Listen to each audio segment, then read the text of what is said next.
Dobbiamo aspettare quindi il cosa per iniziare. Sì. Sì, pronto? No, buonasera, posso dare Bertolo Nico, grazie.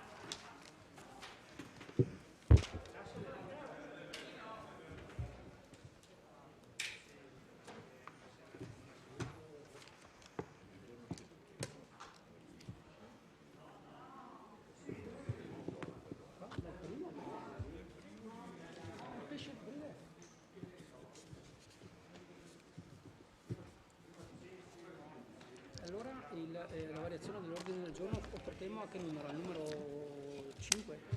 L'8 portiamo al 5? Esatto, ai 6. Dopo rendi conto. Dopo il rendiconto. E E prima della lista.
ci siamo? Iniziamo?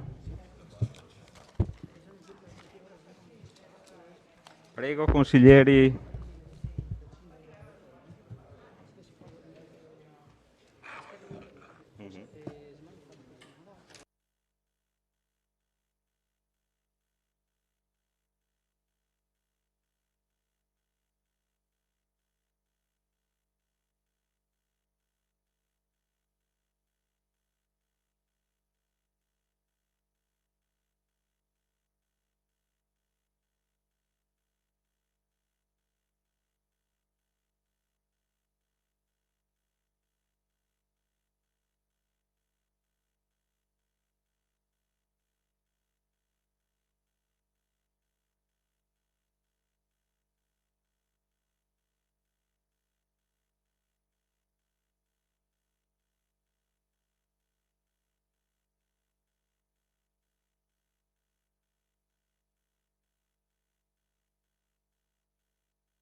Consiglieri, iniziamo.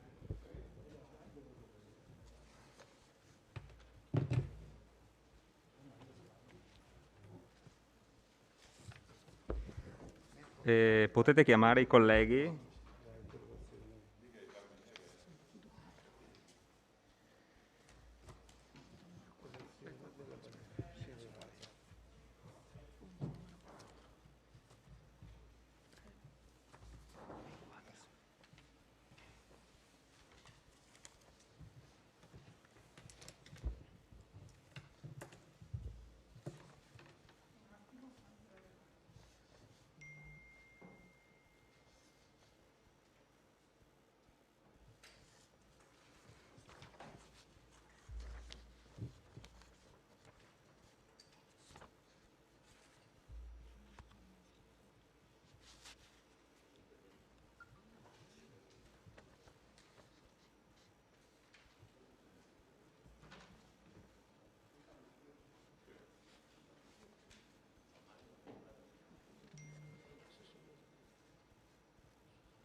Bon.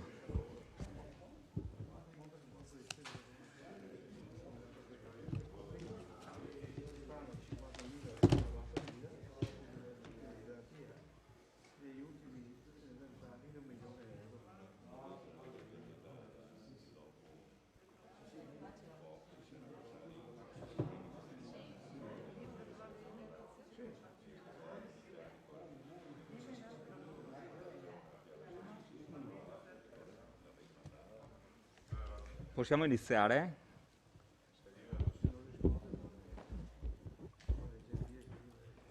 Consigliere Bagliana, può farmi la cortesia di chiamare? Grazie.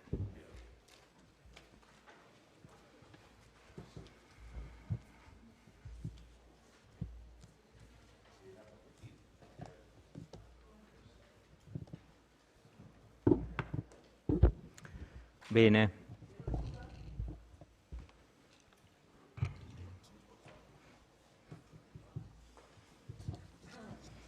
Possiamo iniziare. Apriamo quindi la 22esima seduta del Consiglio Comunale di martedì 29 aprile 2021.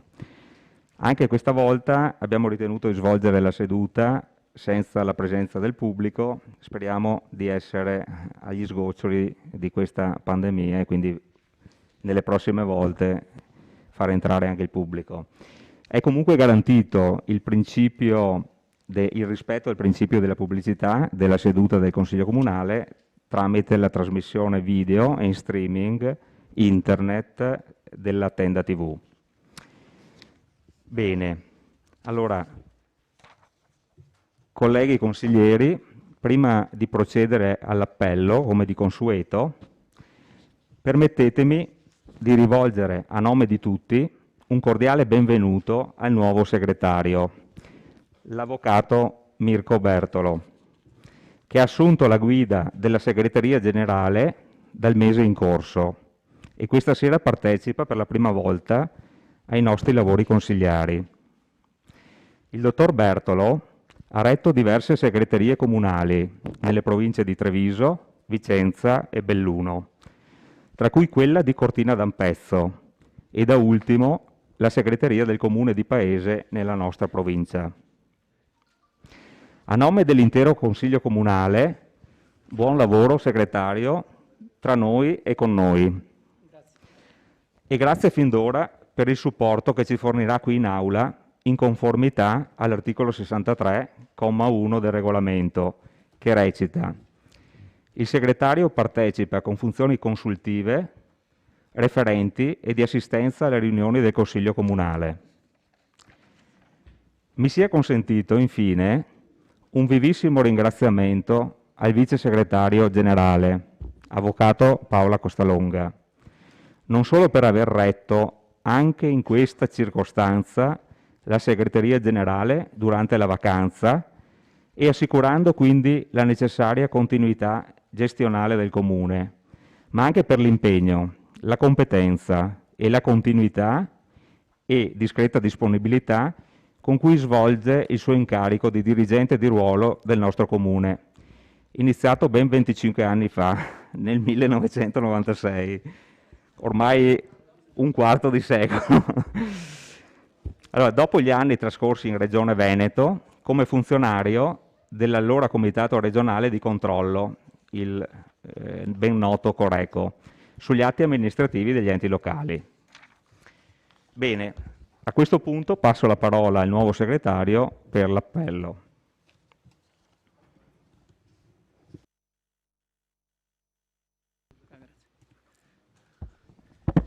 Buonasera a tutti. Bagliana Mirella. Casagrande Andrea. Dare Gian Antonio. De Antoni Giulio. De Bastiani Alessandro Giuseppe. De Nardi Barbara. Dus Marco. Gomiero Maurizio. Miatto Toni. Pagotto Alberto. Parrella Roberto. Rasera Gianni. Rosset Mario. Salezze Silvia. Sant'Antonio Paolo. Presente. Tonon Roberto. Varaschin Gianni.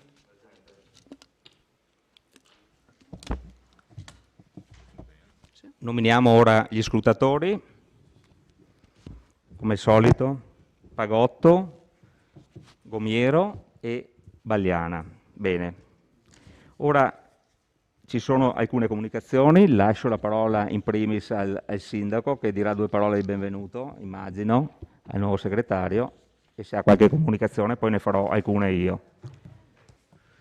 Buonasera a tutti. Sì, mi associo anch'io alle parole del nostro Presidente del Consiglio nel dare il benvenuto per la prima volta in questo Consiglio al nuovo segretario. È in forze a Vittorio Veneto dal 1° di aprile, è già immerso nelle nostre cose e già si colloquia con facilità come si fa normalmente con le persone capaci e lucide nel capire e nell'affrontare le cose. Quindi mi associo in questo benvenuto e do il buon lavoro.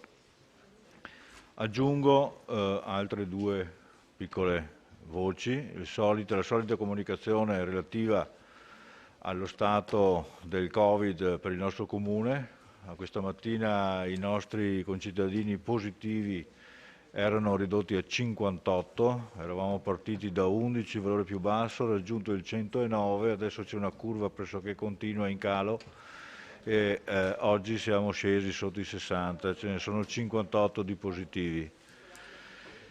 Presso il nostro ospedale sono meno di 40 i ricoverati, esattamente 39, di cui più 4 casi di cura intensiva, quindi anche presso il nostro ospedale c'è una curva a decrescere che è continua nell'ultimo periodo.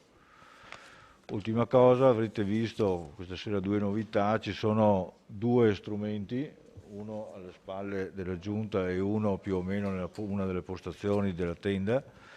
Sono 2 apparecchi che abbiamo in prova, sono apparecchi che avremo piacere di mettere in tutti i locali dove c'è afflusso di pubblico, perché sono apparecchi in grado di filtrare l'aria fino a particelle PM10, PM2,5 fino a PM01.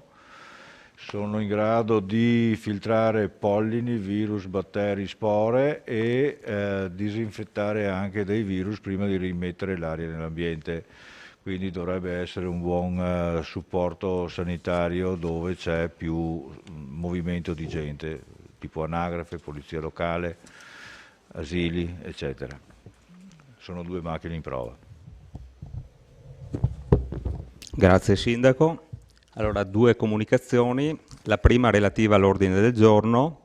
È stato chiesto in conferenza di capigruppo di spostare il punto numero 8 prima, per poter permettere di avere la presenza dei revisori.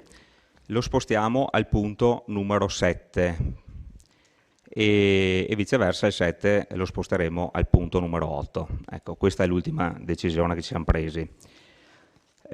La seconda comunicazione è relativa a un chiarimento che il consigliere De Antoni ha posto la settimana scorsa relativamente alla richiesta di quanti ordini del giorno i consiglieri potevano portare in Consiglio Comunale.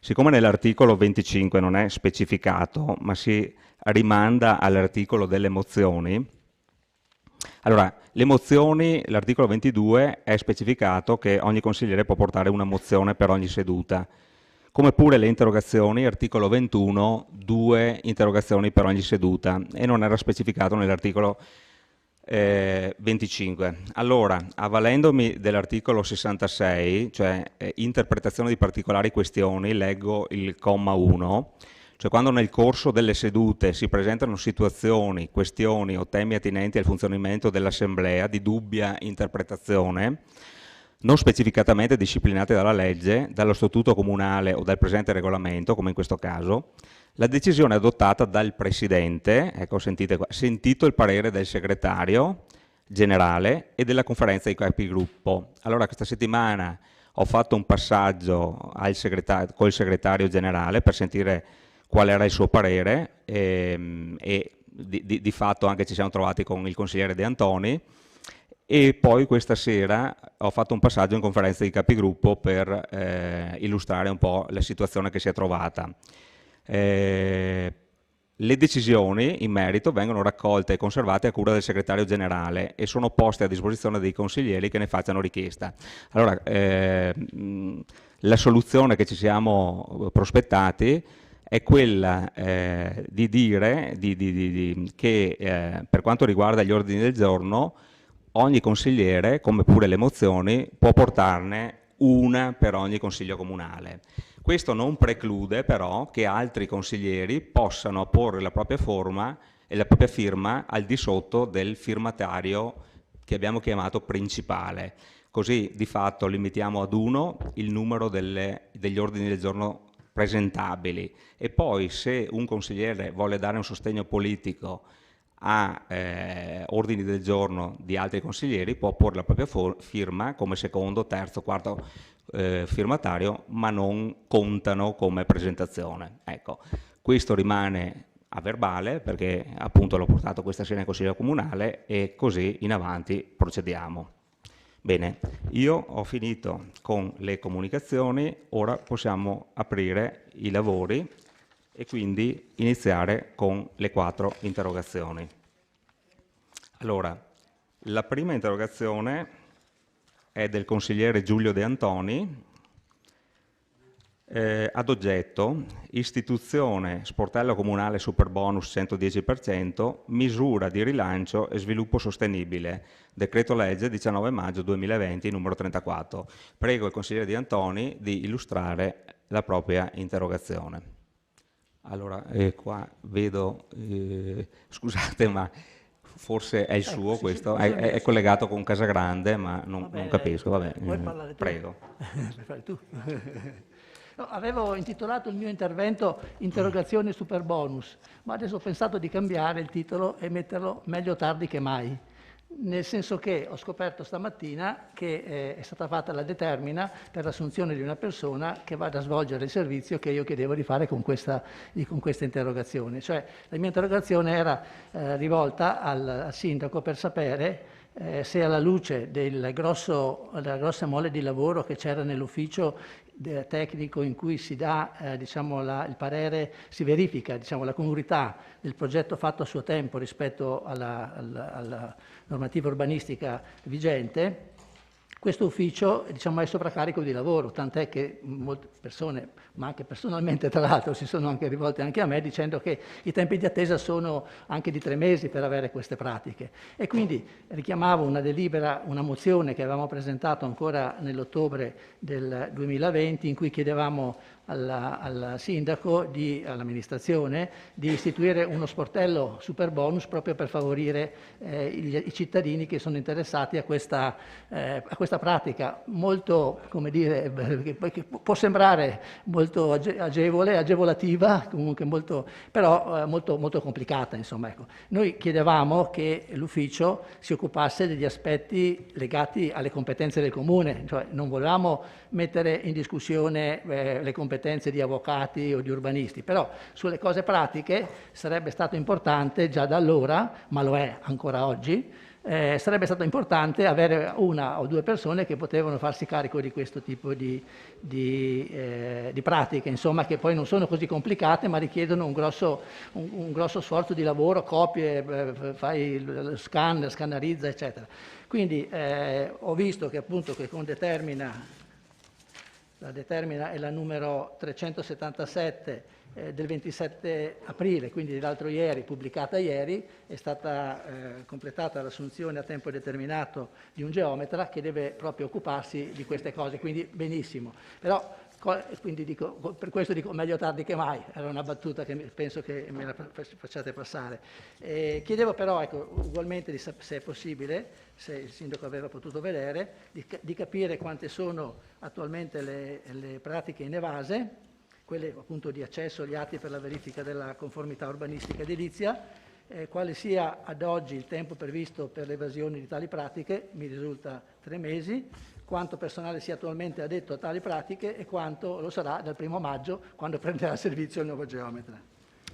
Grazie, consigliere De Antoni. Mi risponde il sindaco, prego. Sì, la questione che lei pone è giusto porla, perché effettivamente la questione dell'espletamento delle pratiche connesse al super bonus del 110 sono estremamente indaginose nella gran parte dei casi, specialmente per gli immobili più datati, che mette a dura prova i nostri uffici.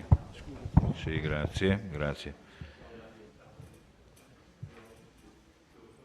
Io do dei numeri, lei me li ha chiesti, io li ho evinti da un'inchiesta fatta dai nostri uffici. Il numero delle richieste di accesso agli atti ad ora inevase sono 263. Di questi 263 l'80% sono originate dall'esigenza di verifica appunto della conformità urbanistica di un immobile, degli immobili.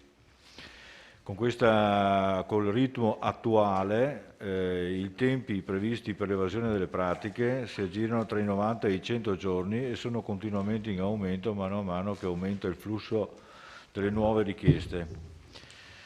Il personale attualmente addetto alle pratiche è composto da una dipendente a 25 ore settimanali, dal 2 marzo scorso un altro dipendente a 18 ore settimanali, mentre dal 3 di maggio ne avremo un nuovo elemento a 30 ore settimanali.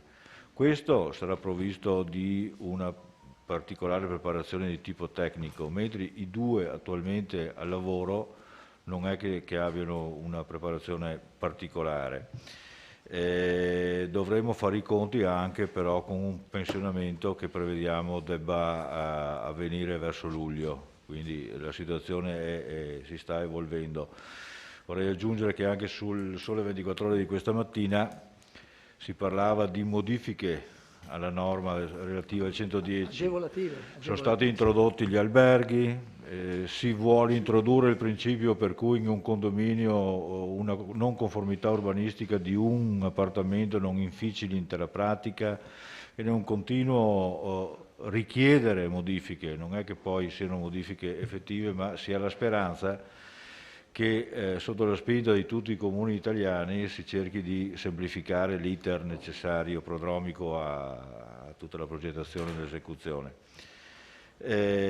Tutti questi componenti dell'ufficio che lavorano su questo tipo di pratiche non usufruiscono del telelavoro, non sono in smart working, lavorano proprio per l'esigenza di andare a frequentare gli archivi. Praticamente le istanze di accesso agli archivi delle pratiche edilizie del 1 settembre 19 al 22 aprile del 20 furono 190, nello stesso periodo 20-21 sono stati 499, quindi quasi il triplo, il 262% in più. Soltanto nel 21 sono state 301, quindi vedete che c'è anche un incremento progressivo delle richieste. Lo sportello, come diceva lei, per questo tipo di pratica può avere due aspetti. Un aspetto tecnico, per cui la sua richiesta poteva essere limitata all'incremento del personale dedicato a queste pratiche qua. Come anche uno sportello poteva essere quello che anche lei capisce, non possiamo reggere alla specialistica risposta per i fatti di ciascuno, che sono tutti diversi poi alla fine uno dall'altro. In questo senso si sono strutturate molte realtà che danno professionalmente questo tipo di risposta al singolo. Però stiamo anche pensando che potrebbe essere utile quantomeno il descrivere il grosso del tema, magari con qualcosa online dove la gente può magari informarsi di più, meglio, avvicinarsi di più al cuore del problema, dovendo magari affrontare questo tipo di pratiche. Ecco, tutto qua. Se vuole, sarà una cosa noiosa, però potrei anche descrivere la situazione del personale nostro presso gli uffici SUE e SUAP, la possibilità di assunzione, la non possibilità di assunzione, che sono norme abbastanza note relative all'assumibilità di forze di dipendenti nuovi. Ecco. Stiamo sul pezzo, facciamo il massimo che ci è concesso di fare. La possibilità di assumere a tempo determinato per non più di un anno del personale apposito, pagato poi con fondi statali, è stata prospettata dal governo, ma nessun regolamento applicativo, non è più uscito niente, quindi quella soluzione là non esiste ancora oggi. Ancora, sì. Ok. Bene, consigliere De Antoni, Sì, soddisfatto o meno della risposta? Mi dichiaro soddisfatto, diciamo, ho preso atto insomma, che l'assunzione è stata fatta, sì, volevo, ecco, ma il sindaco lo ha già detto, richiamare l'opportunità di una grande attenzione a queste problematiche, perché favorire anche, diciamo, prima di tutto l'accesso e poi anche una risposta rapida è molto importante anche per avviare un settore, quello dell'edilizia, che come sappiamo bene ha sofferto moltissimo e sta ancora soffrendo, quindi è sicuramente una cosa importante. Se ci sarà la possibilità e se ci saranno diciamo anche le risorse, che credo ci siano, sì, potrebbe anche essere opportuno inventarci qualche cos'altro, no, signor Sindaco? Perché tra l'altro ho letto anch'io nella stampa di queste modifiche che sono in corso, dovrebbero essere anche delle modifiche agevolative rispetto alla situazione, cioè una riduzione di problemi e di dichiarazioni da parte dei professionisti, eccetera, che sono quello che sta frenando un po' la cosa. Ma c'è anche il fatto che sembra che il Presidente del Consiglio si sia impegnato anche a prorogare i termini, quindi fino al 2023. Sì. Quindi diciamo, nei prossimi 3 anni, da oggi fino al 2023, lavoro su questo settore, e i numeri che lei ha dato sono già una cosa importante, perché se non ho capito male, ci sono almeno 499 pratiche relative a questo. al 22 di aprile Sì. di quest'anno. E muovono un sacco di risorse che poi sono anche, che non sono delle banche, non sono neanche dei nostri, in parte possono essere delle banche, quindi mi dichiaro favorevole con l'auspicio che comunque di questo argomento si tenga conto anche nei prossimi mesi ed eventualmente si possa integrare l'ufficio con ulteriori competenze. Grazie consigliere De Antoni. Passiamo alla interrogazione numero 2 del consigliere Alessandro De Bastiani, ad oggetto lavori di sistemazione via Martiri della Libertà.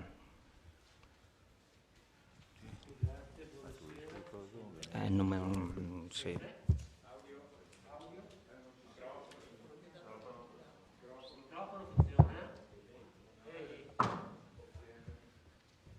Funziona? D'accordo, grazie. Allora, questa mia interrogazione riguarda i lavori di sistemazione di via Martiri della Libertà e parte dalla considerazione che in via, come tutti sappiamo, in via da Camino si stanno eseguendo questi lavori che impegneranno, penso, per diverse settimane e che tengono parzialmente chiuso il quartiere, il centro storico di Serravalle. Io mi aspettavo e ho sentito che altri abitanti o commercianti di Serravalle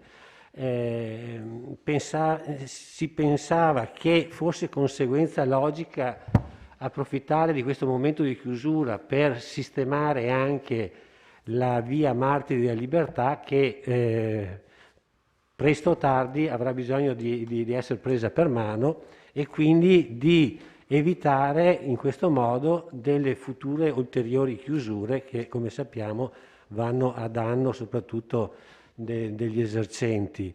Allora mi sembra di capire che questo non avverrà. Volevo chiedere come mai non è stato pensato appunto di scegliere questa soluzione e se e per quando è programmata l'ennesimo intervento, mi sembra dovrebbe essere il quarto, per via Martiri della Libertà, che comporterà un'ulteriore chiusura. Grazie. Grazie consigliere. Chi risponde?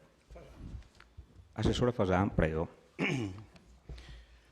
Ringrazio il consigliere De Bastiani per la domanda che stimo di buon senso, perché si avrebbe potuto approfittare di questo periodo di chiusura per chiudere anche via dei Martiri, però ci sono anche delle altre considerazioni da fare.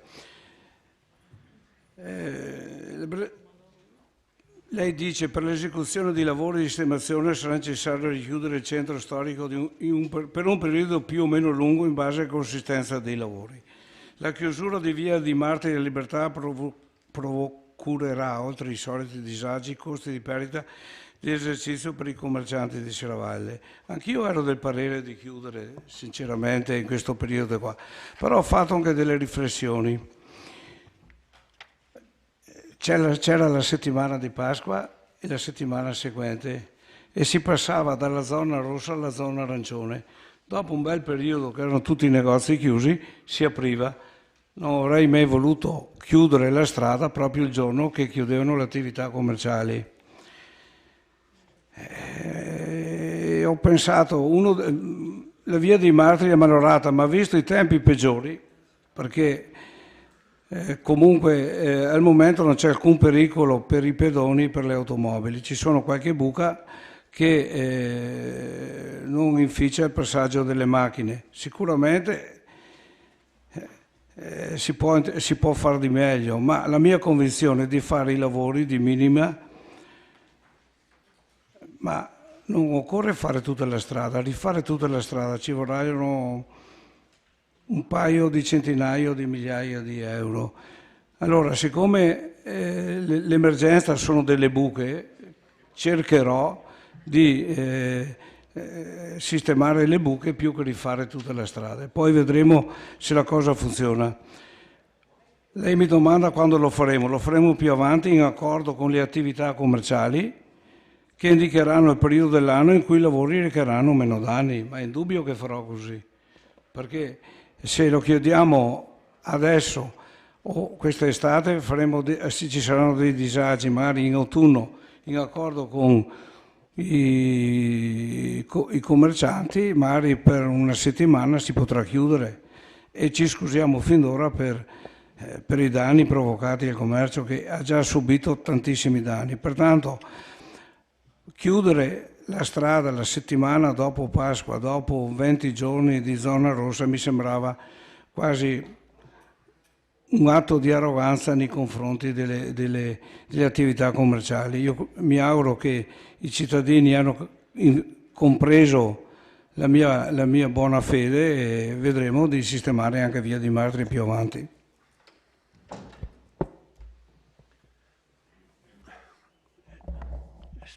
Sì, vabbè, soddisfatto anche se manca il Presidente.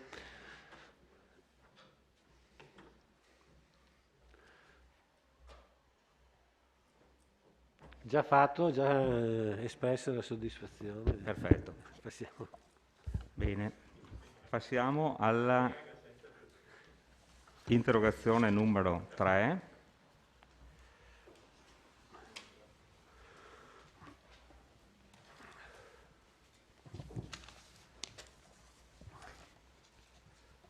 Allora, consigliere De Bastiani, sempre, Piruea, Piazza Meschio. Oggetto Piruea, Piazza Meschio. Sì, Prego, allora, consigliere. questa interrogazione in parte è superata dalla discussione che faremo dopo su Piazza Meschio, quindi diciamo dei due quesiti, di uno se ne dibatterà più avanti e quindi non mi soffermo. Sottolineo la seconda domanda con la quale chiedevo a chi aspetta il pagamento delle spese del rifacimento della pavimentazione delle aree destinate al parcheggio, dove avevo già segnalato mesi fa la pavimentazione è del tutto ormai compromessa e quindi sicuramente ha bisogno di un intervento di riparazione totale. Siccome il lavoro non è stato fatto tanti anni fa e l'avevo chiesto anche l'altra volta, credo, però chiedo conferma che il rifacimento del fondo spetti alla ditta che ha fatto un lavoro non fatto bene, e penso che ognuno di noi a casa nostra di fronte a una situazione del genere chiederebbe il rifacimento del lavoro. Chiedo se questo è stato fatto, se è previsto, se si pensa di mettere mano a quella situazione fortemente degradata. Voi sapete che è fortemente degradata. Grazie.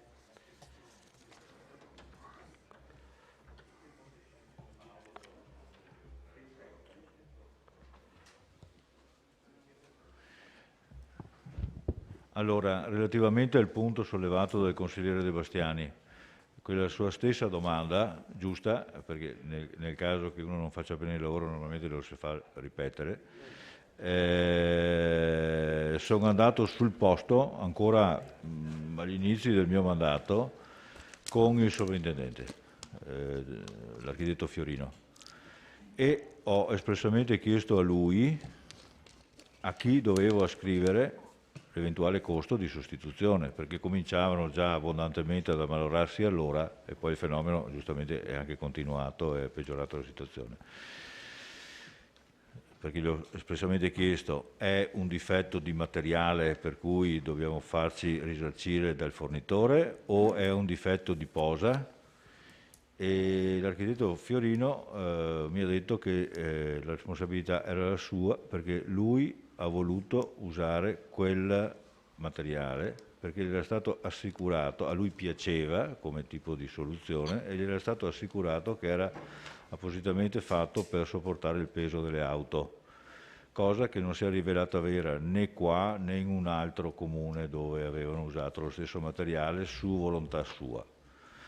Questo mi ha risposto l'architetto Fiorino. Quindi a quel punto là è difficile pensare che la sovrintendenza se ne faccia carico e presumo che dovremo arrangiarci.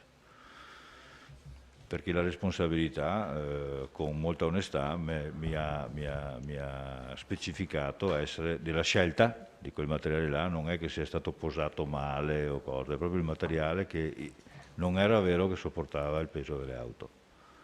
Sì, bisognerebbe capire se la ditta produttrice lo ha venduto come materiale adatto a quella funzione oppure no. Presumo così, questo oppure sarebbe che da qualcuno verificare. gliel'ha consigliato, guarda quel materiale là, sì è bello, tiene le macchine, sì.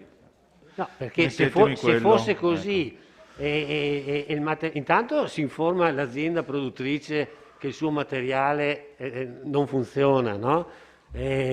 E dopo si può magari anche organizzare così un risarcimento in materiali e parzialmente quindi può avvenire a carico della manodopera, a carico del comune, e il materiale magari a carico della ditta produttrice che sicuramente avrà qualche altro tipo di materiale più adatto. Una trattativa di questo tipo qua, lei lo sa, è già difficile di per sé, no, comunque noi lo faremo perché prima o dopo dovremo metterci mano naturalmente a quella roba là. Cercheremo in quell'occasione di spingere un pochettino per farci aiutare dal cosa, ma in genere è un po' difficilino. Comunque chiaramente proveremo a farci aiutare nel rimediare a quella cosa lì. Grazie. Bene. Consigliere, soddisfatto? A posto? Sei a posto.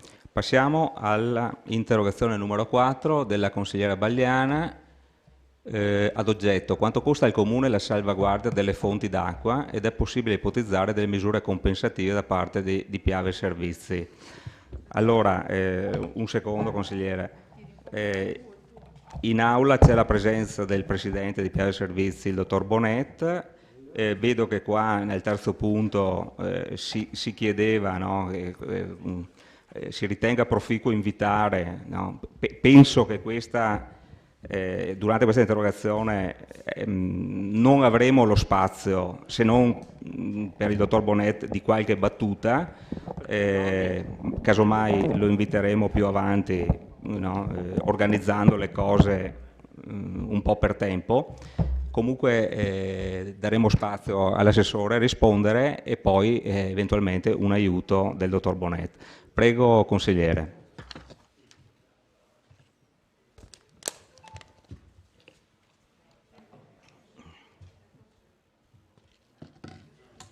Ecco, Prego. grazie. Premesso che nella seduta del Consiglio Comunale del 19 febbraio scorso, durante la discussione del punto relative alle modifiche dello Statuto Sociale di Piave Servizi SpA, gli interventi di alcuni consiglieri hanno fatto emergere in modo unanime la volontà di far pervenire alla direzione della Piave Servizi una richiesta sottoscritta da tutti i gruppi consigliari affinché la società Piave Servizi attui una politica di attenzione verso i territori dai quali originano le fonti d'approvvigionamento d'acqua, in quanto gli oneri sostenuti dai comuni per la salvaguardia del territorio e di conseguenza per la tutela della qualità dell'acqua non sono irrisori.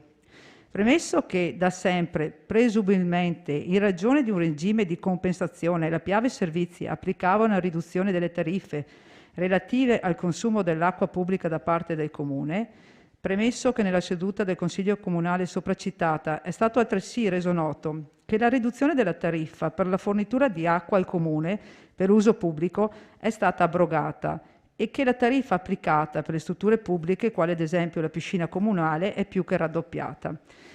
Premesso che con la realizzazione della variante strada statale 51 di Alemagna è stata predisposta una condotta di notevoli dimensioni che porterà l'acqua dalla Valle Pesina a molti comuni trevigiani della sinistra Piave, servendo anche utenze speciali e industriali, E premesso che, per la salvaguardia delle fonti di approvvigionamento, il progetto per la canalizzazione delle condotte dell'autostrada sta proseguendo in sinergia con l'ANAS, e questo l'ha ribadito l'assessore Antiga, si chiede all'amministrazione se il documento da inviare alla dirigenza di Piave Servizi è stato predisposto, a quanto ammonta l'importo di spesa che il Comune corrisponde a Piave Servizi per il consumo d'acqua per i servizi di carattere pubblico, se in considerazione delle richieste avanzate più volte da questa Assemblea relativamente alla proposta di attuare una compensazione degli oneri sostenuti dal nostro Comune per la salvaguardia delle importanti fonti d'acque, ritenga proficuo invitare il Presidente di Piave Servizi ad un confronto con i consiglieri e la Giunta. Mi corre l'obbligo, vedo in aula il dottor Bonet, mi corre l'obbligo di ringraziarlo e vorrei esprimere che appunto più volte durante questa ultima consigliatura sia consiglieri di maggioranza e di minoranza hanno espresso queste istanze che ho appena letto adesso, e immagino che la sua presenza qua ci aiuti anche a dipanare o ad analizzare se queste istanze possono essere prese in considerazione da Piave Servizi. La ringrazio della presenza.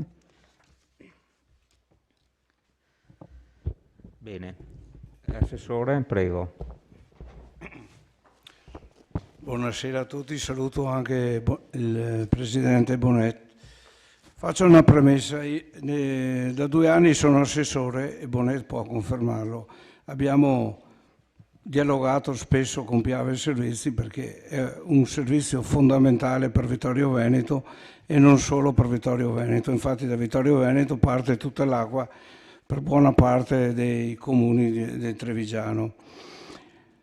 Ho avuto anche delle dispute, diciamo così, no? Perché negli anni ci sono stati dei mancati interventi sulle strade, così, però vedo che negli ultimi tempi si è ricostruito un percorso e un accordo con Piave Servizi. Infatti in questo momento, in quest'anno, ha fatto le fognature, l'acquedotto in via Sabutino, sta facendo lavori importanti in via da Camino che impegneranno anche un po' di soldi, ha realizzato un progetto per portare l'acqua a tutta la parte nord di Serravalle, parte alta di Vittorio Veneto, e da quest'anno comincerà il primo stralcio che porterà nella parte alta, Selvaggio e da quelle parti lì, una spesa di 180.000 euro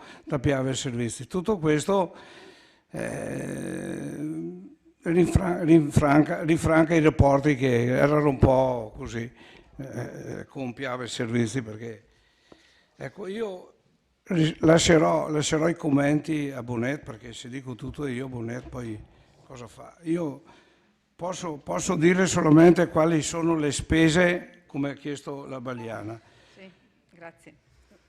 Allora, intanto c'è un piccolo problema, il costo della bolletta della Notoli. La Notoli nel 2014 con 34.000 metri cubi di acqua spendeva 18.000 euro. Nel 2019 con 38.000 metri cubi 74.000 euro. Cosa è successo? Al di là dell'aumento del canone dell'acqua è venuto a mancare anche lo sconto che si facevano per i servizi sociali. Allora, di questo chiederemo per quale ragione a Bonet. Oltre a questo, la bolletta del Comune di Vittorio, al di là della Notoli, sono di circa 50.000 euro l'anno. Ho fatto un po' di conti dal 2001, abbiamo versato nelle casse di Piave Servizi quasi 900.000 euro. La bolletta di tutti i cittadini di Vittorio Veneto è di quasi 3 milioni di euro. Ecco, su tutti questi dati possiamo ragionare un attimo anche con Bonet. Lei poi chiede nell'interrogazione. Dunque, c'è il documento da inviare per la reggimentazione e la salvaguardia delle acque della Valle Pisina. È stato inviato un documento. Questo può rispondere anche il sindaco, perché sì, in effetti 2 anni fa, ancora appena arrivati, è stata la nostra prima preoccupazione mettere in salvaguardia dall'inquinamento provocato dal viadotto Fadalto le sorgenti della Valle Pisina. Ma il sindaco sarà più chiaro. Basta, io credo che Bonet può venire qui e poi velocissimamente discuteremo. Se il sindaco vuol precisare se è stato sollecitato Vai. Prego, sindaco. Allora, relativamente a quel documento, consigliere Vagliana, l'avevamo proposto in Consiglio Comunale ancora agli inizi e è stato prodotto, non immediatamente dopo, ma perché se l'avevamo forse dimenticato, dopo un mesetto circa abbiamo prodotto una lettera. Il Presidente Bonet, con dialoghi telefonici, mi diceva, e magari può dirlo anche lui, che appositamente ha creato un gruppo di lavoro destinato a trattare proprio la messa in sicurezza di tutte le fonti d'acqua. È chiaro che mettere in sicurezza quella di Vittorio Veneto è preponderante sulle altre perché è il grosso dell'acqua che arriva da qua, però ci sono, penso, una miriade di altri punti di captazione che tutti richiedono di essere messi in sicurezza, proprio per non andare mai in crisi, visto che abbiamo abbastanza acqua, che ce l'abbiamo anche buona, meglio metterla in sicurezza. Il nostro dialogo con Autostrade, che ultimamente sta facendo anche sempre più fitto, non manchiamo mai di rammentare la necessità di regimentare tutte le acque piovane che cadono in autostrada in modo tale da captare anche eventuali sversamenti e perlomeno ricondurli a valle delle prese d'acqua, tanto per tenere in sicurezza quelle, ma anche in generale io direi che quella valle là dovrebbe diventare quasi un santuario per l'acqua e quindi curare certamente le fognature delle abitazioni, un po' di cose, ecco, da tenere sempre sotto osservazione. Comunque quel documento fu prodotto e mandato. Bene, grazie Sindaco. Non so dove sia finito il dottor Bonet.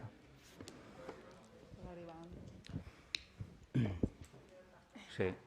Dottor Bonet, buonasera. Allora, le chiedo, e qua mi scuso, ma la cortesia di fare poche battute perché questa sera purtroppo abbiamo poco tempo e quindi non penso che sia il caso di derimere un argomento di Piave Servizi, casomai potremmo fare un consiglio, un ordine del giorno in un consiglio comunale a parte, quindi se riesce a dare qualche battuta proprio sull'interrogazione la ringrazio. Prego. Buonasera a tutti, ringrazio il Sindaco e il Presidente del Consiglio Comunale per il cortese invito.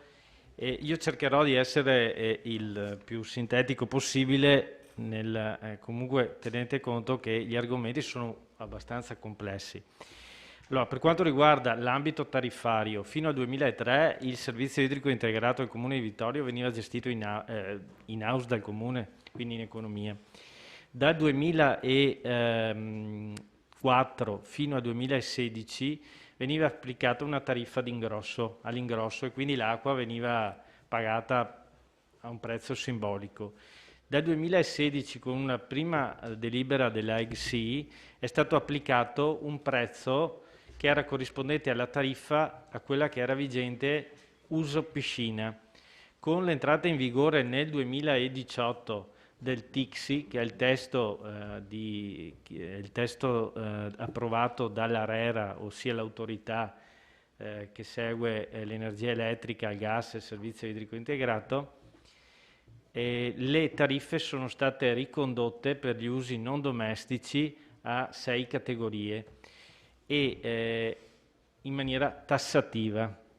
Quindi tutte le società del servizio idrico integrato hanno dovuto far ricadere le utenze su queste casistiche. Per quanto riguarda la piscina di Vittorio Veneto è a uso pubblico e quindi anche la bolletta è stata calcolata in base al calcolo di questa tariffa. La tariffa è stata deliberata dal Consiglio di Bacino, perché sottolineo anche che il sistema attualmente in vigore non prevede più l'approvazione da parte dell'Assemblea di Piave Servizi della tariffa, ma da parte del Consiglio di Bacino una proposta di tariffa che viene poi approvata dall'autorità di Milano, l'ARERA. Come per l'energia elettrica e come per il gas, stessa dinamica. E sulla tariffa incidono, oltre al sistema di calcolo che viene prodotto sempre dall'ARERA, oltre a quelle appunto delle categorie che le dicevo prima, influiscono obiettivamente gli investimenti, influiscono i costi di servizio. Per quanto riguarda, posso dare, le tariffe sono composte, vedrà nel nostro sito perché sono pubbliche, ma sono composte da un sacco di categorie. Le do il valore medio, tanto per fare a questo consiglio l'idea di come siamo messi. Il valore medio è pubblicato anche nel nostro bilancio di sostenibilità, è di 1,74 servizio idrico integrato. È un dato arido, lo confrontiamo con il nord-est. Il dato medio nord-est 2,14, il dato medio Italia è 2,18, il dato medio Europa è 3,69. E Piave Servizi nel 2016 cubava 5 milioni di investimento, nel 2021 cuba 18 milioni di investimento. E quelli che citava prima l'assessore Fasan sono parte di quegli investimenti là. E poi per quanto riguarda le misure compensative, non sono con l'attuale sistema di regolamentazione, noi siamo monopolisti in un mercato regolamentato, non ci sono tariffe compensative. Se ci fossero dei progetti condivisi di protezione delle fonti, sui quali con l'amministrazione comunale già stiamo discutendo, quel costo può essere in parte sostenuto anche da Piave Servizi, però tenete conto che quel costo viene caricato in bolletta, perché è riconosciuto come alla voce costi ambientali, ma contribuisce alla costruzione della bolletta. Ve lo dico perché noi lavoriamo in un mercato regolamentato che è molto rigido da questo punto di vista. Io credo di non aver dimenticato tante altre cose, spero di non averle dimenticate, casomai mi direte voi. Casomai faremo un consiglio comunale con... Sì, prego Sindaco. Circa il discorso delle piscine e del costo dell'acqua delle piscine, vorrei aggiungere una cosa. Sì, è vero, ci sono di queste tariffe che sono obbligatoriamente da applicarsi, però io ho già chiamato diversi sindaci di comuni che hanno le piscine e tutti stanno soffrendo di questi costi elevati. Tant'è che ho investito con loro un certo tipo di ragionamento, cioè dico, ci sono dei comuni che subiscono dei costi perché hanno la piscina e che sono poi fruiti, queste piscine, da tutti i comuni che ne stanno del circondario. Quindi ho chiesto anche a Treviso, Valdobbiadene, eccetera, di trovarci, perché dovrebbe essere un altro sistema, cioè mettere quei 2 centesimi in più sull'acqua di tutti, perché tutti fruiscono degli impianti di alcuni comuni. Già i nostri comuni sono caricati di spese per le scuole che poi sono fruiti da altri comuni, no?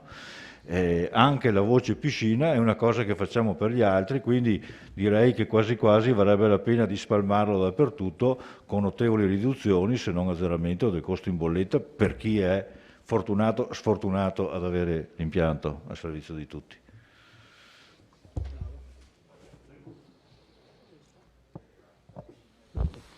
Bene, finiamo l'interrogazione, e quindi perché abbiamo due argomenti tosti questa sera. Dico che l'argomento è sicuramente interessante e dal mio punto di vista merita un punto all'ordine del giorno in uno dei prossimi consigli comunali. Prego. Sì, mi ero dimenticato una cosa in realtà rispetto alla domanda che era stata posta, è un passaggio che aveva effettuato prima il sindaco, il Water Safety Plan. Come questi interventi per la protezione delle fonti possono essere coordinati? Piave Servizi, come accennava il sindaco, sta predisponendo un piano di sicurezza delle fonti, adesso lo chiamano Water Safety Plan, lo stiamo già predisponendo e ci eravamo già sentiti telefonicamente per programmare un incontro perché è in fase di redazione, c'è un piano di sicurezza delle fonti che è in fase di redazione e è già stato istituito un apposito ufficio per la gestione del rischio e la sicurezza delle fonti. Grazie, dottor Bonet. Allora, noi ci aspettiamo di rivederla prossimamente per veramente perché l'argomento è molto importante. So che molti consiglieri avrebbero voluto fare delle domande, ma sono costretto a chiudere. Grazie. Passiamo ora a un punto importante dell'ordine del giorno, ovvero il rendiconto finanziario. Scusi, certamente. Consigliere Bagliana, è soddisfatta della risposta? Ringraziare il dottor Bonet e perché ci ha spiegato l'effettiva tariffazione della bolletta, quindi è andato un po' a scardinare quelli che erano i dubbi poi emersi anche da parte dell'assessore, quindi va bene, mi ritengo assolutamente soddisfatta. Grazie consigliere. Bene. Punto numero 5 all'ordine del giorno, rendiconto della gestione per l'esercizio finanziario 2020. Allora, lascio la parola all'assessore al bilancio, nonché vice sindaco Posocco, che illustri la delibera. Prego, vice sindaco. Grazie Presidente e buonasera a tutti. Ho preparato con l'aiuto dell'ufficio dell'economato delle slide per cercare di farvi capire meglio questo rendiconto della gestione 2020, che è un rendiconto dell'anno, fra virgolette, della pandemia. Il risultato di amministrazione del 2020, come vedete, partivamo con un fondo cassa il 1 gennaio di 4.300.000, siamo arrivati a un fondo cassa il 31 dicembre 2020 di 7 milioni circa. La differenza con i pagamenti, i residui attivi, i residui passivi, fondo pluriennale vincolato in spesa corrente e in conto capitale danno un avanzo di amministrazione di 6.841.000 euro al 31 dicembre 2020. Com'è la composizione di questo risultato di amministrazione? Vediamo com'è la destinazione dell'avanzo. Abbiamo una parte accantonata di 2.297.000 euro circa, una parte vincolata di 2.376.000, una parte destinata agli investimenti di 1.252.000 euro e una parte disponibile di 914.000. Andiamo ad analizzarli ognuno di questi. Allora, la quota accantonata di 2.300.000 euro circa è costituita da 1.191.000 euro per accantonamento al fondo crediti di dubbia esigibilità, 40.000 euro per il fondo passività potenziali dovute a contenziosi e 1.066.000 euro circa per accantonamento al fondo spesa per crediti dubbi di esercizi precedenti. L'utilizzo della quota di avanzo accantonata per i crediti di dubbia esigibilità è effettuato a seguito della cancellazione dei crediti dal conto del bilancio, riducendo di pari importo il risultato di amministrazione. Le quote accantonate dall'avanzo sono utilizzabili a seguito del verificarsi dei rischi per i quali sono stati accantonati. Quando si accerta che la spesa potenziale non può più verificarsi, la corrispondente quota del risultato di amministrazione è liberata dal vincolo. La parte vincolata. La quota dell'avanzo vincolato ammonta a 2.376.000 euro. Allora, vi sono 1.346.000 euro all'interno di questa quota, che sono riferiti ai lavori, al piano, diciamo, opere pubbliche dell'anno 2020, i cui lavori non sono ancora iniziati. La quota di 618.000 euro corrisponde ai vincoli derivanti dai principi contabili legati al fondo per il Covid-19. Apro una parentesi, da un conteggio che abbiamo fatto nel 2020 ci sono arrivati circa, tra trasferimenti statali e regionali e anche, diciamo, le offerte da parte dei cittadini, le libere erogazioni, 2.400.000 euro. Al momento ne abbiamo ancora di questi 2.400.000 euro 618.000 euro in parte vincolata. I rimanenti 411.000 euro sono vincoli derivati da trasferimenti di Stato, Regione e società partecipate come la Vittorio Veneto Servizi. Vi ricordate i 200.000 euro che abbiamo vincolato per il piano, per il PEBA? Sono arrivati a fine anno e sono stati e fanno parte della parte vincolata. Allora abbiamo un avanzo destinato agli investimenti e ammonta a circa 1.252.000 euro e saranno utilizzabili a seguito dell'approvazione del rendiconto. La grossa parte di questo 1.252.000 euro è il contributo di 450.000 euro arrivato a fine anno dal Ministero dello Sport per i soldi della pista di atletica. La precedente amministrazione aveva chiesto un contributo per la pista di atletica, i soldi sono arrivati a fine anno e fanno parte di questo 1.252.000 che non abbiamo fatto in tempo a mettere nella parte vincolata e che è lì nel 1.252.000. La parte disponibile è pari a 914.000 euro. Può essere utilizzata con un provvedimento di variazione di bilancio e per cosa? Vedete elencate le priorità. La prima per la copertura dei debiti fuori bilancio, poi per i provvedimenti necessari alla salvaguardia e assestamento del bilancio ove non si possa provvedere con mezzi ordinari, per il finanziamento di spese di investimento, per l'estinzione anticipata di prestiti e per il finanziamento delle spese correnti a carattere non ripetitivo. Vuol dire, non posso utilizzarli per sfalciare l'erba dei giardini, per dire, ma per qualcosa che non sia ripetitivo. Il riepilogo generale delle entrate, vedete la previsione definitiva in competenza di 33.721.000, gli accertamenti in competenza sono di 26.859.000, gli incassi in competenza sono di 20.656.000. Il riepilogo generale delle spese, li vedete per titolo 1, titolo 2, titolo 3, titolo 4, il titolo 5 e il titolo 7, sono in previsione definitiva di 39 milioni, impegni in competenza sono 24.500.000, i pagamenti sono 19 milioni circa. Come ho detto, quest'anno è stato un anno abbastanza difficile e mi preme innanzitutto ringraziare i dipendenti di questo ente perché veramente si sono spese tra mille difficoltà, in particolar modo la dottoressa Elvasole e tutto lo staff dell'economia, ma poi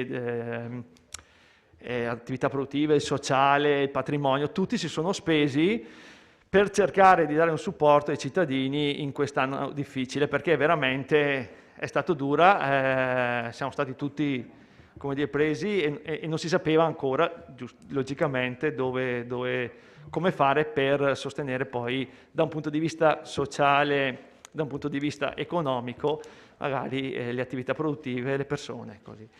Vi ho fatto uno schema delle maggiori spese sostenute a causa Covid nel 2020 e ve le ho divise, diciamo, per maggiori spese, ne mancano qui, ho elencato, ho trovato solo le maggiori spese.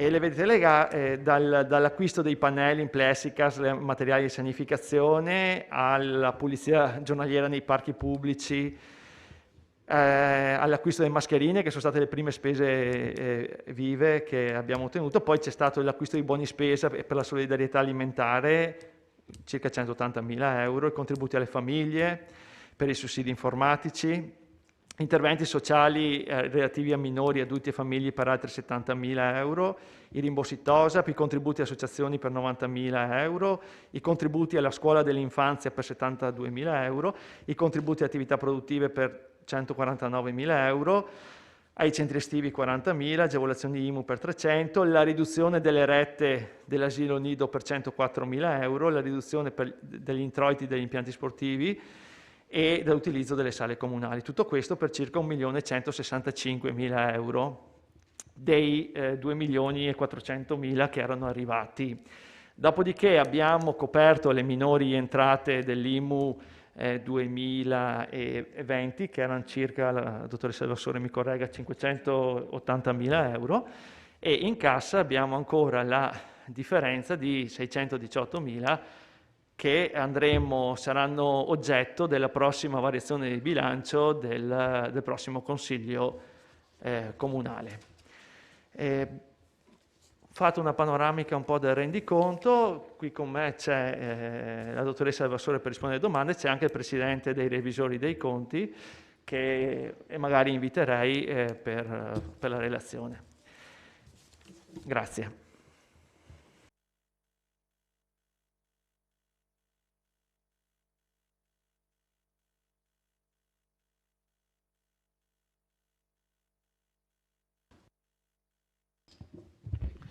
Bene, buonasera. La relazione del Collegio dei Revisori è depositata agli atti, quindi se non avete obiezioni ne ometto la lettura e mi concentro così sulle considerazioni finali.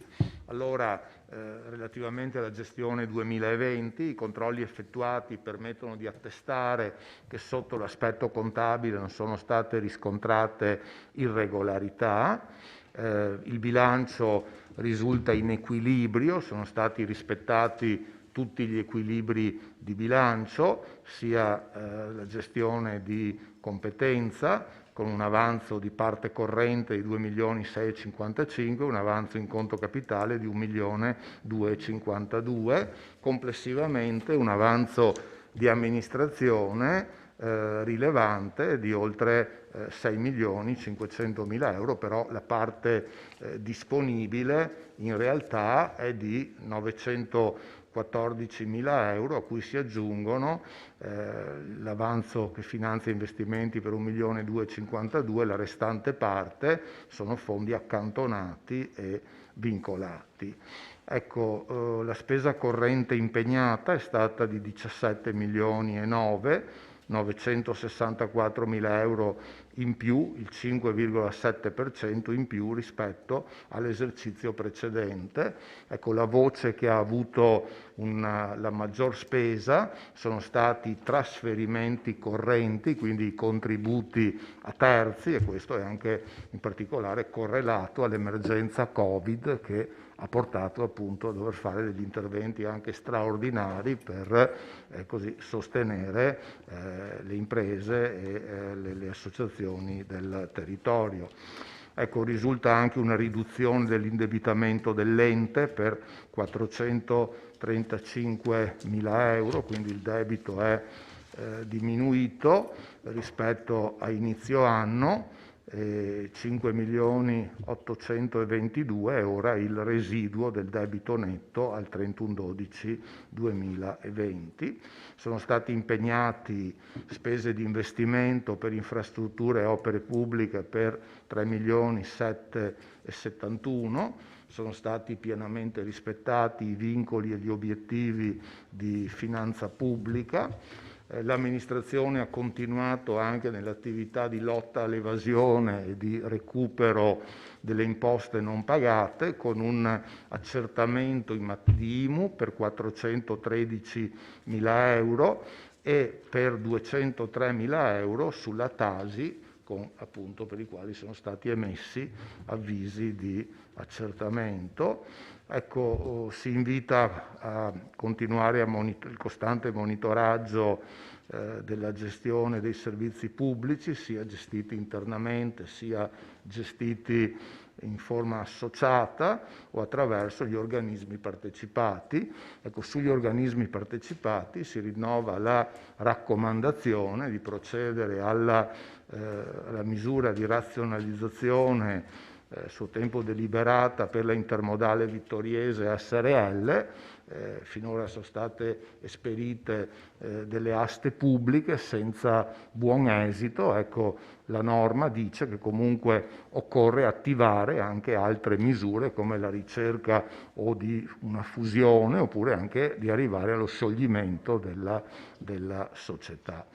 Ecco, nella nostra relazione così è data anche un'informativa sulla verifica amministrativo-contabile della Ragioneria Generale dello Stato, quindi in questa sede non mi dilungo, ma lì trovate appunto specificato, insomma, in riferimento ai rilievi ancora aperti, come l'amministrazione si è attivata e sta appunto così dando riscontro e esito a quanto è necessario fare a seguito appunto dei rilievi che sono stati formulati.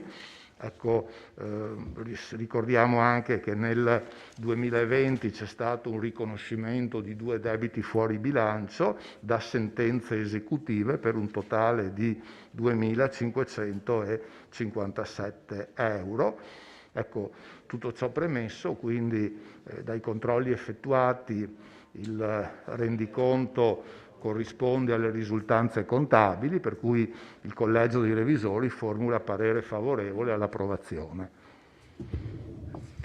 Bene, ringrazio il dottor Genovese. A posto. Voi vi fermate anche dopo, no, per qualche precisazione sul discorso di Piazza Meschio, se ci sono delle domande. Sì, abbiamo anticipato il punto, quindi per poterlo fare subito dopo. Perfetto. Apriamo quindi, se avete delle domande secche da fare su numeri, ma velocemente, e dopo apriamo la discussione. Niente. Sì, prego. De Antoni che... Una domanda secca che avevo fatto in commissione, che mi era stato detto mi sarebbe stata data in consiglio, era quella sui finanziamenti per il sottopasso famoso. Se mi può...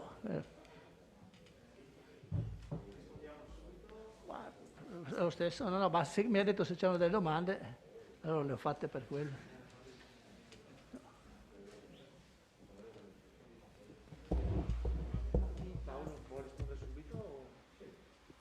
Prego, dottoressa Elvassore. Sì. Buonasera.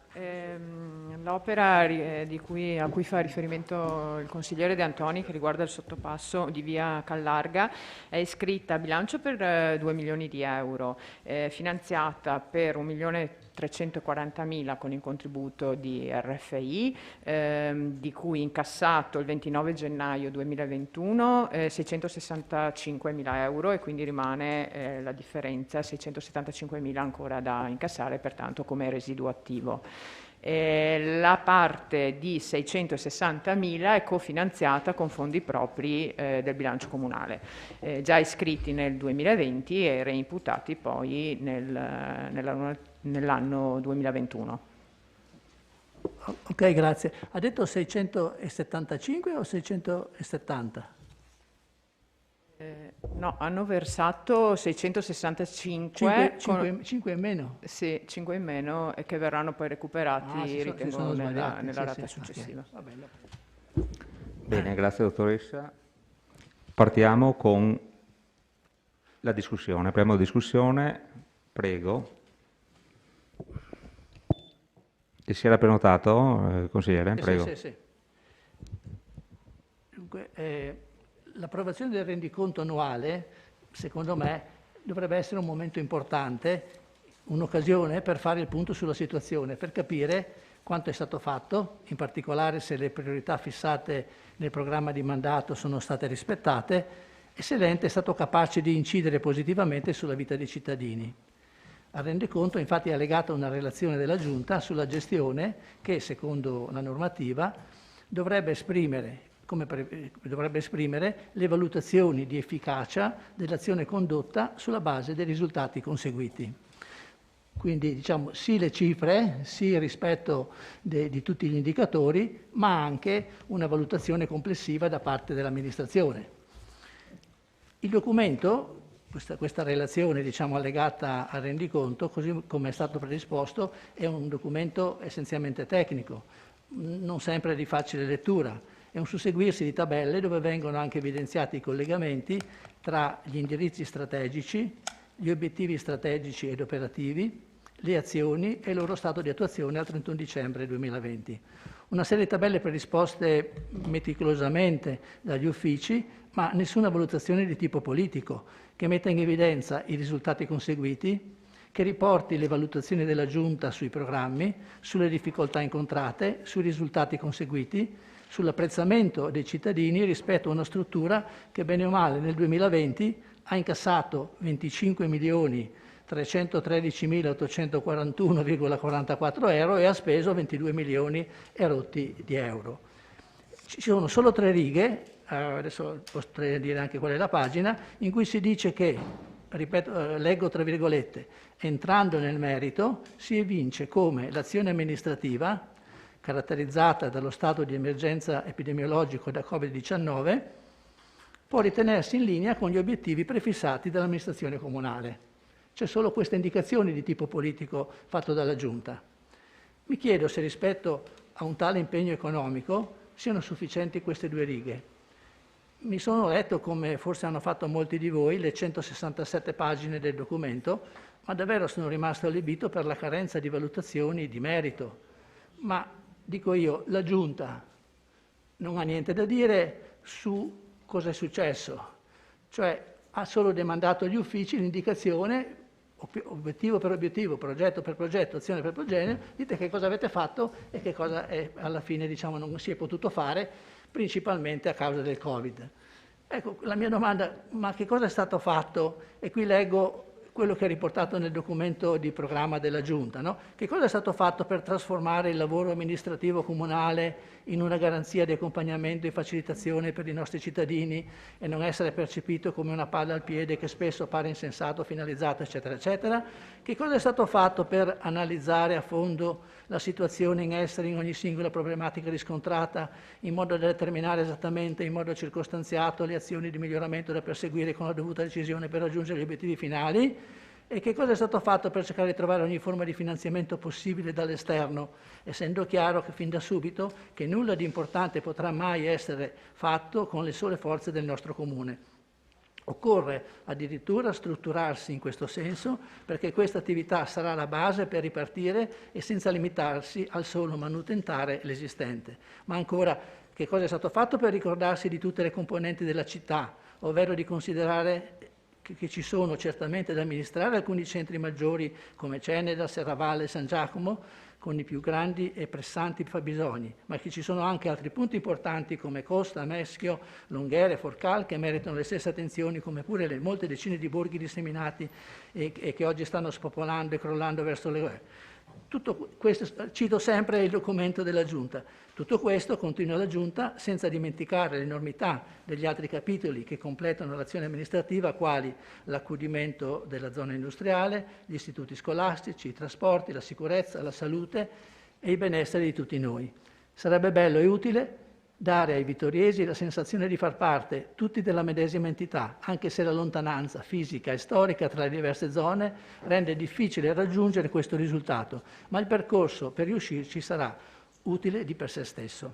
Ecco, io mi aspettavo che la Giunta, in questo documento, che è la sintesi di un anno di attività, oltre a definire punto per punto le singole azioni, abbiamo fatto il 50%, il 30%, c'è stato il Covid, non abbiamo potuto fare questo, però c'è stata quest'altra cosa, si soffermasse su questi aspetti, perché è un momento importante, cioè non sono solo i numeri e la verifica dei numeri, come ha detto il Presidente del Collegio dei Revisori. Ha detto giusto lui, ha detto correttamente, sono delle cose che competono all'aspetto finanziario e economico, ma il rendiconto è il bilancio di una società, è il bilancio dell'attività che una società o un ente hanno fatto in un anno.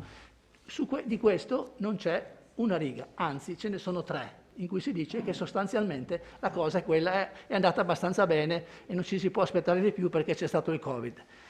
Quindi io chiedo che, a me sembra che questa cosa sia troppo poco, ecco, non so che cosa ne pensi il Consiglio, però questo aspetto secondo me era un aspetto da approfondire e mi auguro che il mio stimolo, la mia stimolazione possa portare prima o poi anche a un esame di questo tipo. Il Consiglio Comunale ormai non ha più quasi niente da fare, cioè non ha più competenze, ma almeno discutere di questi grandi temi credo che sia un dovere portare al Consiglio Comunale, all'attenzione dei consiglieri questi aspetti. Grazie consigliere De Antoni. C'è qualche altra prenotazione? Consigliere Bagliana. Sì, grazie. Allora, per quanto riguarda il rendiconto, mi associo all'appello che ha fatto il consigliere De Antoni e penso anch'io che affinché questo momento non sia un momento sterile di un'elencazione di numeri, sarebbe interessante dibattere rispetto agli obiettivi raggiunti e a quelli che mancano, quelli che sono ancora da raggiungere. E questo elenco, a dir la verità, è compreso nella parte terza della relazione, no? Quindi io lo sto leggendo, sì, è inserito e dove il capoverso è stato di attuazione dei programmi nel documento unico di programmazione. Sì, però il fatto che sia inserito, forse il consigliere diceva è inserito, lo leggiamo, però sarebbe interessante, ma questo non spetta neanche tanto forse ai membri della Giunta quanto al Consiglio Comunale De Antoni, perché spetta a noi consiglieri comunali trovare spunto di riflessione e quindi provare a costruire, ad analizzare e alzare il livello del dibattito in aula. Quindi sinceramente anch'io ho dato un'occhiata soprattutto allo stato di attuazione dei programmi, perché poi a confrontarsi con i numeri non è sempre facile, è molto difficile per noi consiglieri e soprattutto perché non ha esperienze insomma di ragioneria o di contabilità risulta abbastanza un'impresa ardua. Per andare nel merito poi dei programmi raggiunti, io mi sono segnata alcune cose, se posso già intervenire in questo ambito, dove secondo me ci potrebbe essere nello specifico magari delle osservazioni da fare proprio per cercare di in qualche modo negli anni successivi, quindi nel 2021 per quel che rimane, poi nel 2022 di completare e di attuare anche parte del programma che era anche in parte condivisibile, insomma, no? Allora, nello specifico vado anche veloce. Quando con l'amministrazione comunale parla di semplificazione degli adempimenti a carico dei cittadini e garantire la qualità dei servizi, mi viene in mente e la semplificazione anche dell'accesso alle offerte dei servizi demografici, come l'ultima che è stata attivata dei servizi online, ecco. L'abbiamo anche ribadito in un comunicato stampa, magari qua chiediamo un'attenzione maggiore rispetto alle persone che hanno carenza da un punto di vista di competenza digitale e quindi anche di istituire un numero telefonico al quale i cittadini possono, soprattutto le persone più anziane, accedere per prendere gli appuntamenti per quanto riguarda i servizi attuati non solo dai servizi demografici ma anche da altri uffici. Mi sembra di capire che la scelta era stata fatta proprio legata per la questione del Covid, della pandemia, però secondo me è una scelta efficiente e efficace da portare avanti, però magari aggiustandolo un attimino sotto questo punto di vista. Spiace che in aula non siano presenti gli assessori di riferimento, perché mi sa che hanno accompagnato... vabbè. Comunque io vado avanti in caso mai prendete nota. Altra tematica che ho segnalato è quella relativa alla tutela del verde pubblico e alla salvaguardia del patrimonio arboreo, e qua vorrei che fosse in aula l'assessore Fasan, perché non so cosa lui intende salvaguardia del patrimonio arboreo, nel senso che più che salvaguardia ultimamente ci va giù abbastanza forte di motosega, insomma, ecco, quindi no, adesso no, bando agli scherzi, nel senso che sarebbe interessante capire dall'assessore se nella tutela della parte del verde ha idea di procedere a un piano di mantenimento, un piano di tutela appunto del verde, però una cosa un po' pianificata. Faccio un esempio: sarebbe interessante capire qual è l'ordine che venisse magari portato in commissione ambiente, l'ordine con il quale i vari alberi vengono abbattuti in città, che priorità ci sono rispetto a questi abbattimenti, e in modo che insomma la cosa sia un po' condivisa e risaputa anche da tutti i consiglieri, perché noi ci alziamo la mattina e vediamo un albero c'è e il giorno dopo non c'è, e continuiamo a ricevere telefonate, e allora sarebbe interessante, onde evitare queste situazioni anche di criticità da parte dei cittadini o quant'altro, che l'assessore magari stilasse un piano del verde in modo che sia coerente e un po' risaputo, insomma, ecco, questo chiediamo all'assessore.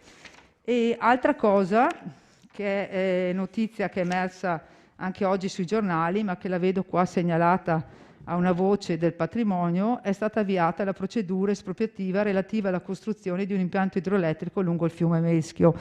Allora, rispetto a questo, mi sembra di capire che l'azione dell'amministrazione comunale sia quella di sposare e acconsentire l'attuazione e la concessione di tutte le richieste delle centraline elettriche. Allora, magari più avanti torneremo su questa tematica in un'altra occasione, però anche qua mi sento di fare un appello all'amministrazione comunale per la salvaguardia del fiume Meschio e di mettere il Meschio al centro della propria azione. Ecco, quindi anche su questo chiederei un'inversione, anche se non so se la vostra politica è una scelta politica, quindi legittimate a farla, però mi sento di criticarla proprio nella sostanza, e anche perché penso che sia ora di cambiare la filosofia. Sia ora che i beni, come è quello, un bene naturale come il fiume Meschio, venga salvaguardato, tutelato e potenziato.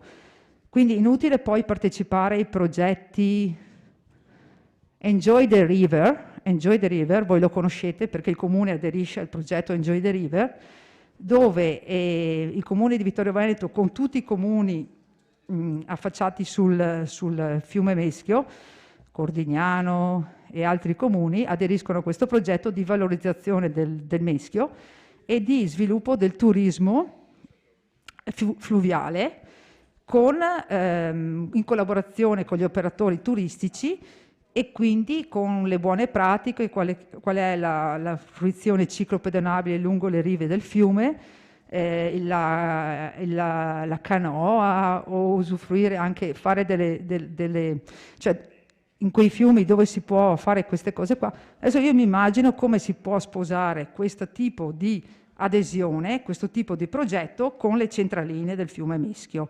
Voi spiegatemi come faccio ad andare in canoa, eventualmente, se dovesse succedere, lungo il fiume Meschio con una serie di intervallati da queste centraline. Ecco, allora, questo era un piccolo esempio per dire, secondo me, che l'azione politica va corretta e deve essere coerente poi, perché, ripeto, è inutile partecipare a dei progetti di bandi di tipo turistici se poi tu però vai a intaccare quella che è la tua risorsa primaria. Ultima cosa è quella relativa alle disabilità. E allora abbiamo detto che sono stati fermati 200.000 euro per il PEBA. Volevo chiedere se per caso ci sono già delle idee rispetto a questi interventi e volevo chiedere, appunto, l'avevo ribadito anche la scorsa volta con il consigliere, mi aiuti, cognome? Pagotto, scusi, consigliere Pagotto, e la necessità di collaborare, di istituire questa specie di commissione per le persone con disabilità. Vorrei farvi solo questo ultimo piccolo esempio. Presidente, c'è un attimo di tempo ancora.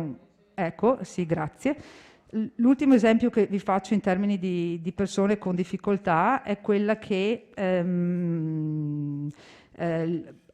possono accedere a dei contributi nazionali per l'abbattimento delle barriere architettoniche in casa propria e quindi ad esempio installare degli ascensori o delle scale mobili, e ricevono dei contributi, dei finanziamenti statali, non per l'intero importo della spesa in misura minore, però questi contributi arrivano dopo 5 anni da quando è stata approvata la richiesta. Generalmente la richiesta viene approvata negli uffici comunali, l'iter parte da qua e poi viene trasmesso alla regione e poi allo Stato, no? Cioè, la mia domanda è 5 anni per avere un contributo che spetta di diritto. E, ecco, io mi stavo chiedendo, siccome sono stata interpellata, se noi come comune possiamo in qualche modo, proviamo a pensarci o a sollecitare la Regione Veneto che finanzi o anticipi i contributi che sono certi, nel senso che lo Stato mette sempre a disposizione questi soldi, ma non sono sempre sufficienti naturalmente, oppure che il Comune stesso potrebbe fare una partita di giro per finanziare questi contributi, per anticipare questi contributi che sono certi. Questa è un'idea che non so neanche se è fattibile da un punto di vista burocratico e amministrativo, però mi sembra che un cittadino debba aspettare 5 anni per vedersi riconosciuto un diritto, mi sembra anche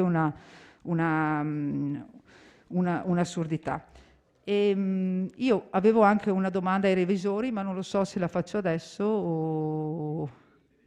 Il tempo ce l'ha. Ok, allora vado di conseguenza. Allora, intanto ringrazio il dottor Genovese per la presenza. Volevo riallacciarmi alla questione della verifica amministrativa contabile, che non so se si ricorda, un anno fa proprio in quest'Aula avevo sollevato la questione e oggi vedo che insomma a questo capitolo viene dedicato quasi 2 pagine di spiegazioni, no? Quindi significa che che il tema era abbastanza rilevante e andava affrontato come si sta affrontando adesso, quindi con la dovuta attenzione. Mi sembra che lo scorso anno era stato un po' sottovalutato da tutti i consiglieri comunali e era stato un po' rigettato secondo me, quindi ha una sua valenza, ha una sua portata, e tanto è vero che oggi voi dedicate 2 pagine e mezzo. Nello specifico volevo chiedervi a pagina 26, però non so se siete voi a dare le risposte o qualche assessore di competenza, sono riportati a pagina 26 e 27 tutti i vari importi relativi ai rilievi fatti dal MEF, e sono importi anche abbastanza sostanziosi negli altri rilievi. Nello specifico, nel rilievo 4, si legge insomma che si sta provvedendo a quantificare, anzi si è provveduto a quantificare la somma versate da questo ente per gli emollienti percepiti dal soggetto interessato in qualità di dirigente nel periodo di prescrizione decennale. Risulta quindi in corso il procedimento di recupero delle somme indebitamente corrisposte. Allora io volevo chiedere se si può sapere quant'è la cifra, visto che è stata quantificata, e il tipo di procedimento che si sta attuando. Ripeto, a me non interessa sapere tutti i dipendenti che in qualche modo sono stati coinvolti, perché, ripeto, può succedere uno sbaglio e quindi siamo tutti qua per cercare di aggiustare le cose che non vanno, però mi sembra doveroso anche nei confronti dei cittadini, insomma, quantificare questi importi e cercare, insomma, di rendere anche, sì, anche perché sono atti pubblici e quindi è giusto che tutti siano a conoscenza. Grazie. Grazie, consigliere Baleana. Qualche altra prenotazione? Qualche altro intervento? Prova, vediamo. Sì, consigliere Tonon. Prego. Grazie. Grazie. Mi soffermo anche un attimo sulla relazione dei revisori per una questione che sicuramente è determinata dalla normativa, ma per l'ennesima volta mi suona leggermente stonata, diciamo. Non è solo una questione nominalistica, è una questione, secondo me, anche di sostanza. Mi riferisco a quanto scritto a pagina 20 relativamente all'indebitamento, sceso anche quest'anno, come ha sottolineato giustamente il dottor Genovese, di oltre 400.000 euro, come era sceso nel 19 di 1 milione, come era sceso nel 2018 di oltre 900.000 euro. Nella tabellina al punto 6, la gestione dell'indebitamento, si parla di debito complessivo e al punto 2 rimborso mutui.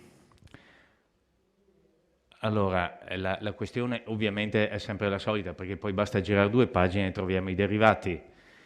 La sottolineatura è quella: chiamiamo debito semplicemente i mutui. Mi pare di capire, come presumo convenga anche il dottor Genovese, mentre per quanto riguarda i derivati si parla di strumenti finanziari derivati, ricordandoci tutti che sono dei veri e propri debiti che il Comune ha e non risultano nella tabellina, cioè non risultano facendo il debito medio per abitante, ci sono solo i mutui e non ci sono i derivati. Tant'è vero che correttamente poi nei derivati il collegio dei revisori sottolinea come sia ovviamente, ma lo sappiamo fin dal momento in cui sono stati sottoscritti, che hanno ovviamente un valore negativo e come dire, chiamiamola così, una realizzazione oggi ovviamente negativa, perché dura negli anni, anzi sta di anno in anno crescendo. Lo sottolineo perché ovviamente è una questione che noi abbiamo fin da quando furono sottoscritti questi prodotti, sottolineato come non la ritenessimo, anche allora eravamo minoranza, non la ritenessimo come dire, una operazione adeguata per un ente pubblico. E poi anche perché, ovviamente, avendo anche le sollecitazioni della Corte dei Conti durante lo scorso mandato, non avendo trovato risposte, non dico educate, ma sicuramente non positive da parte dell'istituto bancario che aveva proposto e fatto sottoscrivere questi prodotti all'amministrazione vittoriese, abbiamo adito le vie legali per cercare perlomeno di portare a casa un risultato positivo. Giusto per sottolinearlo, c'è anche la del tutto singolare tabella delle partecipate, che vede la quota in Asco Piave crescere molto di più di quella in Asco Holding. Lo dico così perché qualcuno diceva che forse l'operazione era sbagliata, forse non lo era proprio del tutto. Invece una domanda specifica ai revisori del conto per quanto riguarda, nelle loro raccomandazioni alla lettera H, rafforzare ulteriormente le procedure volte al presidio dell'andamento economico-finanziario delle società partecipate. Mi chiedo esattamente cosa significhi, perché? Perché io ritengo che le amministrazioni che si sono succedute lo abbiano fatto, presumo, al meglio. Perché lo sottolineo adesso? Perché il dottor Genovese prima, ricordando la normativa a proposito dell'intermodale vittoriese, ha ricordato giustamente che bisogna come dire, dare corso non solo al tentativo di vendita, ma qualora servisse anche ad altri come dire, procedure per allinearsi a quella che è la normativa. Ricordo però che il tema è un po' delicato per il Comune, perché il Comune, diciamo, ha una doppia veste in questo caso, non solo come è una SRL, non come azionista, come socio, diciamo, ma è anche fruitore percettore di canoni, se non ricordo male, Assessore, percettore di canoni pagati dalla Intermodale. Se la società dovesse sciogliersi, ai noi i canoni non li beccheremo più. Quindi lo sottolineavo perché se da un punto di vista formale il Collegio di Revisori ha pienamente ragione, da un punto di vista sostanziale bisogna considerare quali sono gli interessi del Comune, cioè che non siano superiori quelli al mantenimento, se non si riesce a vendere, rispetto a una liquidazione della società che porterebbe, come dire, a una cessazione degli incassi da parte del Comune dei canoni concessori. Vado poi alla relazione invece della Giunta. Vado direttamente quella che ha citato la collega Bagliana, alla parte terza, che dovrebbe essere quella appunto relativa all'attuazione. Solo qualche piccolissima e veloce sottolineatura. Allora, per quanto riguarda, a pagina 113 si parla degli uffici tecnici. È stato sottolineato prima, durante le interrogazioni, il problema, e il sindaco ha dato risposta, il problema della difficoltà da parte di parecchi cittadini e quindi dei tempi che si stanno dilungando in maniera anche rilevante per qualche cittadino, eccessivamente rilevante rispetto alla capacità del Comune di fornire i documenti che sono chiesti. Era ottobre, l'ha ricordato prima il collega De Antoni, quando noi minoranza avevamo chiesto che fossero implementati gli uffici in previsione proprio di queste richieste. Come si dice, meglio tardi che mai, ma forse essere intervenuti un po' prima, ogni tanto anche qualche piccola ideuzza anche la minoranza forse può suggerirla. Poi chiedo all'assessore, al vice sindaco, fra entrate e uscite come siamo... sì, 114, si parla semplicemente del personale, niente di... per capire fra pensionamenti e entrate come siamo. E poi a pagina 121, visto che era un tema che obiettivamente, lo riconosco, anche noi avevamo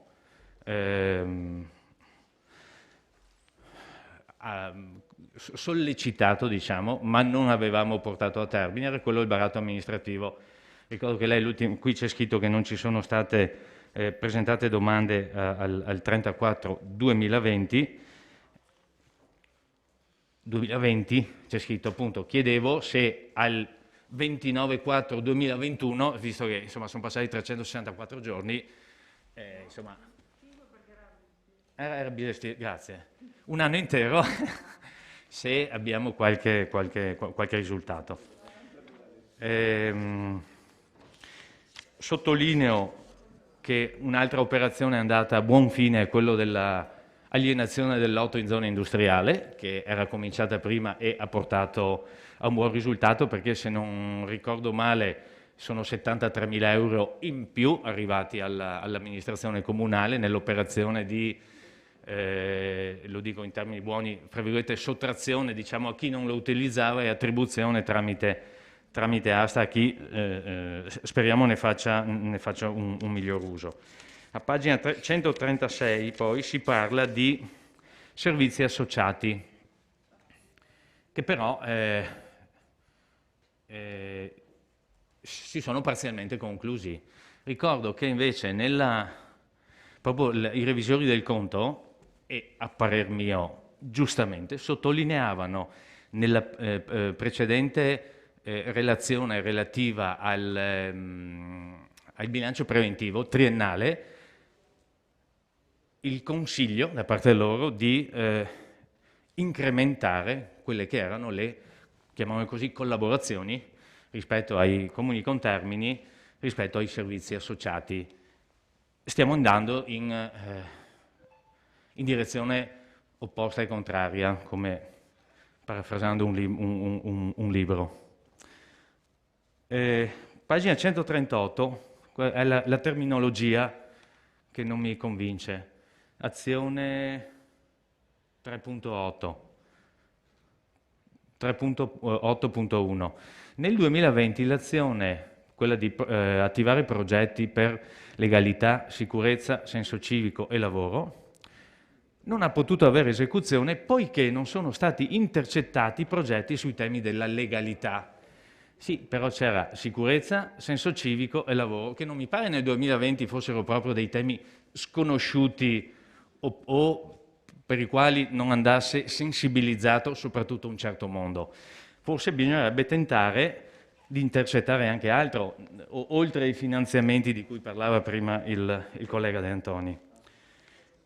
Mi auguro ovviamente che venga fatto nel 2021.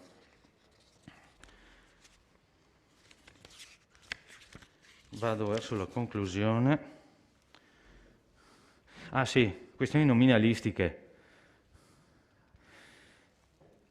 Prima, 4.3.4, partecipazione a circuiti culturali sostenendo iniziative di promozione della lettura. Tutte le attività in calendario sono state annullate a causa dell'emergenza coronavirus, e questo era comprensibile. Si è stabilito di utilizzare i fondi a bilancio per organizzare un corposo programma di letture animate nel secondo semestre 2020. Non so se riferisce al 2020 o al 2021 a questo punto di domanda, perché se sono già state fatte, punto, lo chiedo semplicemente.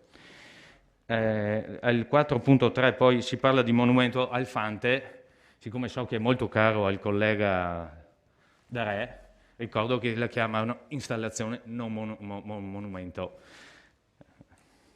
perché se no mi viene in mente anche la famosa finale del romanzo di Umberto Eco, nomina nuda tenemus. Temo che lo facciamo anche qui se andiamo avanti così.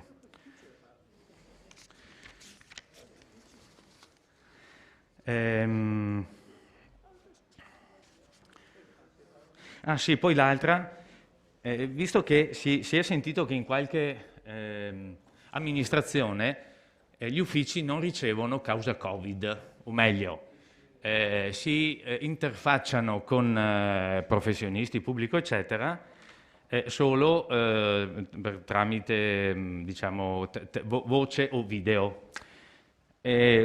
A me è stato sottolineato che diventa difficile per qualche settore interloquire con gli uffici in tal modo. In taluni settori si può fare tranquillamente e lo si è visto in quest'anno, in altri la cosa diciamo, comporta ulteriori difficoltà a chi ha necessità appunto di avvicinarsi.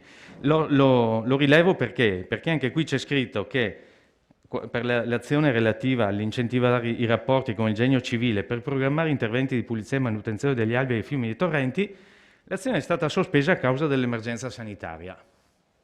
Cioè non si può neanche parlare col genio, chiedo, perché c'è il Covid, non alziamo neanche il telefono.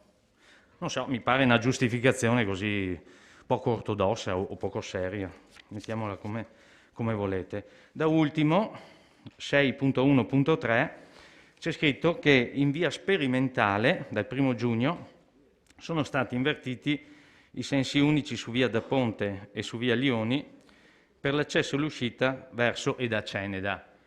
Volevo capire, perché non ricordo se era stato più detto, visto che mi pare non siano cambiati, se questa azione sperimentale, dopo aver avuto un inizio, avrà anche una fine e presumibilmente quando, o se sarà definitiva, perché qui è citata dopo 7 mesi ancora sperimentale, ne sono passati altri 4, quindi siamo a 11 e stiamo ancora sperimentando. Dopo sperimentare è bello, però magari non tutti ne sono felicissimi. Grazie. Grazie, consigliere Tonon. Altre prenotazioni?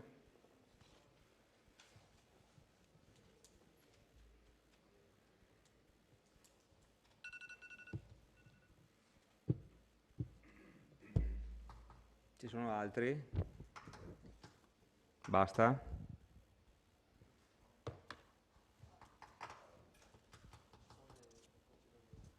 Bene, dottor Genovese, se vuole rispondere a qualche domanda. Sì, allora, consigliere Bagliana chiedeva in merito al rilievo 4 dell'ispezione Ragioneria Generale dello Stato. Il tema, come dire, i rilievi ancora aperti sono un punto sul quale il Collegio in maniera proprio sistematica e continuativa monitora il fatto che vengano appunto gestiti assumendo i relativi atti necessari, questo anche per che poi non ci siano delle responsabilità in capo sia agli amministratori che all'organo di controllo. Ecco, relativamente al quesito 4 e alla quantificazione delle somme, nella nostra relazione è del 16 aprile, quindi a quella data non era quantificata e avevamo anche chiesto agli uffici se c'erano degli aggiornamenti. Ecco, in data odierna ho una risposta della dirigente dottoressa Costalonga che mi dice che anche alla data odierna sta concludendo la quantificazione degli emolumenti percepiti dal soggetto in qualità di dirigente, per cui sono anche conteggi di una certa complessità, però ecco, oggi non c'è ancora insomma la cifra esatta.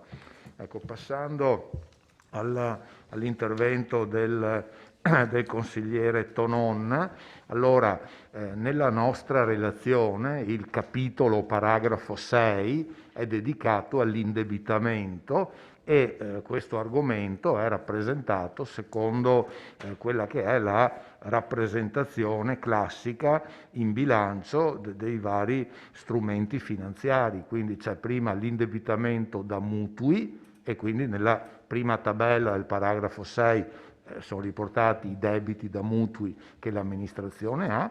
A seguire quell'altra forma di indebitamento dove vedete appunto il residuo debito col far value, cioè col valore attuale residuo dei due strumenti derivati che sono ancora aperti e che rappresentano appunto anche questa una componente del debito dell'amministrazione. Quindi ecco, il consigliere da questo paragrafo della relazione ha una visione insomma compiuta dell'indebitamento dell'ente e dei diversi strumenti. Ecco, sugli organismi partecipati va detto che è proprio un'osservazione generale che la Corte dei Conti fa a tutti gli enti, quella di adottare controlli più attenti sia sugli organismi partecipati sia sulle convenzioni con terzi, perché generalmente l'ente pubblico tende a essere un po' come dire un cliente dormiente, nel senso che una volta fatta la convenzione non c'è la cultura di un monitoraggio periodico. Allora anche nei rapporti con le partecipate si invita a svolgere la propria attività di indirizzo di controllo in maniera molto più penetrante. Faccio degli esempi concreti. Quando si è soci in una società si ha come diritto del socio quello di partecipare alle assemblee per votare i bilanci, per votare le quote. Qui la prassi invalsa è che arriva la convocazione, il sindaco o l'assessore delegato va all'assemblea, mentre negli enti nei quali si adottano delle procedure di controllo, anche su tutti gli atti delle società viene fatta un'istruttoria da parte degli uffici, viene assunto un atto di indirizzo che autorizza quindi il rappresentante dell'ente a votare in un certo modo i punti all'ordine del giorno, così come sui vari contratti di servizio, anche lì c'è un'attività proprio di report periodico. Quindi ecco, proprio concretamente il senso della raccomandazione era proprio quello di adottare queste forme per rendere insomma più concreta e effettiva l'attività di indirizzo e di controllo sulle partecipate e sulle gestioni associate. Sulla intermodale vittoriese lì c'è proprio una richiesta di chiarimento che viene dal MEF, che sostanzialmente dice: bene, prendiamo atto che vi siete attivati per la razionalizzazione con la dismissione, però invita a esplorare anche le altre strade che non sono solo lo scioglimento. Quindi se per l'ente c'è una valutazione che ci sono dei canoni, che ci sono altre motivazioni per cui quel tipo di operatività che svolge quella società ha un senso, si può ricercare anche, ad esempio, con la fusione o col conferimento della società in un'altra società, perché purtroppo la legge ha messo questo parametro che se l'azienda ha un fatturato di meno 500.000 euro all'anno o i bilanci in perdita deve essere appunto razionalizzata. Ecco, così quindi sì, mi pare che erano un po' queste, ecco, le due questioni evidenziate. Ecco, quindi io ho concluso, Presidente. Bene, grazie dottor Genovese. Allora, se c'è qualche risposta da parte del Vice Sindaco, prego. Di tutte le risposte, se non ho tutte le risposte al consigliere Tonon, intanto consigliere De Antoni e consigliere Vagliana, grazie. Col prossimo rendiconto cercheremo di fare come con la presentazione di bilancio, magari qualche slide in cui ci illustra un attimo lo stato dei fatti, quindi accolgo la vostra proposta e cerchiamo di essere un po' più precisi la prossima. Alcune domande, consigliere, non so rispondere, magari sul rapporto tra assunti, tra pensionamenti, non ho i numeri, so che abbiamo assunto tutto l'assumibile e addirittura sui 110 so che abbiamo anticipato noi i soldi per la persona che viene all'ufficio tecnico a fare il lavoro del 110, però sarò più preciso con i numeri magari nei prossimi giorni. Baratto amministrativo, non si è rappresentato nessuno, poi ho avuto 2 contatti di 2 persone che si sono informate. Non so se sia stata colpa della pandemia che non ci si poteva muovere così, sarà nostra premura informare di più le persone in città, sperando che passi tutto. Viabilità in via Lioni è ancora sperimentale, nel senso che vogliamo vedere come l'apertura del traforo incide sulla viabilità cittadina. Certo non lo possiamo fare adesso i rilievi perché non c'era traffico, perché era in zona rossa, quindi vedremo nel prossimo periodo, quando riprenderà anche il traffico, di fare tutte diciamo, di decidere. È ancora sperimentale io su invece Genio Civile e Polizia Torrenti, magari risponde l'assessore Fasan. Ho visto che hanno iniziato da gennaio veramente un'opera di pulizia di torrenti vicino alle piscine, ma anche il torrente Cervada ho visto che hanno pulito, vedo che interventi sul Meschio, ma è più preciso l'assessore Fasan. Grazie Vice Sindaco. Bene, vediamo se ci sono altre prenotazioni.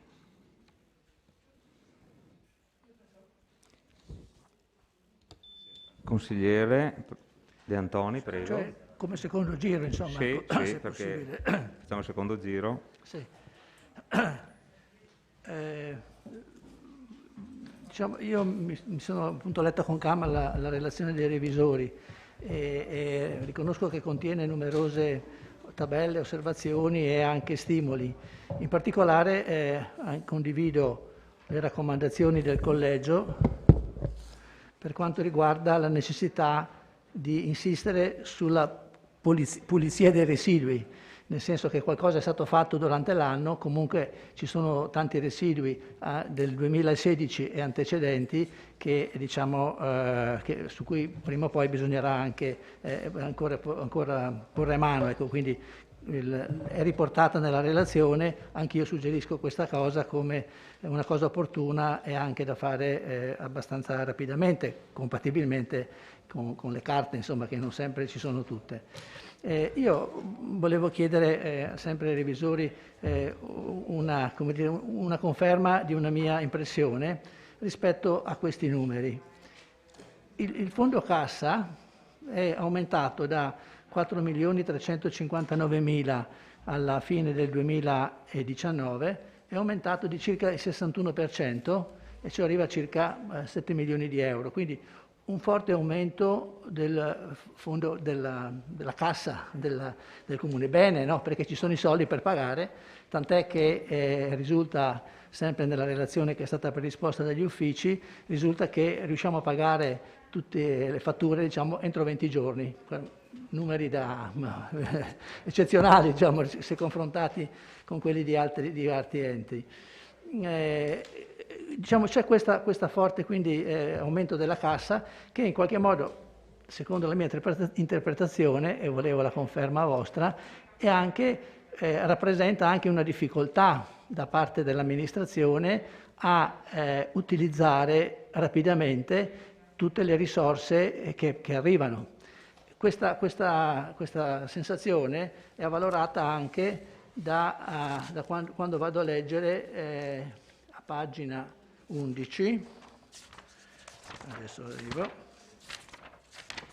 pagina 11, quando leggo la conciliazione dei risultati finanziari, leggono che il totale degli accertamenti di competenza, compresi quelli del fondo pluriennale vincolato, sono a 32.300.000. Il totale degli impegni di competenza, compresi il fondo, sono di 28.000, cioè c'è una differenza di 4 milioni di euro circa. Questo confronto tra queste voci può essere un segnale di una certa lentezza da parte dell'amministrazione nell'utilizzare i fondi che ha a disposizione? Ci sono chiaramente, questa cosa può dipendere da tante cose. Nel caso per esempio del Covid, adesso c'è stata un po' un'accelerazione rispetto alla situazione che c'era verso la fine del 2020, ma può essere anche imputata a una, io dico eccessiva, ma comunque a una attenzione particolare e anche per essere sicuri che poi non vengano fuori delle situazioni particolari. Però ho visto che alla fine, adesso al 31 dicembre, ci sono circa 600.000 euro, no? Se non ho capito male, di fondi Covid che sono ancora disponibili, che devono essere utilizzati. Però per il resto ci sono queste cifre così rilevanti che mi sembrano meritino un'osservazione. Un'altra piccola cosa rivolto all'assessore Fasan, e a proposito di enti dormienti, volevo ricordare che non ho trovato nella relazione, nel quadro che riporta le diverse iniziative che sono in corso, non ho trovato un'azione, un obiettivo che specifichi l'andamento dei rapporti con Rete Ferroviaria Italiana. Allora, nel prendere atto con davvero un malincuore di questa situazione legata al finanziamento del sottopasso, che vabbè ormai non me la sono ancora accettata, comunque ribadisco che mettere 1.200.000 di fondi del nostro bilancio per fare quelle due opere laggiù in zona industriale è davvero una cosa, non so come chiamarla, insomma una cosa assolutamente negativa, diciamola così. Ricordo che la convenzione che è stata firmata con Rete Ferroviaria Italiana prevedeva anche dei lavori da eseguire nella stazione. Allora, è vero che ne abbiamo già parlato, no? È vero che non c'è un termine per eseguirli, però un sollecito, cioè essere meno ente dormiente, cercare di essere proattivo per cercare di fare in modo che questi lavori previsti in una convenzione ancora della precedente amministrazione, quindi chiamiamosela del 2018 oppure primi mesi del 2019, che questa convenzione venga realizzata anche per quanto riguarda gli interventi che Rete Ferroviaria deve fare. Chiedo all'assessore se ha qualche notizia in merito, perché l'ultima volta che gliel'ho chiesto ha detto che non sapeva neanche che questi lavori fossero previsti. Poi io gliel'ho detto e quindi sono sicuro che poi lui ha preso in mano le cose, però credo che lo debba prendere con il suo consueto entusiasmo e con la sua consueta forza e cerchi di fare in modo che finalmente i lavori che sono previsti vengano realizzati. Ringrazio consigliere De Antoni. Consigliere Ballian. intervengo solo per giustificarmi rispetto alla domanda che avevo fatto prima al dottor Genovese, perché leggendo il testo evidentemente i verbi sono sbagliati, perché nel rilievo 4 si sta provvedendo ai controlli dei soggetti responsabili e poi c'è scritto si è provveduto alla quantificazione e risulta quindi in corso. Quindi capisco quello che mi ha detto adesso, quindi effettivamente io mi giustifico perché avevo interpretato in modo sbagliato, ma mi sembra di aver interpretato bene la cosa. Grazie. Grazie consigliere.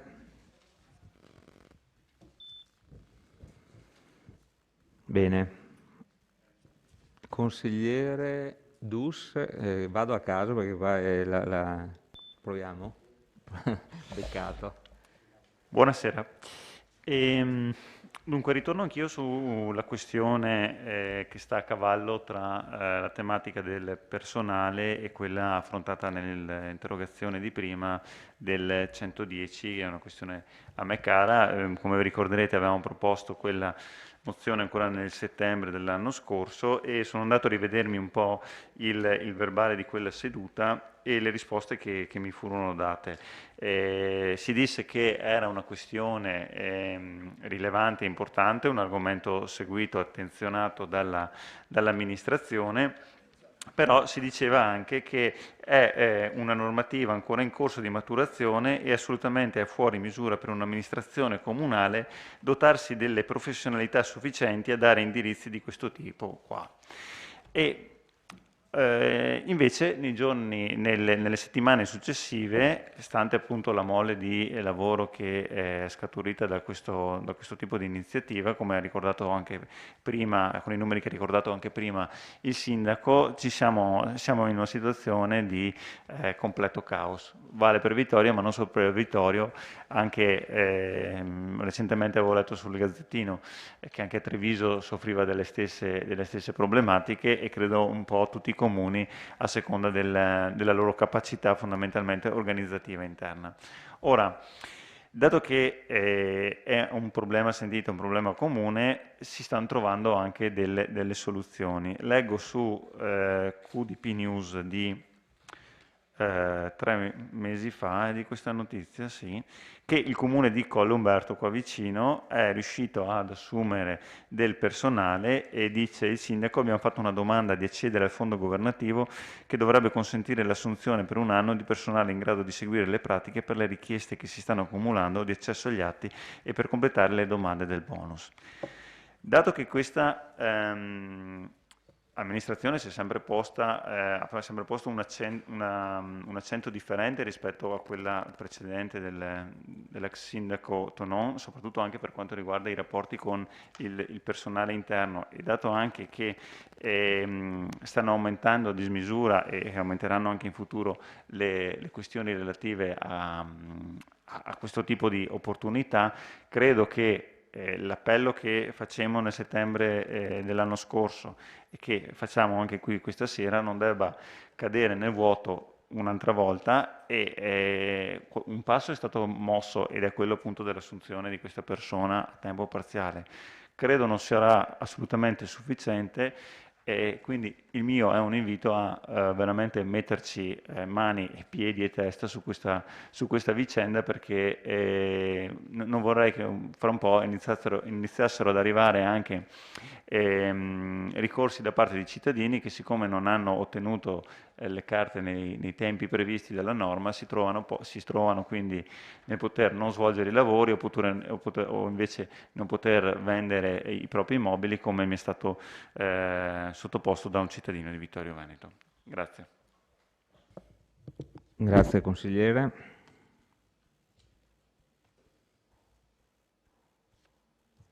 Bene, interventi altri? Altrimenti passiamo alla dichiarazione di voto, direi. Altre risposte? Ok, prego. Allora, il consigliere De Antoni, che in merito all'osservazione sull'aumento del fondo cassa da 4 milioni e 3 a 7 milioni a fine anno, dico anzitutto che nell'ultima verifica, che faceva riferimento alla cassa a fine marzo, eravamo scesi a 5 milioni e 3. Quindi diciamo i 7 milioni sono un po' un picco che c'è stato a fine anno, probabilmente dovuto al fatto che sono stati introitati contributi dallo Stato legati all'emergenza Covid, poi i tempi di erogazione dei contributi a imprese, a associazioni hanno comunque dei tempi tecnici di istruttoria che sono normalmente più lunghi del tempo di liquidazione di una fattura, perché poi le fatture commerciali sono liquidate entro 20 giorni. Quindi ecco, credo che si spieghi con questa dinamica e con l'andamento del fondo cassa a fine anno. Bene, grazie, dottor Guardi che le apro il microfono, se no non la sentono. Allora, schiacci un attimo. Schiacci, consigliere. Ok, prego. Dicevo, scusi Presidente, invece per quanto riguarda accertamenti e impegni, quelle cifre in cui c'è questa differenza, accertamenti, penso che voglia dire che l'ufficio ha accertato che sono arrivati dei soldi, e poi c'è l'impegno che faccio quando decido di fare l'opera. Allora abbiamo visto sì il Covid, però il Covid ci sono solamente 600.000 euro che sono stati accertati e non sono stati impegnati. Ci sono poi 3.500.000 euro che sono in questa posizione, cioè di fondi che sono arrivati, accertati, ma che non sono stati impegnati. Corretto? Prego. Se volete rispondere, domanda secca, risposta secca. Vabbè, ho detto prima, c'è 1.346.000, sono quelli solo del piano opere pubbliche 2020 che abbiamo ancora da fare di quella cifra.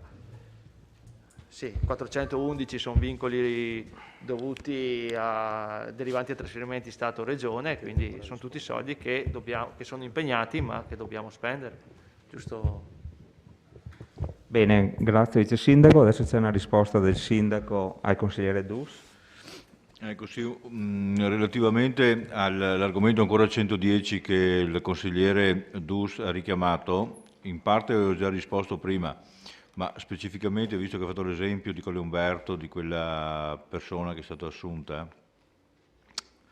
li leggo per la precisione.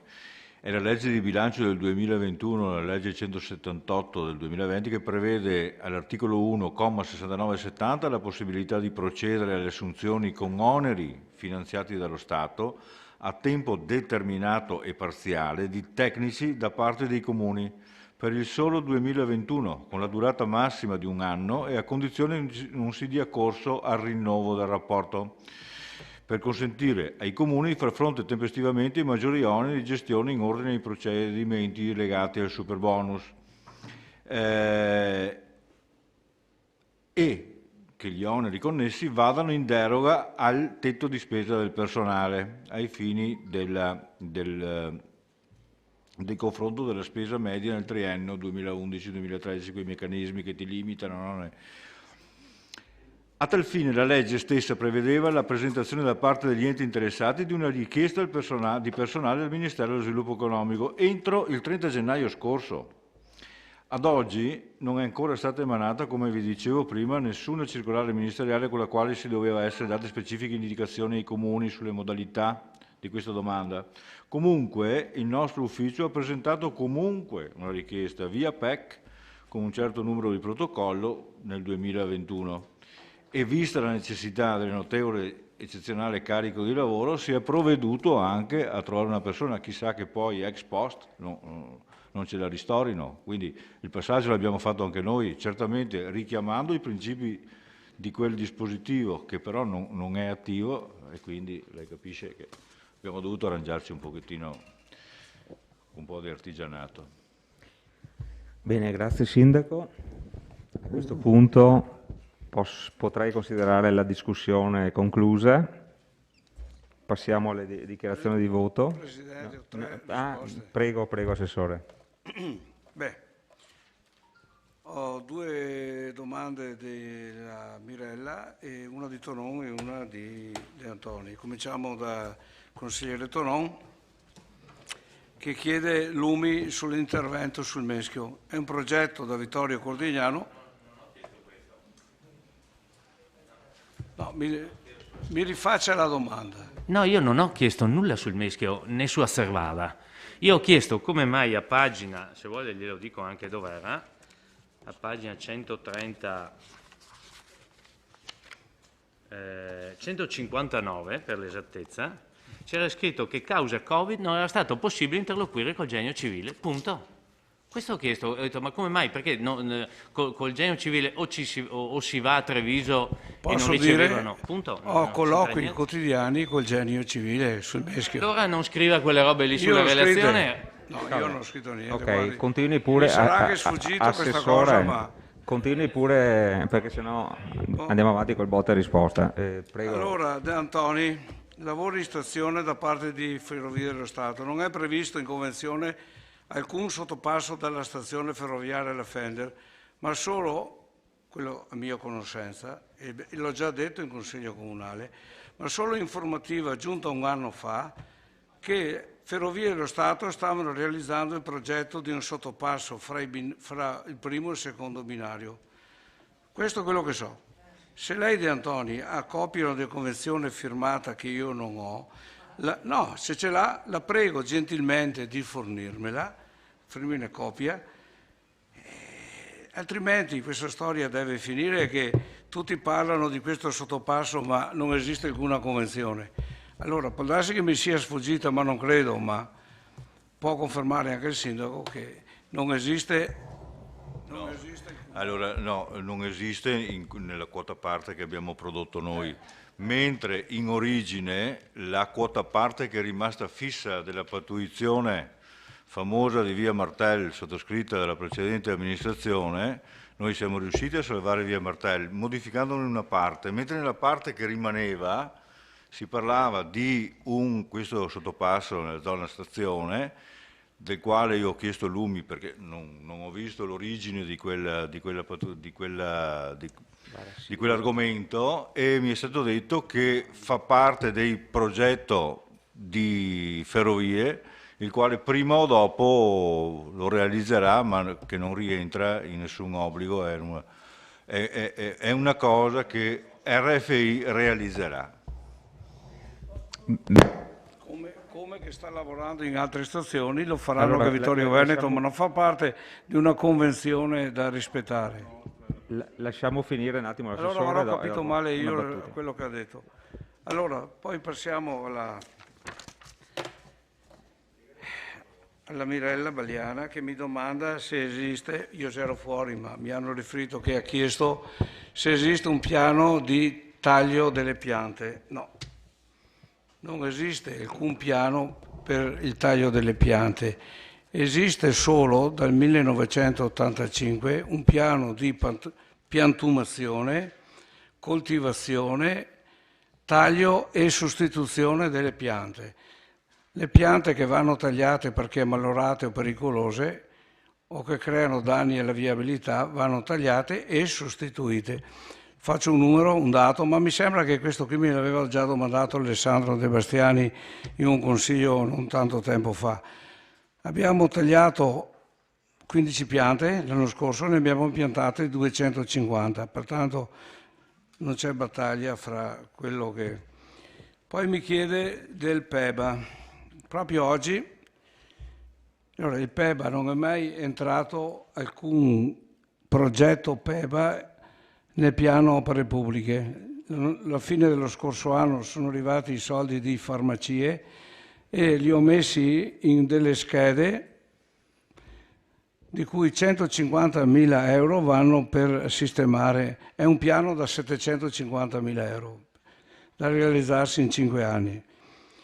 150.000 euro vanno per i marciapiedi, 50.000 per abbattere le barriere architettoniche. Proprio oggi abbiamo parlato con Leggera Bertin che ha avuto l'incarico della sistemazione di via Galilei, via Nanetti e via Brandolini. Lei che conosce bene Vittorio, lei sa in che stato pietoso sono quei marciapiedi e quant'altro.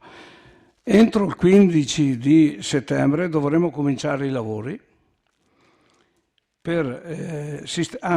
Cominciare i lavori in via Brandolini con la posa della fognatura acque bianche, poi verranno sostituite la pubblica, che va l'illuminazione pubblica, tagliati gli alberi e stiamo tagliandoli in questi giorni, che sono ammalorati. Se vuole le mando una documentazione degli alberi che abbiamo tagliato e ci darà per forza ragione. Entro la fine del prossimo anno verrà sistemato l'illuminazione e cambiata l'illuminazione pubblica via Galilei, via Nanetti, via Brandolini e tutti i marciapiedi. Ecco, se ho dimenticato qualcosa. Bene, grazie Assessore. Ultima battuta, velocissimo. Sì, Assessore, a me dispiace che non ascolti le discussioni che vengono fatte in Consiglio. E in una seduta di Consiglio il Sindaco aveva detto che per quanto riguarda questo problema della stazione ha visto un foglietto con degli appunti. Poi nel Consiglio successivo, dopo che io gli ho mandato la copia della convenzione sottoscritta tra Rete Ferroviaria Italiana e l'amministrazione comunale, prima che arrivaste voi, ma è una convenzione che è in atto e che è richiamata anche nella vostra convenzione. Sì. Quindi Rete Ferroviaria Italiana è impegnata a sistemare i marciapiedi, a fare quel sottopassaggio e a fare tutte le cose che lì sono scritte. Ma lei vada a vedersi, cioè non può lei ragionare solo sulle cose che ha visto lei, deve anche ragionare sulle cose che io dico solo quello che so, purtroppo. Allora andrò chiudiamo che un botta e risposta non serve a nulla. Antoni. Consigliere De Antoni, andrò a vedere meglio tutte le convenzioni. I lavori che erano in programma da fare sulle ferrovie dello Stato sono quasi terminate, ma quella convenzione veramente io non l'ho mai vista. Chiedo scusa, ma non c'è un problema, sai. Bene, grazie Assessore. Non sono io che rispetto le convenzioni, okay. È Ferrovie dello Stato che deve rispettare se l'ha scritto in convenzione. Sì. Va bene, qua dobbiamo andare avanti. No,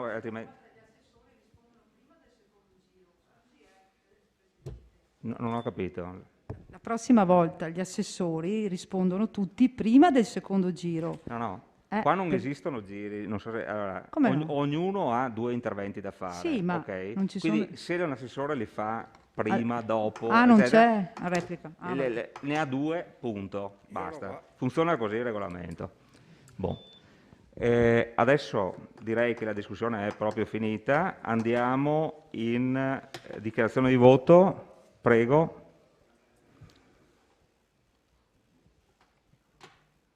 Nessuna dichiarazione di voto, chiedo, rimanga pure là. Allora, per la delibera in oggetto, quindi rendiconto finanziario per l'esercizio finanziario 2020, favorevoli sono quanti? 11. Contrari? 2. Astenuti? Sono 4, 16, 7, perfetto. Allora, la delibera è approvata con 11 favorevoli, 2 contrari e 4 astenuti. Ora passiamo all'immediata eseguibilità della delibera. Favorevoli? Sempre 11. Contrari? 2. Astenuti? Sulle mani? Forza? 4. Perfetto. Allora la delibera è immediatamente eseguibile. Bene, passiamo al punto numero 6 dell'ordine del giorno. Introduzione nuova aliquota IMU per l'anno 2021, in aggiunta a quelle approvate con propria deliberazione numero 51 del 30 del 12 2020. Cedo la parola al Vice Sindaco Posocco per l'illustrazione della delibera. Grazie Presidente. Nell'intento di cercare di aiutare le attività produttive in crisi, in questo caso diciamo chi ha un'attività, un negozio, un'attività produttiva in affitto, sollecitati più volte dalla mia maggioranza, dalla minoranza, dalle associazioni CNA in primis, Confartigianato, Ascom, cercando di dare un aiuto che fosse una leva finanziaria, nel senso io ti do un aiuto perché il beneficiario dell'aiuto abbia una leva in questo aiuto. Siamo riusciti a formulare una proposta che prevede la riduzione dell'aliquota dal 10 per 1000 al 5 per 1000 da applicare sui fabbricati di categoria catastale C1 a 10 C3 locati questo vale per il 2021, purché il proprietario riconosca al conduttore una diminuzione del canone di locazione pari al doppio della differenza dal 10 al 5 per 1000 e che tale diminuzione sia oggetto di rettifica del contratto di affitto-locazione con registrazione all'Agenzia delle Entrate entro il 30 settembre 2021. Praticamente, faccio un esempio pratico. Se un proprietario pagava 1.000 euro di IMU, adesso ne pagherà 500 purché riconosca uno sconto, una diminuzione del carico di locazione all'attività produttiva di 1.000 euro. Quindi ti sconto 500 euro in questo caso, se tu riconosci al conduttore 1.000 euro di affitto. Ecco, è un'operazione che diciamo siamo riusciti grazie appunto a tutti i vostri consigli, ai consigli dei consiglieri, ai consigli delle associazioni del commercio e che speriamo provochi una leva finanziaria che interessi un po', che vada a beneficio un po' di tutte le attività produttive in affitto. Grazie. Grazie Vice Sindaco. Apriamo la discussione. Vedo prenotata la consigliera Bagliana. Consigliera Bagliana? Ah no, prima. Dus? No. Consigliere... a tutti i nomi, scusate, ma... Buonasera a tutti. Prego, consigliere Arzera. Alla luce del provvedimento proposto dall'amministrazione comunale relativo all'abbassamento dell'aliquota IMU ai proprietari di un immobile commerciale, che riducano il canone d'affitto al locatario, provvedimento adottato dalla nostra città per prima in tutta la provincia. Tra chiusure e restrizioni derivate dettate dalla pandemia, i piccoli imprenditori stanno vivendo un periodo di grave sofferenza. Questo provvedimento va nella condivisibile direzione della compartecipazione di questa sofferenza. Un affitto ribassato può aiutare una piccola azienda, un commerciante, un artigiano in difficoltà e la diminuzione dell'IMU consente al proprietario dell'immobile di limitare la perdita economica per la riduzione dell'affitto. Proprio per questo mi sento di ringraziare l'amministrazione che ha saputo essere concretamente vicina alle categorie produttive in questo momento difficile. Infatti si è creata una sinergia veramente encomiabile anche sul piano dei finanziamenti, si veda con la Confidi, e con le associazioni di categoria del territorio. È con questi gesti che si dimostra l'attenzione ai bisogni delle imprese. Ringrazio. Grazie consigliere Arzera. C'è qualcuno prenotato che non vedo? Vediamo se... Consigliere Denardi, prego. Buonasera a tutti. Io ogni volta rimango sempre più perplessa dalle affermazioni del vice sindaco. Apprezzo che dopo oltre 4 mesi dal deposito della nostra mozione abbia improvvisamente scoperto il principio della leva. Apprezzo che improvvisamente si sia reso conto che qualcuno gli ha suggerito qualcosa per mesi e non l'ha voluto fare. Mi domando però come mai, invece di dire i suggerimenti, le sollecitazioni, non abbia detto chiaro e tondo: c'era una mozione che abbiamo votato il 29 gennaio 2021, che era stata depositata ancora a dicembre 2020 dalla minoranza e che proprio del principio della leva faceva il suo cardine. Mozione che, se dal punto di vista tecnico non era uguale all'attuale proposta, lo era nella sostanza, cioè nel principio di base, aiutare i proprietari ad aiutare a loro volta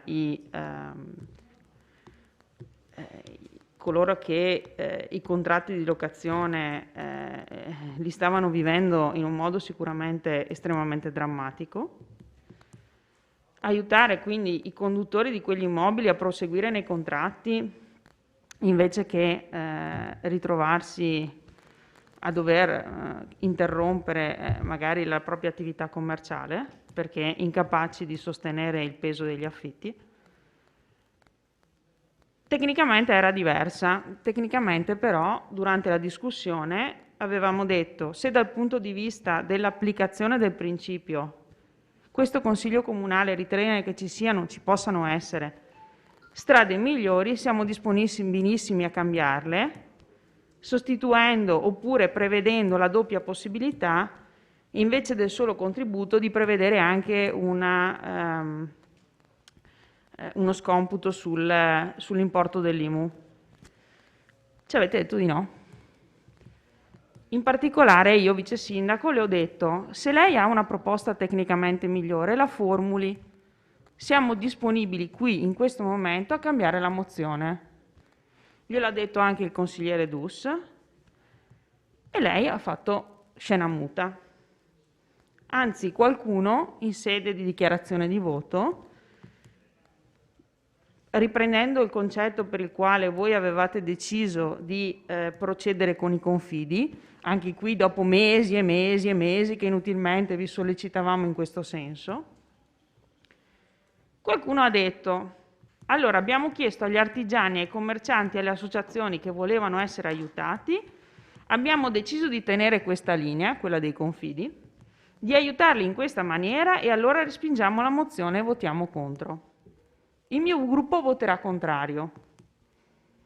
Ovviamente non era lei, perché non fa lei assessore alle dichiarazioni di voto. Allora io mi chiedo, sono passati 3 mesi, 4 mesi dal deposito della nostra mozione. Conversione sulla via di Damasco? O semplicemente bastava dire: riformuliamo la mozione in un altro modo? Non vogliamo dare un contributo, riteniamo sia più utile fare uno sconto sull'IMU? Abbiamo perso 3 mesi, perché avremmo potuto votare la mozione 3 mesi fa, all'unanimità, e non è stato fatto. Allora, Assessore, io avrei preferito e avrei apprezzato, l'avrei anche applaudita, se avesse iniziato il suo intervento dicendo: prendo atto che 3 mesi fa abbiamo fatto questo, adesso abbiamo cambiato idea. Perché non è che noi le abbiamo dato dei suggerimenti, io non le ho messo le letterine nella cassetta. Abbiamo discusso una mozione in Consiglio Comunale che aveva un principio cardine, quello che lei ha citato, la leva: aiutare ad aiutare. E avete votato contro. Non lei, perché lei non vota, ribadisco, ma è stato votato no, senza neanche tentare di raggiungere un testo condiviso da far votare all'unanimità a questo Consiglio Comunale. Questo rimarrà, e non è la prima volta che lo fate, perché anche su Confidi l'abbiamo sollecitata tante volte, ha fatto tante volte orecchie da mercante e poi finalmente sbuca Confidi. Sono contenta? Ma certo, però ammettiamolo, si chiama onestà intellettuale, non è che si chiama vergogna, Capita, si può cambiare idea nella vita, anzi.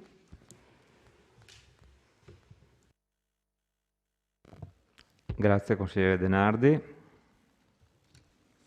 Consigliere Darè. Sì, rispondo. Penso che non ci sia nulla da dire su quanto chi mi ha preceduto. Penso che la bontà del provvedimento sia, diciamo, una riflessione fatta a più ampio regime e soprattutto da chi in questo momento ha il compito dell'assessorato e quindi anche nella gestione dei mutui e delle finanze. Penso che ci sia la volontà da parte di tutti, di maggioranza e minoranza, su questo principio, su questi valori, soprattutto sulle difficoltà del momento di questa pandemia che vedono le nostre imprese e le nostre aziende, le nostre parti commerciali sicuramente in difficoltà. Non solo, io ho anche sollecitato la mia parte che sta a Roma nel dire di costringere con legge a chi è proprietario degli immobili di fare uno sconto a monte di qualche mese proprio per dare la possibilità soprattutto a chi ha l'attività tra le mura, diciamo, dei proprietari, perché con questi principi ci dà una mano, il cittadino aiuta il cittadino, anche perché, ripeto, è forse meglio perdere 3 mesi che perdere l'intero anno perché magari l'attività viene chiusa.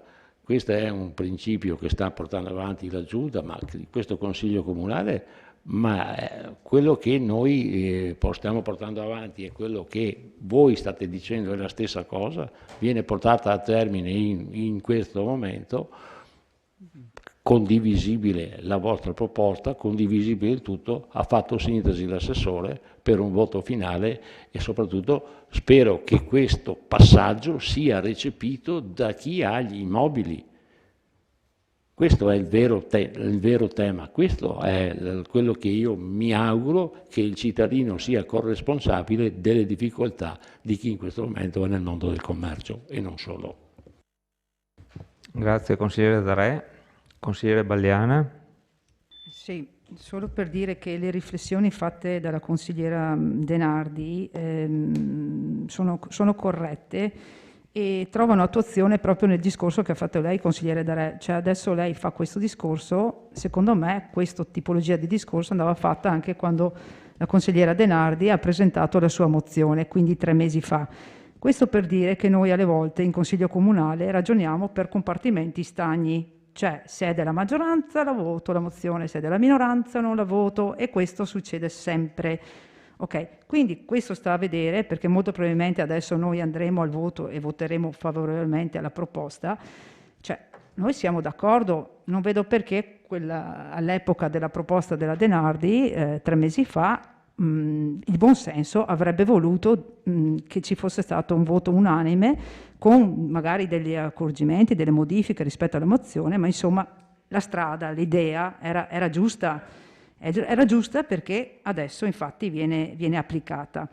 Allora, poi nel merito della delibera mi trova perfettamente d'accordo la proposta e anzi direi al consigliere Darè che per quanto riguarda che venga la sua preoccupazione che la proposta venga recepita poi dai proprietari, io mi sento di dirle di sì, verrà recepita perché attualmente molti proprietari non stanno minimamente incassando l'intero importo dell'affitto, no? Cioè quindi io ne conosco alcuni che per alcuni mesi o mensilità oppure, cioè, quindi voglio dire la proposta va in tal senso, quindi secondo me non so che adesione avrà, spero molto positiva, poi magari se avete fatto anche delle stime però saranno difficili da fare, io penso che vada in un'ottica di, come abbiamo detto tutti, sia dei locatori che di quelli che esercitano poi l'attività all'interno degli immobili e quindi andando però un po' nello specifico mi sono fatta uno schemino. Io risparmio i 500 euro di IMU, perdo magari se ho un affitto di 12.000 euro all'anno, perdo 1.000 euro di affitto, guadagno un po', pago meno tasse perché appunto c'è la denuncia all'Agenzia delle Entrate e quindi insomma si riduce, insomma ecco la cosa. Sono d'accordo con Darè, cioè meglio che gli affitti siano in qualche maniera, sì, un po', sì, che si vada in questa ottica rispetto addirittura di non ricevere affitti per parecchi mesi, no? E quindi dichiaro subito il voto favorevole a questa proposta. Grazie. Grazie consigliere Balliana. Consigliere Tonon. Grazie Presidente. Non è esattamente la proposta che avevamo fatto noi e mi spiego perché. Ho l'impressione, mi rivolgo a tutti, ma soprattutto al collega Darè e al collega Rasera, è un po' rigida e mi spiego perché.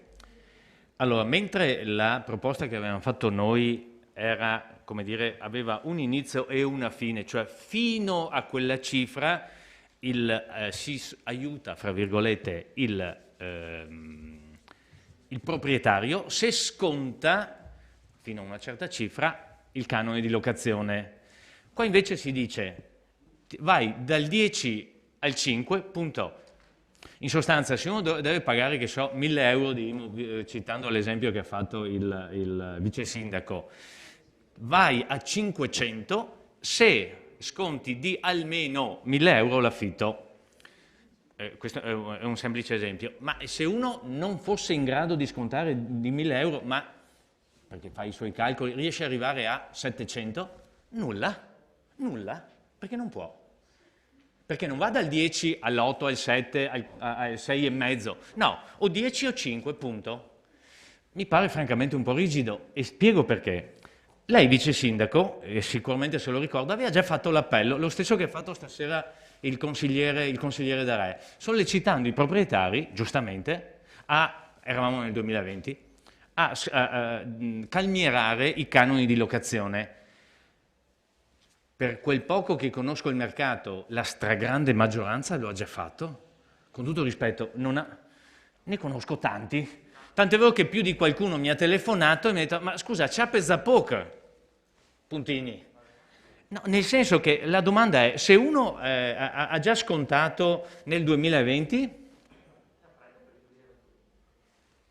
No, non la prende per il 2021, no, perché l'ha depositato nel 2020 lo sconto.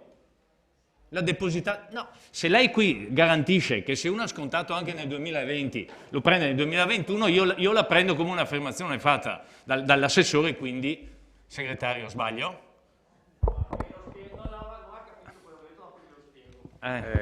No, ho capito. Lei l'ha appena affermato e registrato, lo prenderà nel 2021, ha detto. Vice sindaco, bisogna che... Si è sentito.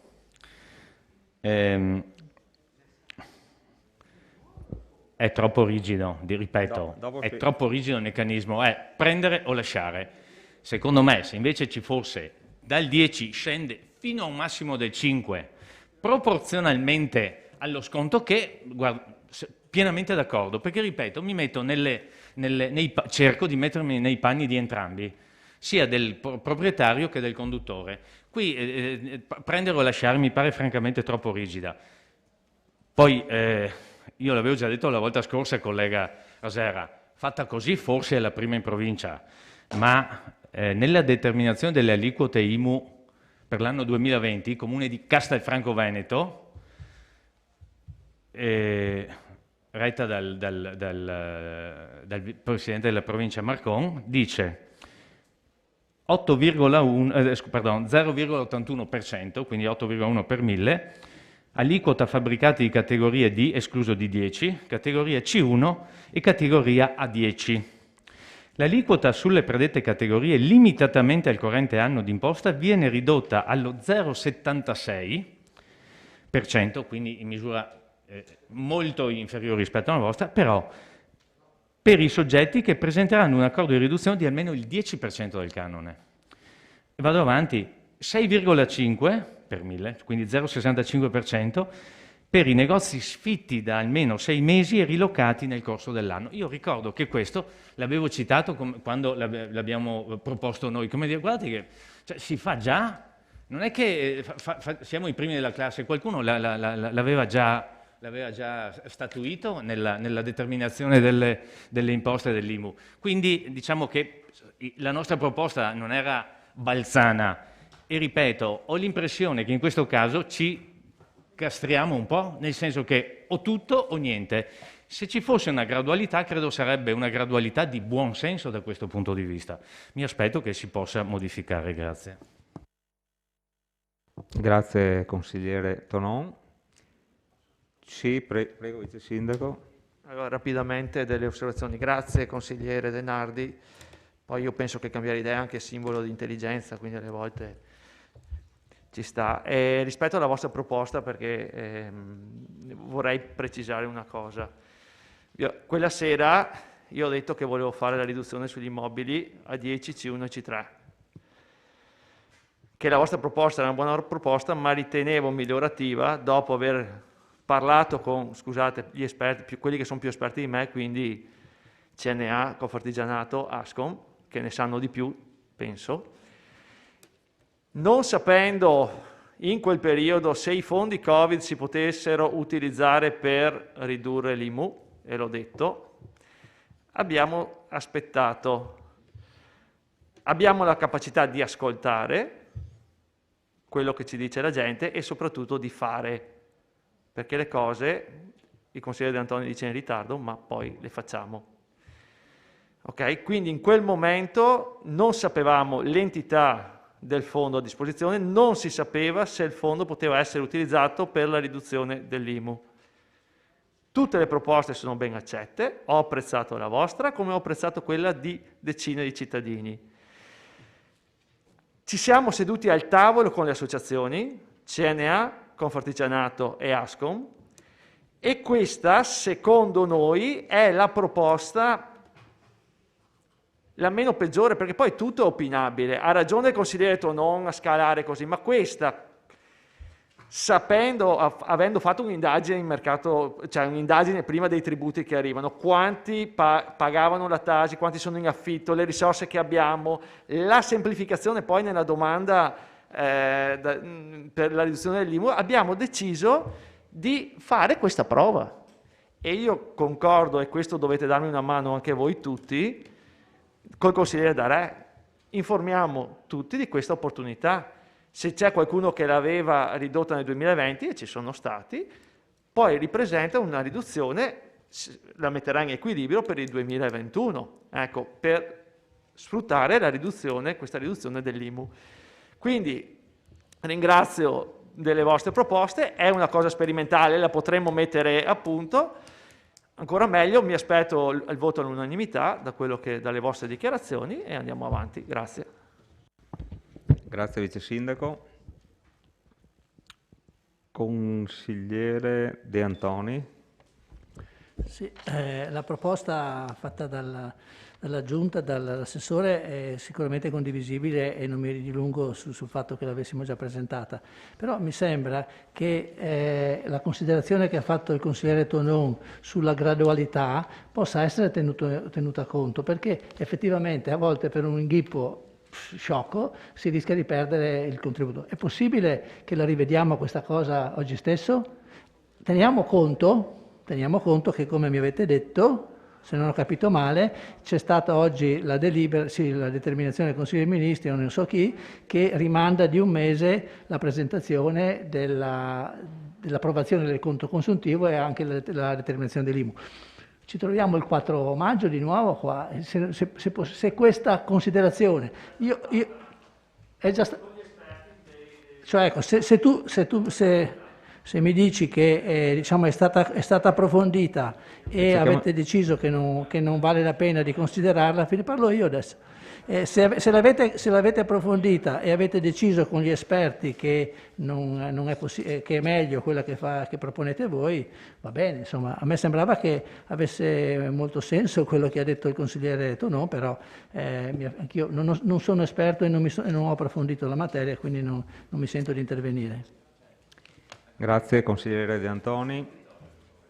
Sì, non so perché non... Ci sono altri interventi? Ci sono. Consigliere Rasera, prego. Consigliere Tonon, mi scusi, Mi scusi, credo la sua sia una proposta anche accettabile. La cosa che non capisco è la riduzione dell'aliquota IMU sugli immobili sfitti. Allora che senso avrebbe, cioè, mi sembra di aver sentito questo, la riduzione dell'aliquota IMU sugli immobili sfitti non avrebbe nessun senso per il provvedimento che stiamo prendendo in considerazione. Basta. No, prego allora. Io non avevo, ha ragione lei, non avevo finito di leggere. Il provvedimento di Castelfranco dice l'aliquota viene ridotta al 0,65% per i negozi sfitti da almeno 6 mesi e rilocati nel corso dell'anno 2020 in questo caso, al fine di beneficiare dell'aliquota ridotta limitatamente al periodo in cui il fabbricato non è stato locato, dopo tornano su. Bisogna, non avevo finito, se no avrebbe pienamente ragione lei. Ok, grazie per la precisazione, consigliere Tonon. Altre prenotazioni? Altrimenti passiamo alla dichiarazione di voto. Consigliere Dus? Perché qua Volevo sapere se potevamo fare l'emendamento. Se ci lascia il tempo scriviamo l'emendamento e... Fate l'emendamento, ma intanto sentiamo il consigliere Darè. No, voglio rispondere perché quando avete fatto le proposte c'era già in elaborazione da parte dell'assessore di questa cosa. Bisognava ascoltare comunque le associazioni di categoria, perché bello dire sì, partiamo subito, bisogna anche capire poi dal punto di vista finanziario, perché ancora non lo sappiamo, su sta riduzione quanti arriveranno e stiamo andando avanti a spanne comunque, perché non ci sono dati storici da cui appellarci. L'unico dato storico è l'entrata, l'uscita o la minore entrata ancora non è quantificabile. Quindi ha fatto un discorso, diciamo, un piccolo passo, certamente significativo, ma dobbiamo poi alla fine far quadrare anche i bilanci. Se fosse stato fatto l'anno scorso magari abbiamo già un'idea di come muoverci. Io spero comunque che questo governo arrivi questi benedetti soldi da me votati anche in Europa, nonostante tutto, e quindi che arrivino anche in questo benedetto comune in cui ho l'onore e l'onere di essere consigliere. Grazie consigliere Darè. Allora aspettiamo. Schiacci che non vedo qua. E questo? Sì, boh. Grazie. Sì, volevo semplicemente sottolineare un aspetto. Quello che dice il consigliere Tonon lo trovo assolutamente corretto, anche alla luce del fatto con la Camera dell'Ordine degli Avvocati di San Donà, con la Camera Civile di San Donà si è svolto ieri un convegno proprio sui temi della locazione e dei riflessi del Covid sulla locazione, un convegno nel quale si sono affrontate non soltanto questioni puramente tecniche di diritto, ma anche questioni pratiche, perché poi sono tanti anche i colleghi che si ritrovano ogni giorno ad affrontare le vicende reali delle ditte, sia dei proprietari sia delle ditte e quindi dei conduttori, ma a volte sono imprese anche i proprietari, oltre a essere persone fisiche. Credo che un sistema così rigido rischi di cozzare non solo con i casi, come diceva il collega Tonon, nei quali c'è stata già una riduzione, magari anche già registrata nel corso del 2020, ma anche in quei casi, e non sono pochi, dove la riduzione, cioè il canone è già di per sé basso. Non ci sono solo realtà che offrono in locazione immobili a valori di mercato elevati. Ci sono anche soggetti che già di per sé hanno stipulato contratti di locazione tra virgolette agevolati, non agevolati in senso giuridicamente tecnico, ma economicamente agevolati. E mi dicono: ma se io già a sto inquilino gli faccio pagare pochissimo, come faccio a scontargli un importo così elevato?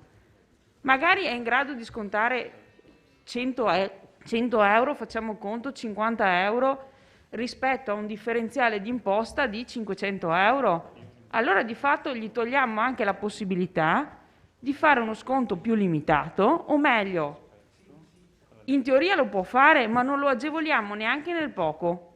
O fai il tutto o fai zero, o meglio, quel che fai lo fai grazie a t'amore Dei per volontà tua. Io credo che, è chiaro, a chi scontiamo tanto il beneficio dal punto di vista dell'IMU diventa grande. Cioè, chi sconta tanto ottiene un grande beneficio, chi sconta poco ottiene un piccolo beneficio. Ma chi siamo noi per imporre necessariamente lo sconto massimo? Ci sono appunto situazioni negoziali nei quali il sinallagma contrattuale dal punto di vista economico è già estremamente tirato. Rendiamoci conto di queste cose, non è che viviamo nel mondo dell'iperuranio dove tutti i contratti sono economicamente perfetti, dove tutti i conduttori pagano cifre stratosferiche per immobili che hanno valori bassissimi. Non è così.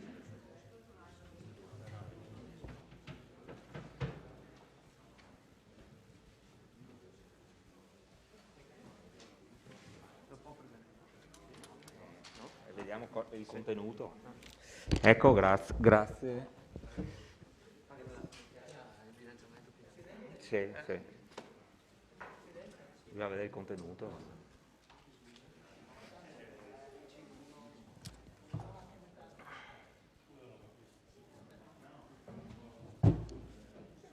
Consigliere De Antoni. Tanto che aspettiamo. No, forse mi sono distratto, ma non ha detto che rispetto alla bozza di delibera che era stata presentata ci sono state queste modifiche in commissione. No, l'ho persa? Mi sono perso?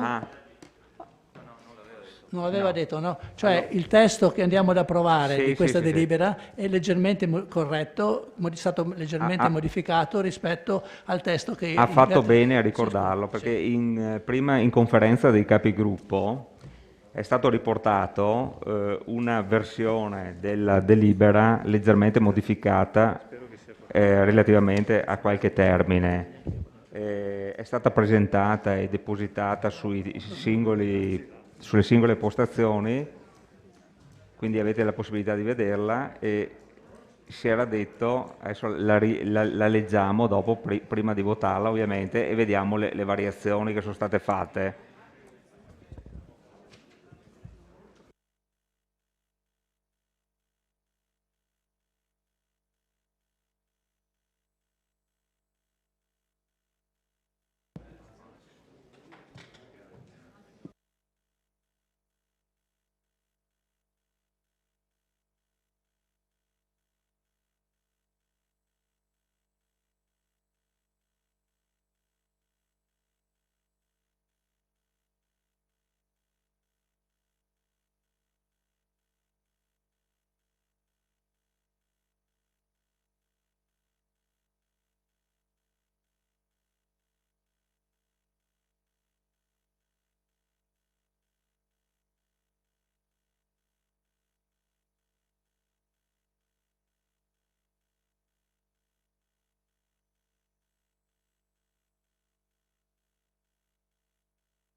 Scusate, approfittiamo consiglieri, approfittiamo un attimo dell'analisi di questo emendamento, visto che ci sono i revisori.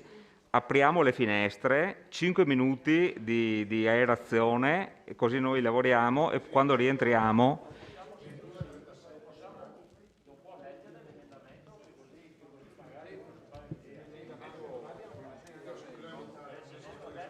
Sì, allora va bene. Va bene.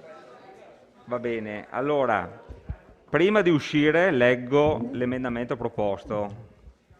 Allora, nel deliberato, al punto numero 2, se avete in mano la delibera, se no è difficile star dietro, se non avete in mano la delibera. Bon. Di introdurre in grassetto, allora, dove c'è scritto una aliquota ridotta del 5 per 1000, si sostituisce con un'aliquota ridotta proporzionalmente fino ad un massimo del 5 per 1000 e poi continua, da applicare sui fabbricati di categoria catastale C1, A10 e C3 locati per tutto il 2021 a condizione che il proprietario riduca il canone annuo di locazione, aperta parentesi, diretta o mediante affitto d'azienda, chiusa parentesi, in corso. Adesso dove c'è scritto di un importo pari al doppio, eccetera, fino al 2 righe, fino al 5 per 1000, si sostituisce con di un importo proporzionale alla diminuzione applicata rispetto all'aliquota del 10%. Scusate, 10 per 1000. Continua purché tale diminuzione sia oggetto di rettifica, eccetera, eccetera, eccetera, e là si va avanti. Bene.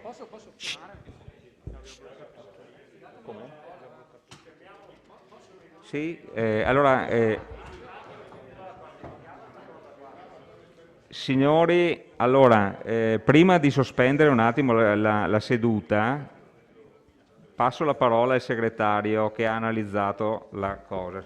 Sì, prego, segretario. Allora, questo, a mio modesto parere, poi ovviamente potremmo discuterne, non integra un tipo di emendamento presentabile nel corso della seduta. Vado infatti a leggere l'articolo 53,4 che cita: gli emendamenti che necessitano dell'espressione dei pareri ai sensi dell'articolo 49 del decreto legislativo 267 del 2000, ovvero parere di regolarità tecnica e contabile, o di altri organi interni o esterni, e nel caso specifico ovviamente dei revisori dei conti, devono essere presentati almeno 3 giorni prima della seduta consiliare.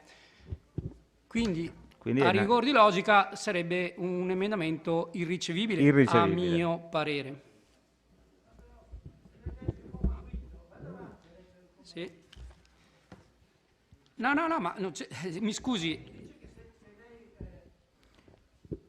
No, per la proposizione di emendamenti inerenti agli strumenti di programmazione, e non è questo il caso, e le variazioni di bilancio, e non è questo il caso, si rinvia a quanto previsto dal regolamento comunale di contabilità. Questo è il scusi. Sì, no. Per le proposte di emendamento presentate nel corso della seduta e che non richiedono il parere di cui sopra, il segretario generale si esprime su richiesta del Presidente nell'ambito delle sue competenze. Su richiesta effettuata dal segretario generale per acquisire i necessari elementi di valutazione, ma sempre riferito a quel tipo di emendamento che non richiede il parere di 49 e degli organi esterni, l'ulteriore trattazione della delibera viene rinviata al termine dell'ultimo punto all'ordine del giorno. Quando tali elementi non sono acquisibili nel corso della riunione, la deliberazione viene rinviata alla seduta successiva. No. Allora, sì, no. Prego. Fosse in aumento di teorico di spesa avrebbe pienamente ragione. Ma... Siamo in diminuzione. Mi scusi, non entro nel merito. No, vabbè. Prego. Quello è il mio parere. Io voglio dire, come consulenza devo attenermi a quello che dice il segretario, quindi per me è irricevibile. Ora, adesso apriamo un attimo le finestre, 5 minuti, e poi rientriamo. Prego. Scusate, solamente un appunto. Questa proposta c'è stata trasmessa adesso? Questa qui? No? Quella modificata, quando è che ci è arrivata? 10 minuti fa è arrivata, sì, non è che ci è arrivata 5 giorni fa. Allora... No. Allora non serve parere alla modifica e serve sull'emendamento? No, fatemi capire. Scusa, che cavolo. Scusa, no. Le modifiche che poi sono state discusse sì. Allora, le modifiche che fate voi non serve il parere, quelle che facciamo noi serve il parere. Benissimo. No, abbiamo il segretario qua. Ho capito, ma il segretario... E non sono modifiche che abbisognano di un parere... Ma perché no? Perché le modifiche scritte in grassetto non serve il parere di un revisore. No, non è il grassetto. Scusi, consigliere, qua non è che lavoriamo sulle parole, no? Quindi è il contenuto non è un contenuto da chiedere un parere a... Quello sì. Io mi attengo a quello che dice il segretario e quindi in questo caso è irricevibile, punto. Chiudiamo il punto e quindi apriamo le finestre. Dai. Passiamo in votazione. Forza, passiamo in votazione.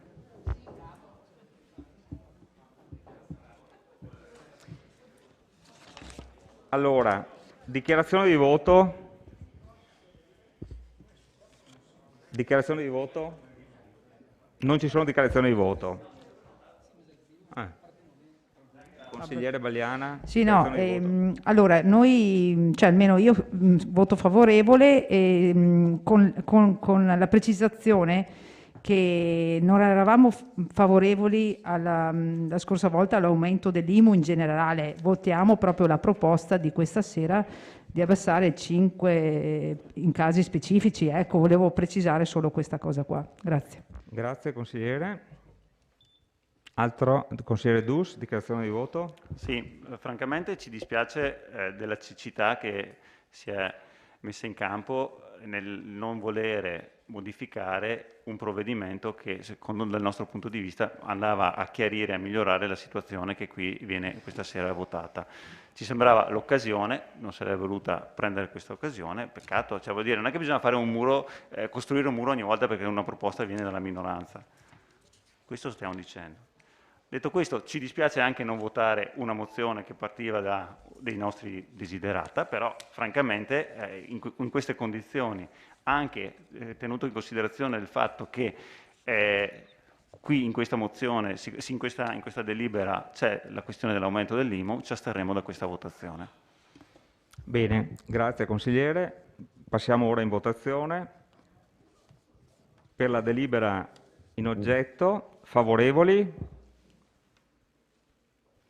Contiamo quanti sono? 13. Contrari? 0. Astenuti? 3. Manca uno. Ah, perfetto. Allora, la delibera è approvata con 13 favorevoli, 0 contrari e 3 astenuti. Votiamo per l'immediata eseguibilità. Favorevoli? Sempre 13. Contrari? 0. Astenuti? Sempre 3. 2. Allora la delibera è immediatamente eseguibile. Un attimo.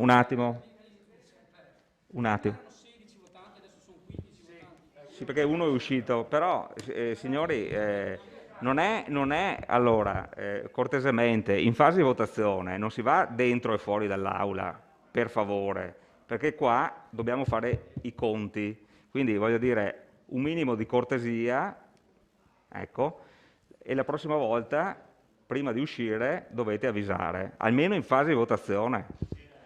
Allora, i votati sono 15. Allora, la delibera è immediatamente eseguibile con favorevoli 13, contrari 0, astenuti 2. Adesso sospendiamo per 5 minuti esatti, apriamo le finestre e ci rivediamo alle 21:47.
forza, iniziamo.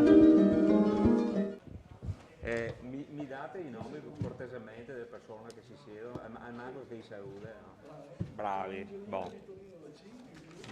Ingegnere Vittorino.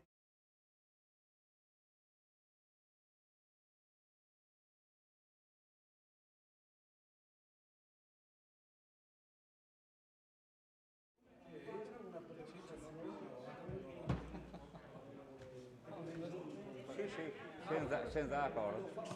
Sì. Prego. Entriamo? Sì, dai.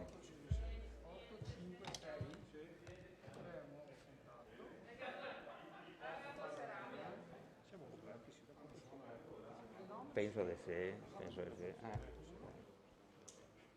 Sì, basta adesso al consiglio comunale, dopo puoi vedere chi che fa qualche storia. Consigliere Gomiero potrebbe chiedere ai suoi colleghi di entrare.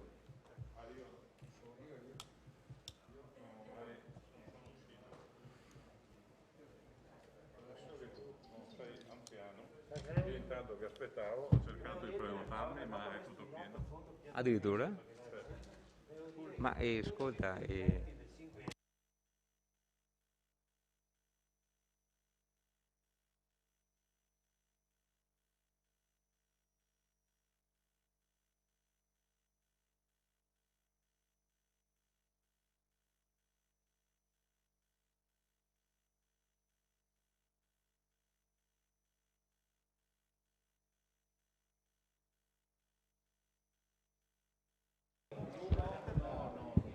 iniziamo, facciamo l'appello.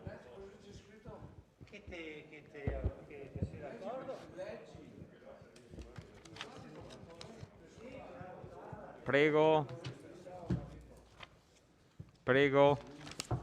facciamo l'appello.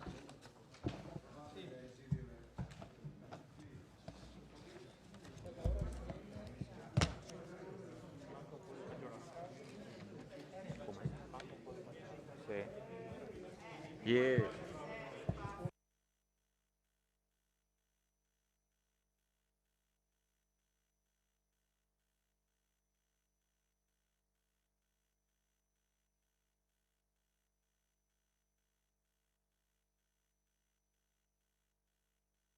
Bene.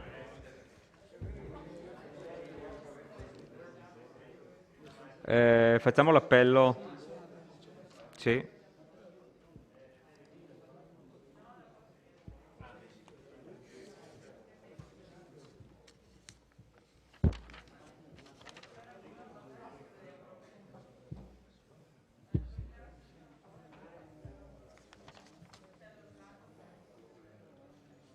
No, aspetta.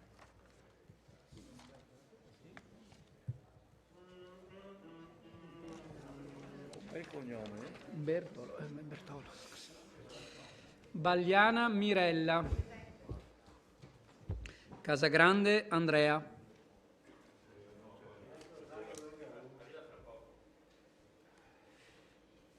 Dare Gian Antonio. De Antoni Giulio. De Bastiani Alessandro Giuseppe. De Nardi Barbara. Presente. Dus Marco. Gomiero Maurizio. Miatto Toni. Pagotto Alberto. Parrella Roberto. Rasera Gianni. Rosset Mario. Salezze Silvia. Sant'Antonio Paolo. Presente. Tonon Roberto. Varaschin Gianni.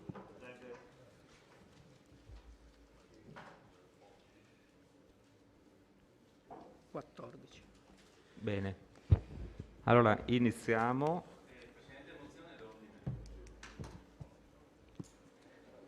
Prego.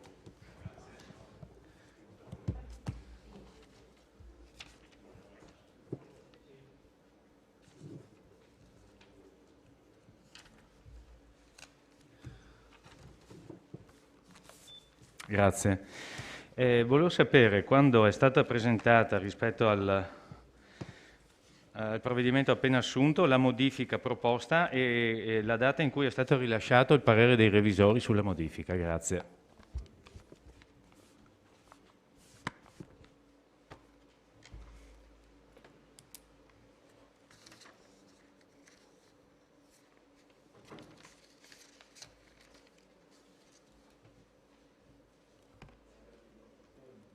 Scusate, una mozione d'ordine? No, non c'entra.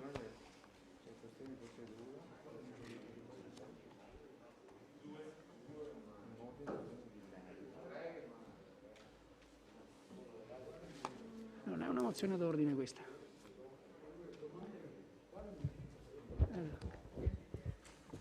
Allora,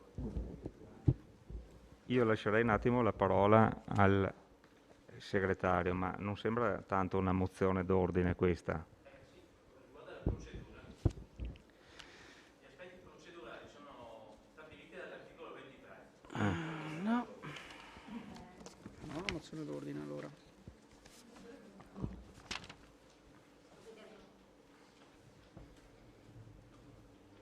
Sì.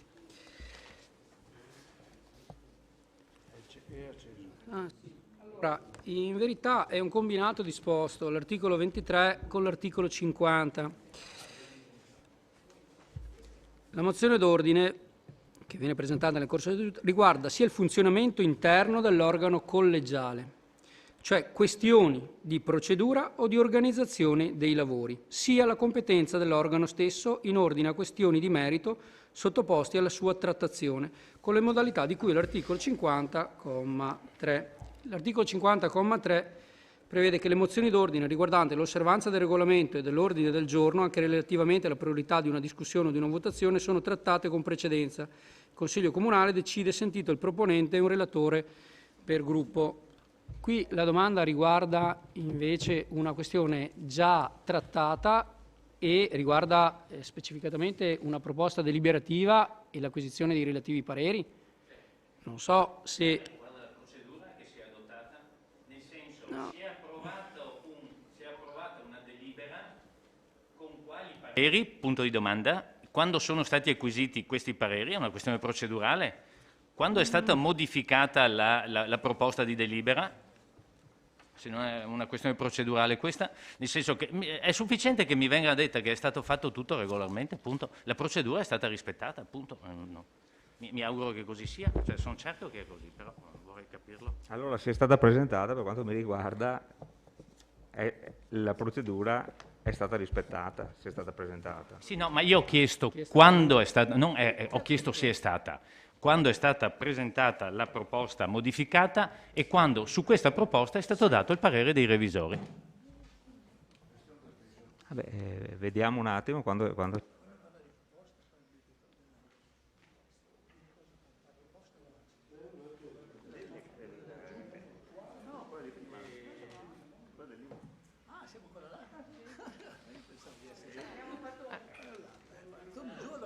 Tu sai che quando qualcuno vuole farmi passare per mona, non ci sto più. Non ci sto più.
Allora, il parere del revisore del conto è del 22/4 e la proposta non c'è diciamo così, una data, ma è presumibile perché credo sia, non ero presente, esito di un emendamento presentato in commissione e quindi credo in data 26/4.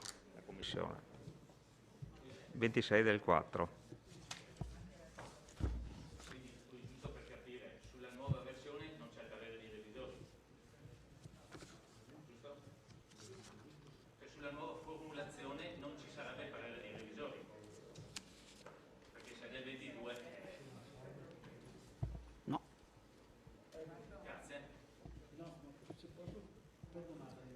No, beh.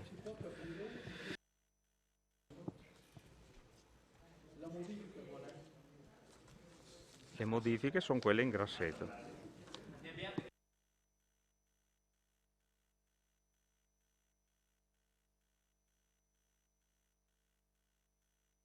No, non può. Andiamo avanti.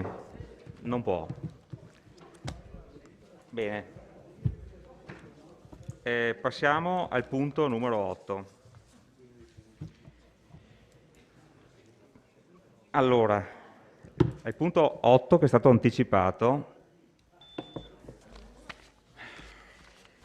causa civile promossa da Zurich Insurance nei confronti del Comune di Vittorio Veneto ed il VISPA, proposta conciliativa, determinazioni. Allora, prima nell'incontro di capigruppo è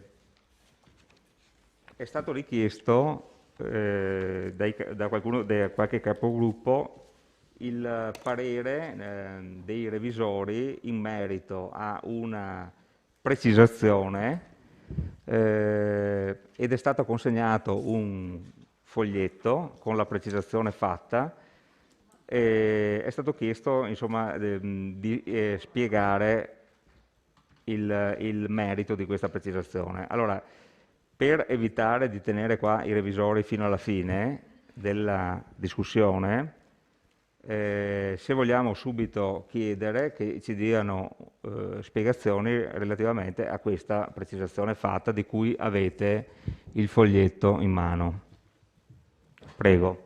Dottor Genovese. Sì, grazie Presidente. Ecco, alla luce anche del clamore di stampa che ha avuto in questi giorni la vicenda in oggetto, abbiamo ritenuto opportuno fare una puntualizzazione sul parere che è stato dato in data 21 aprile. Ecco, in particolare noi abbiamo dato parere favorevole all'accordo transattivo e abbiamo raccomandato, quindi come mero suggerimento all'ente, perché in questa fattispecie non vi è un obbligo di legge, ma abbiamo ritenuto in via prudenziale di raccomandare di inviare la delibera che verrà assunta questa sera in caso appunto di approvazione alla Procura della Corte dei Conti. Questo per aggiornare la magistratura contabile presso la quale è pendente un procedimento collegato alla vicenda per la quale questa sera viene proposta la delibera consigliare, in particolare è riferito alla delibera 6 del 2016 che questa sera viene revocata. Ecco, quindi questo serve appunto per così chiudere quel procedimento. Poi, così, se volete sapere la mia opinione, ecco, io credo che la Corte dei Conti, ricevendo questa delibera, potendo accertare che appunto ci sono tutti i presupposti previsti dalla dottrina, dalla giurisprudenza, dalla prassi per fare un accordo transattivo, non possa anzi che vedere in positivo da un punto di vista del metodo e dell'approccio che l'amministrazione ha seguito per così venire a capo di una vicenda molto complessa e articolata, e che quindi così sia in via cautelativa per l'ente, ma così possa anche così essere di apprezzamento da parte della stessa Corte. Ecco, quindi abbiamo fatto questa precisazione per dire che la nostra è una raccomandazione, quindi non è un obbligo giuridico, L'amministrazione quindi se ritiene dà seguito alla raccomandazione oppure no. Ecco. Grazie, dottor Genovese. Bene. Allora, apriamo la discussione. Aspettiamo, cioè io farei la spiegazione, darei la parola all'avvocato Colla per la spiegazione. No? All'assessore? No, se c'è una domanda da fare al revisore, se posso. Sì. Facciamo subito e poi... Vabbè, se è diretta la revisore, avanti. Sì, grazie Presidente. Dunque, io sono venuto a conoscenza di questo che è pendente un procedimento collegato all'adozione della delibera consigliare numero 60736-2016 solamente alcune ore fa all'interno della conferenza di capigruppo. Posso continuare? Sì, sì prego. E francamente questa cosa qui mi ha lasciato abbastanza basito. In quest'Aula sono l'unico, credo, ad aver votato, facente parte delle consiglieri di maggioranza, della loro maggioranza, quel procedimento, e quindi sono l'unico probabilmente che ha questo carico pendente. E ripeto, sono rimasto molto stupito perché forse non so se qualcuno doveva comunicarmelo oppure se io è giusto che non lo sappia. Ecco. Quindi mi chiedo, i revisori dei conti hanno ritenuto di fare questa comunicazione alla Corte dei Conti perché sapevano che c'era un procedimento pendente e probabilmente loro invece sono tenuti a saperle queste cose. Cioè, io francamente sono in una situazione di... sì, così, stasi, nel senso che imbarazzo. Sì, imbarazzo, nel senso che, ripeto, sono l'unico cliente che ha alzato la manina nel 2016 e scopre questa sera che ha un procedimento pendente ed ora si trova a dover votare una delibera che in qualche modo si va ad inserire su quella che era già stata, su un percorso che era già stato iniziato, che aveva avuto delle modifiche, eccetera. Questo è un aspetto che ho scoperto questa sera, ce ne sono altri differenti che ho scoperto nel corso delle altre commissioni. Allora, siccome è un argomento delicato, dove io non è che l'avevo seguito in parte, eccetera, però vorrei dei chiarimenti, volevo sapere, non so se il segretario può dirmelo, se è prescritto questo procedimento, se... come scusa? No. Mi scusi, non so assolutamente nulla del procedimento io. No, non so.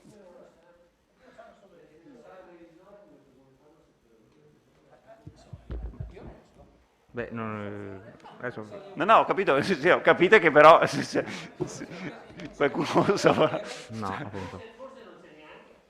Forse non si sa, non si sa. Sì, no, continui il suo ragionamento. No, sì. Qui io non è che ci vedo molto da ridere perché, ripeto, c'è una responsabilità del fatto che io ho votato questa cosa qui, adesso devo votarne un'altra e volevo capire come si inseriscono, come si intersecano. Quindi la domanda per il revisore per i revisori loro erano tenuti a sapere evidentemente...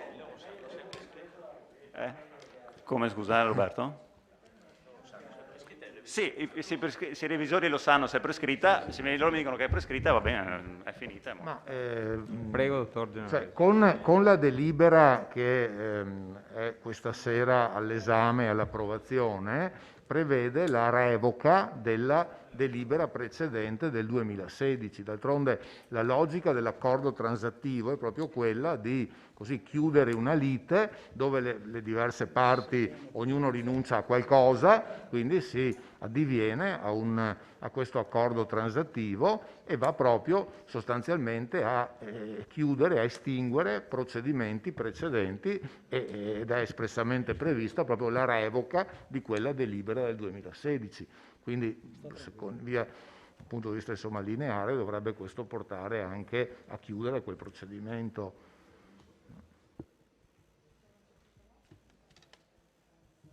Domanda sempre per il revisore? Sì. Prego. Esatto, quindi Presidente, ma allora non era più semplice, non sarebbe più semplice comunicare alla Corte dei Conti che quella delibera è stata revocata e basta, e non mandare tutta la comunicazione alla Corte dei Conti? Perché se l'intendimento è quello di dire, avvertire la Corte dei Conti che quella delibera su cui è stata fatta questa nota alla Procura è stata revocata, non ha più senso di essere. No, sì. Perdoni consigliere, ma se non ho capito male e qualcuno mi corregga, se viene approvata decade. Ovviamente se non viene approvata questa delibera costera rimane intonso quel che è il procedimento, quindi dobbiamo approvarla prima. Prima la approviamo e poi in automatico decade. Però, sì, ho capito, però i revisori... Sì, nel senso che questa annulla Sì, esatto, se l'approviamo, cioè io dico, siccome chiaramente i revisori esaminano l'atto prima che sia approvato, se l'atto viene approvato lo comunichiamo. Se non viene Scusate, approvato, prima di passare a un metodo, giusto prima di passare alle domande senza aver spiegato cosa si intende fare, non è forse il caso che qualcuno spieghi qual è il processo che ha portato a fare questa delibera e poi magari facciamo le domande, perché magari tanti dubbi, voglio dire, si eliminano, no? Quindi possiamo, secondo me, cominciare a dare... Ma scusi, è prescritto o no? ancora, questa storia. Lo cita, consigliere, il punto numero 2.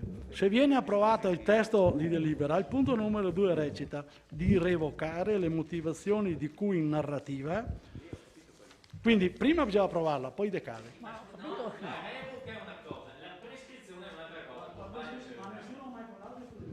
Lo chiede, lo sto chiedendo. La domanda è prescritta o no? La segnalazione, quella è la domanda. Quella rimanerà. Ma non si sa, se non si sa, non si sa neanche se è prescritta o meno. Mi sembra che qualcuno qua non abbia detto nulla, no? Sulla sua richiesta. Quindi scusate, cosa prevede l'illustrazione della delibera? Prevede l'intervento dell'assessore prima? No. Comincia il sindaco. Prego, sindaco. Allora forse è il caso di fare un pochettino di ordine. Questa sera siamo chiamati a avere il parere e le indicazioni di questo Consiglio Comunale a fronte di una delle vicende, e qua a Vittorio purtroppo ne abbiamo trovate diverse. Alla fin fine l'amministrazione di un comune è un continuum dove ogni amministrazione si ritrova un certo monte di lavoro su problemi che vengono dalle amministrazioni precedenti. Abbiamo affrontato e risolto quello della ciclabile, risaliva mi pare circa 30 anni fa, e sarebbe mio desiderio riuscire a sanare tutto il passato per poter concentrare le poche forze che un comune oggi ha sul futuro, piuttosto che ad aggiustare errori in qualche modo che sembrano sedimentarsi nel tempo ma poi riemergono, perché alla fin fine i problemi sono e i problemi restano. Stiamo parlando di una cosa che ha avuto logica origine circa 30 anni fa, perché mi viene riferito che all'inizio degli anni '80 che ci si rese conto che c'era bisogno di una casa di ricovero diversa da quella che esisteva in piazza Meschio, e agli inizi degli anni 2000 si riuscì a imbastire quel processo che oggi ci ha portato ad avere case di ricovero nuove e il recupero degli immobili vetusti che esistevano in piazza Meschio. Più o meno tutti quanti conosciamo i passaggi che ci hanno portato alla situazione attuale, che noi appunto gradiremo poter risolvere e metterci una pietra sopra in qualche modo corretto comunque e accettabile. Questa sera noi siamo corroborati nella spiegazione dal nostro avvocato Barbara Colla, la quale nel percorso logico, legale di tutti i passaggi intervenuti potrà farci luce. Abbiamo anche l'ingegner Dalcin che cortesemente è venuto nella sua funzione avuto in passato progetti o direzione dei lavori, ma anche come perito di parte nella valutazione estimativa dei valori in campo. E quindi io direi di cominciare questa sera nello spirito di chi cerca col consenso vostro, il consenso di tutto il Consiglio, di porre finalmente un termine alla questione. Vuoi elencare Mari le cose degli ultimi anni? Sì, no, ma Sì. Ai revisori? Vabbè. Ecco, la votazione si è fuori. Sì, consigliere, però se mi chiedono, allora teniamo qua i revisori fino alla fine. Se mi chiedono di velocizzare per far andare via i consiglieri, o l'una o l'altra, decidete voi. Se volete li teniamo qua fino alla fine, e per me non è un problema. Perché anche forse perché così vengono. Stanno qua fino in fondo, dai. Aumenteremo un po' il compenso. Prego. Dai. Forza. Qua schiacciare il tasto per i revisori. Sì, schiacciare il tasto perché sennò... Ah, è quello che è sbagliato. Sembra che sia...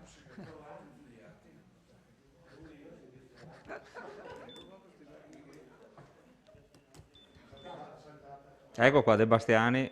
Eccolo qua. Forza domanda per i revisori. Sì, allora chiedevo, perché tra l'altro corrisponde alla delibera che dovremo votare dopo, e per questo devo chiederlo ai revisori.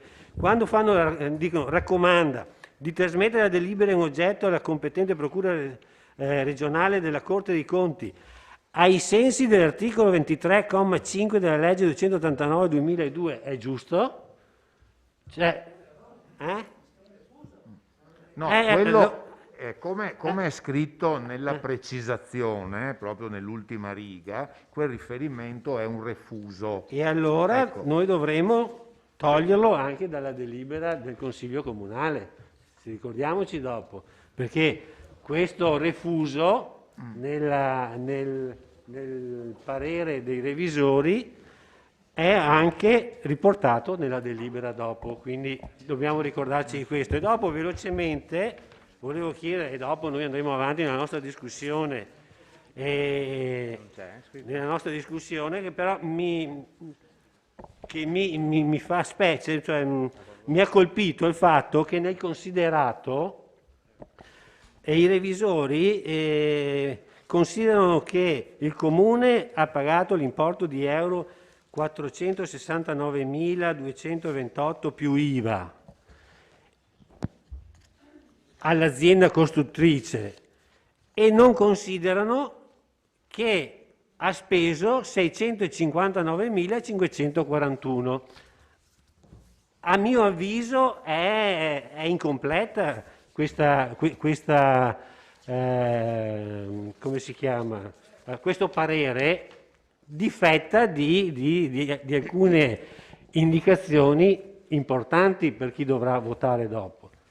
Cioè, a una prima lettura veloce, difatti, quando l'ho vista, ho detto, 530 meno 469, vabbè, è votabile, cioè, ci sembra che sia una cosa affrontata.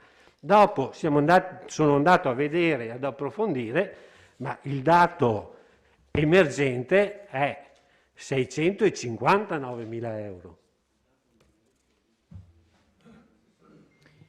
Grazie consigliere. Adesso i revisori terranno conto della cosa e poi vediamo un attimo se ha una risposta.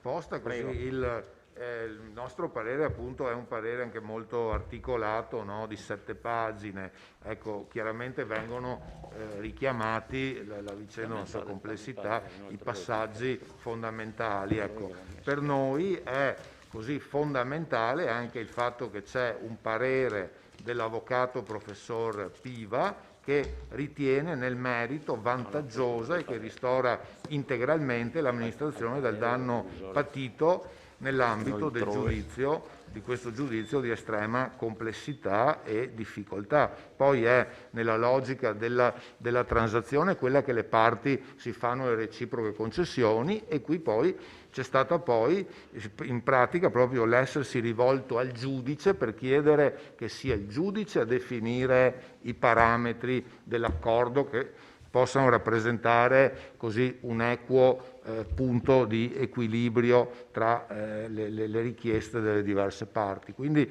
ci sono tutti i presupposti che la dottrina, la giurisprudenza, la prassi richiede perché l'amministrazione possa legittimamente votare questo accordo transattivo. Grazie, dottor Genovese.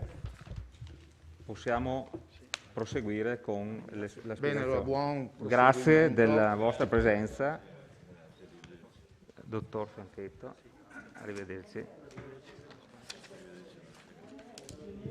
Bene, quindi l'illustrazione avviene, Sindaco, lei ha finito? Sì. Perfetto, e chi procede adesso? L'assessore? Ecco. Assessore Antiga, prego, con l'illustrazione.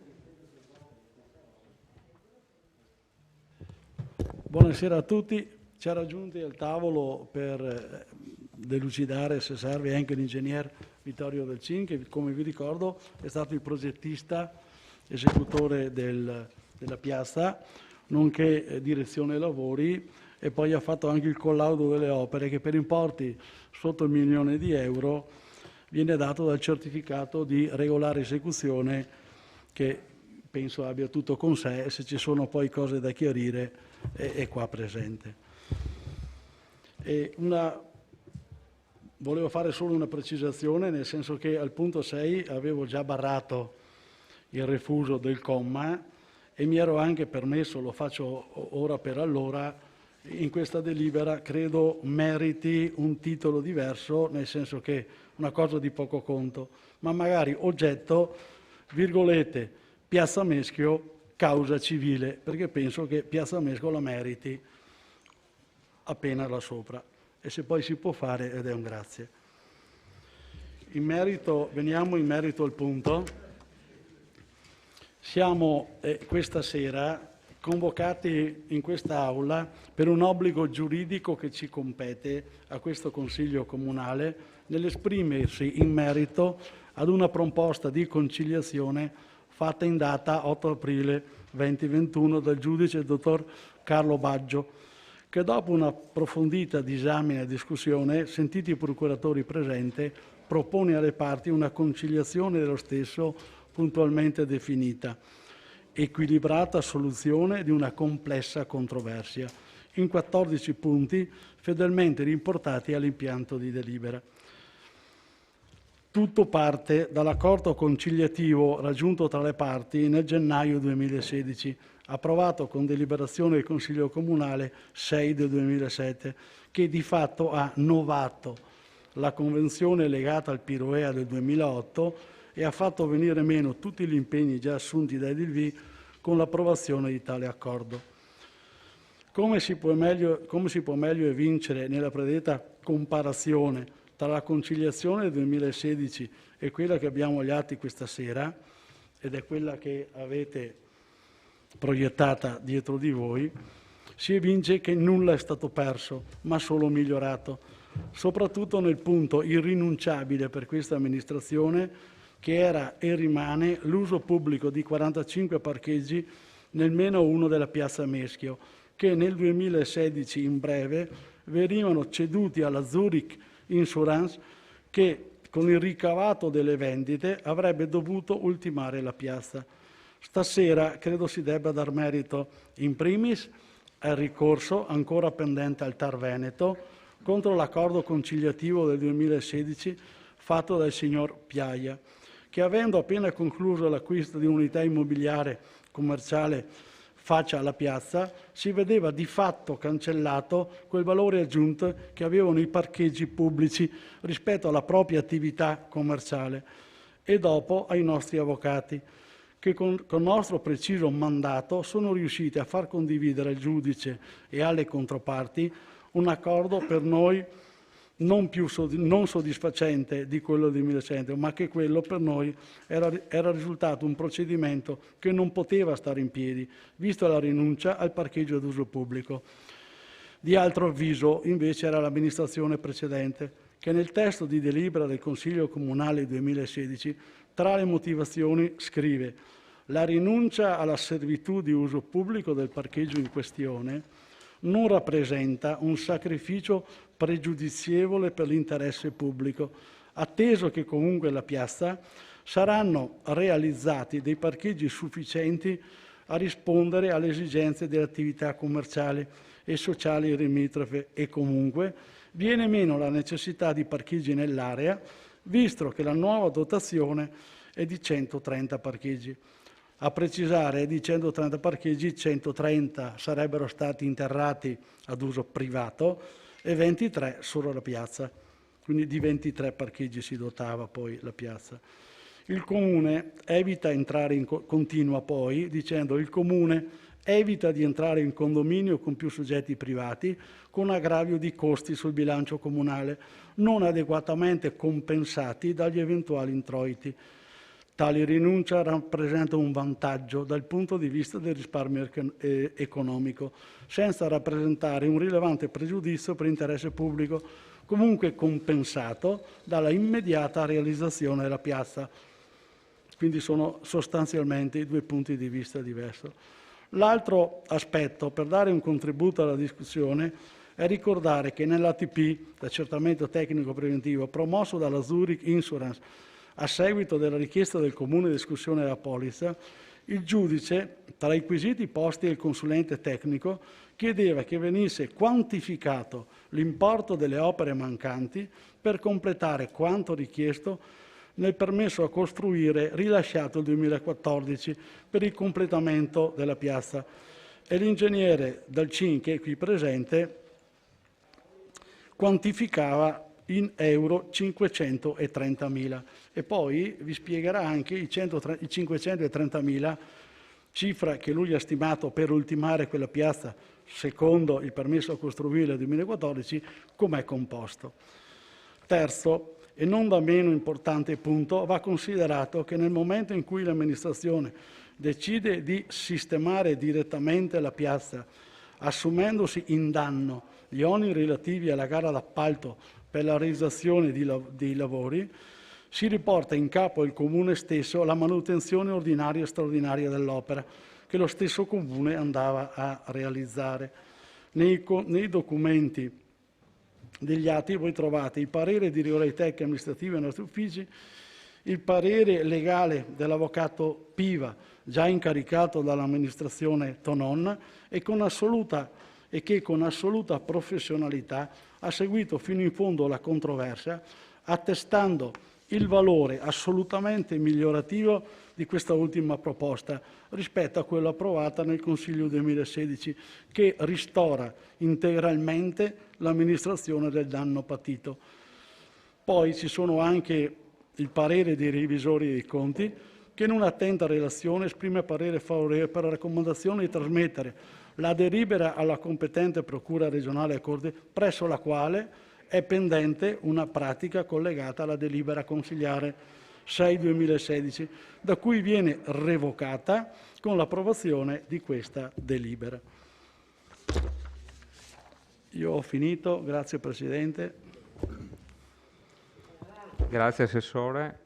E lasciamo ora la parola a l'ingegnere Dal Cin.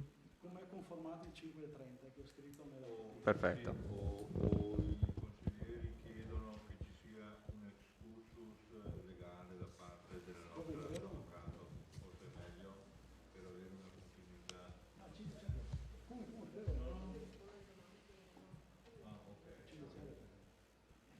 Ingegnere, prego. Grazie Presidente, buonasera a tutti intanto.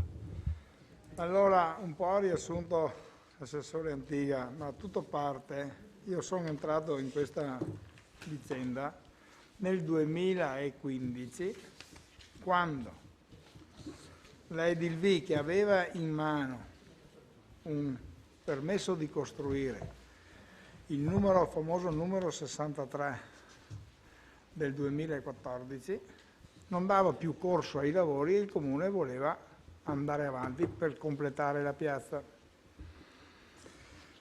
Cosa ha pensato di fare il Comune? Ha pensato di chiedere l'escussione della polizza che aveva garanzia del beneficio pubblico-privato. Nel momento in cui il Comune ha chiesto l'escussione della polizza, il Comune dalla parte della ragione è passato dalla parte del torto, perché la Zurich la prima cosa che ha fatto ha citato il Comune e citato Edilvi e ha iniziato un ATP per capire e dicendo che quei soldi non erano dovuti per i motivi che le assicurazioni dicono e le hanno scritte tutte. Si è instaurato un ATP, un accertamento tecnico preventivo.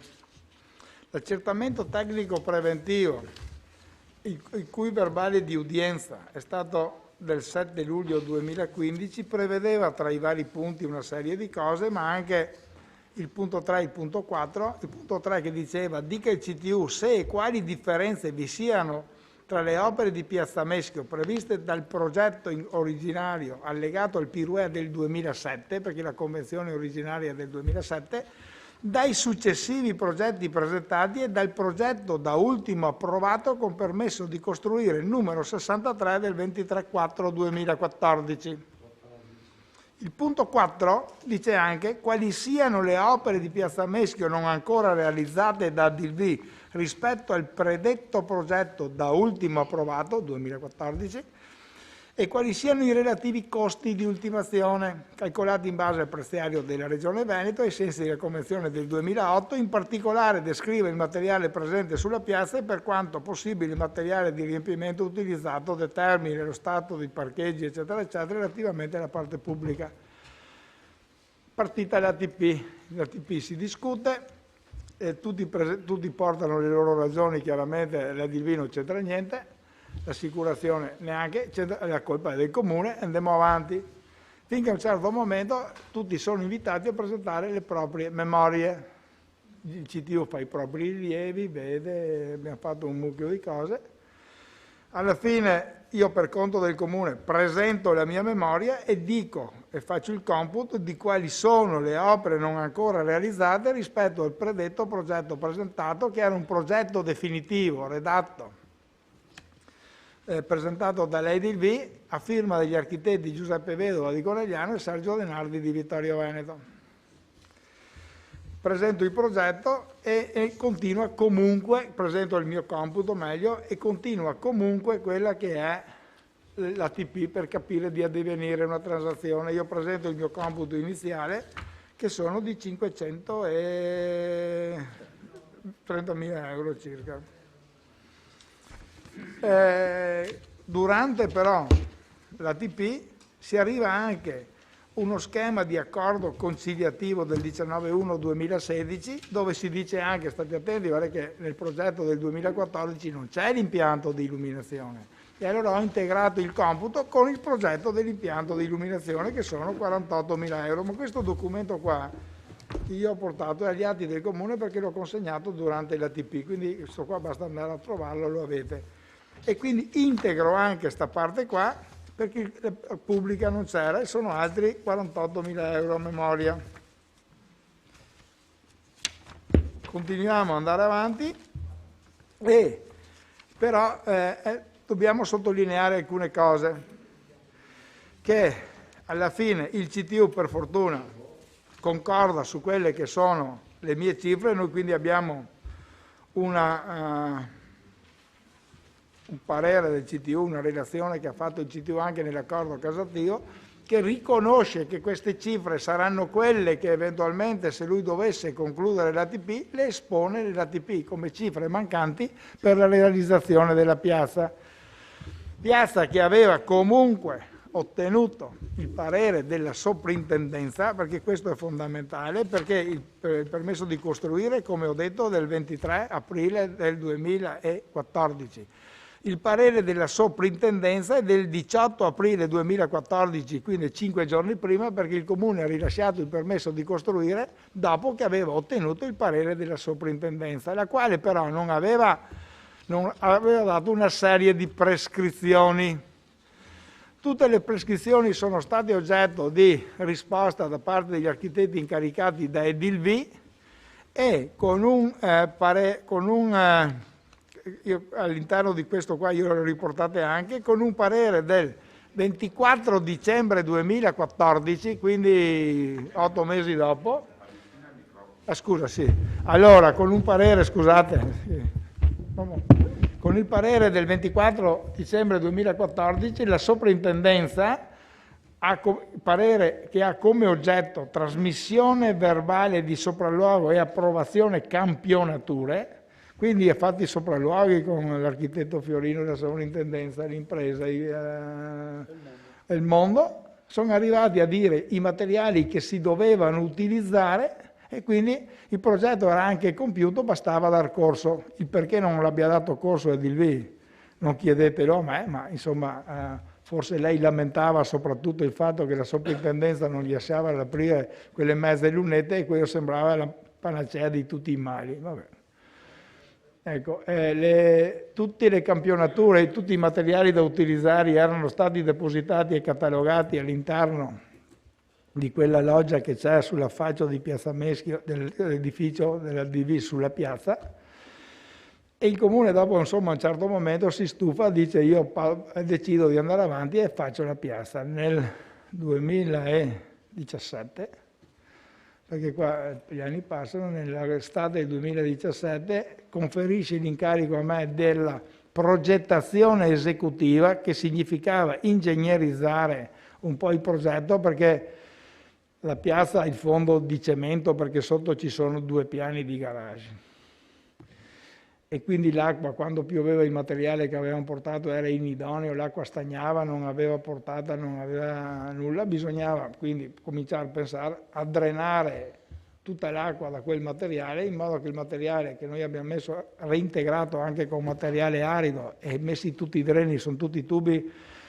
con le fessure rivestiti di geotessuto perché i fori rimangano aperti, abbiamo tutta fatto una serie di trincee e abbiamo messo dentro, chi ha avuto occasione di vedere ha visto queste trincee. Io ho fatto, vi dico solo 3.000 fotografie di sta roba qua, ma il Comune le ha tutte di sta.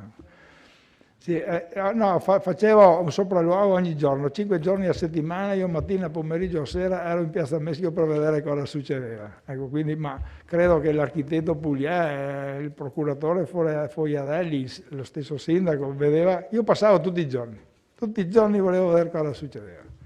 Da Piazzano a venire su non era solo un pezzo di strada, non era la fine del mondo.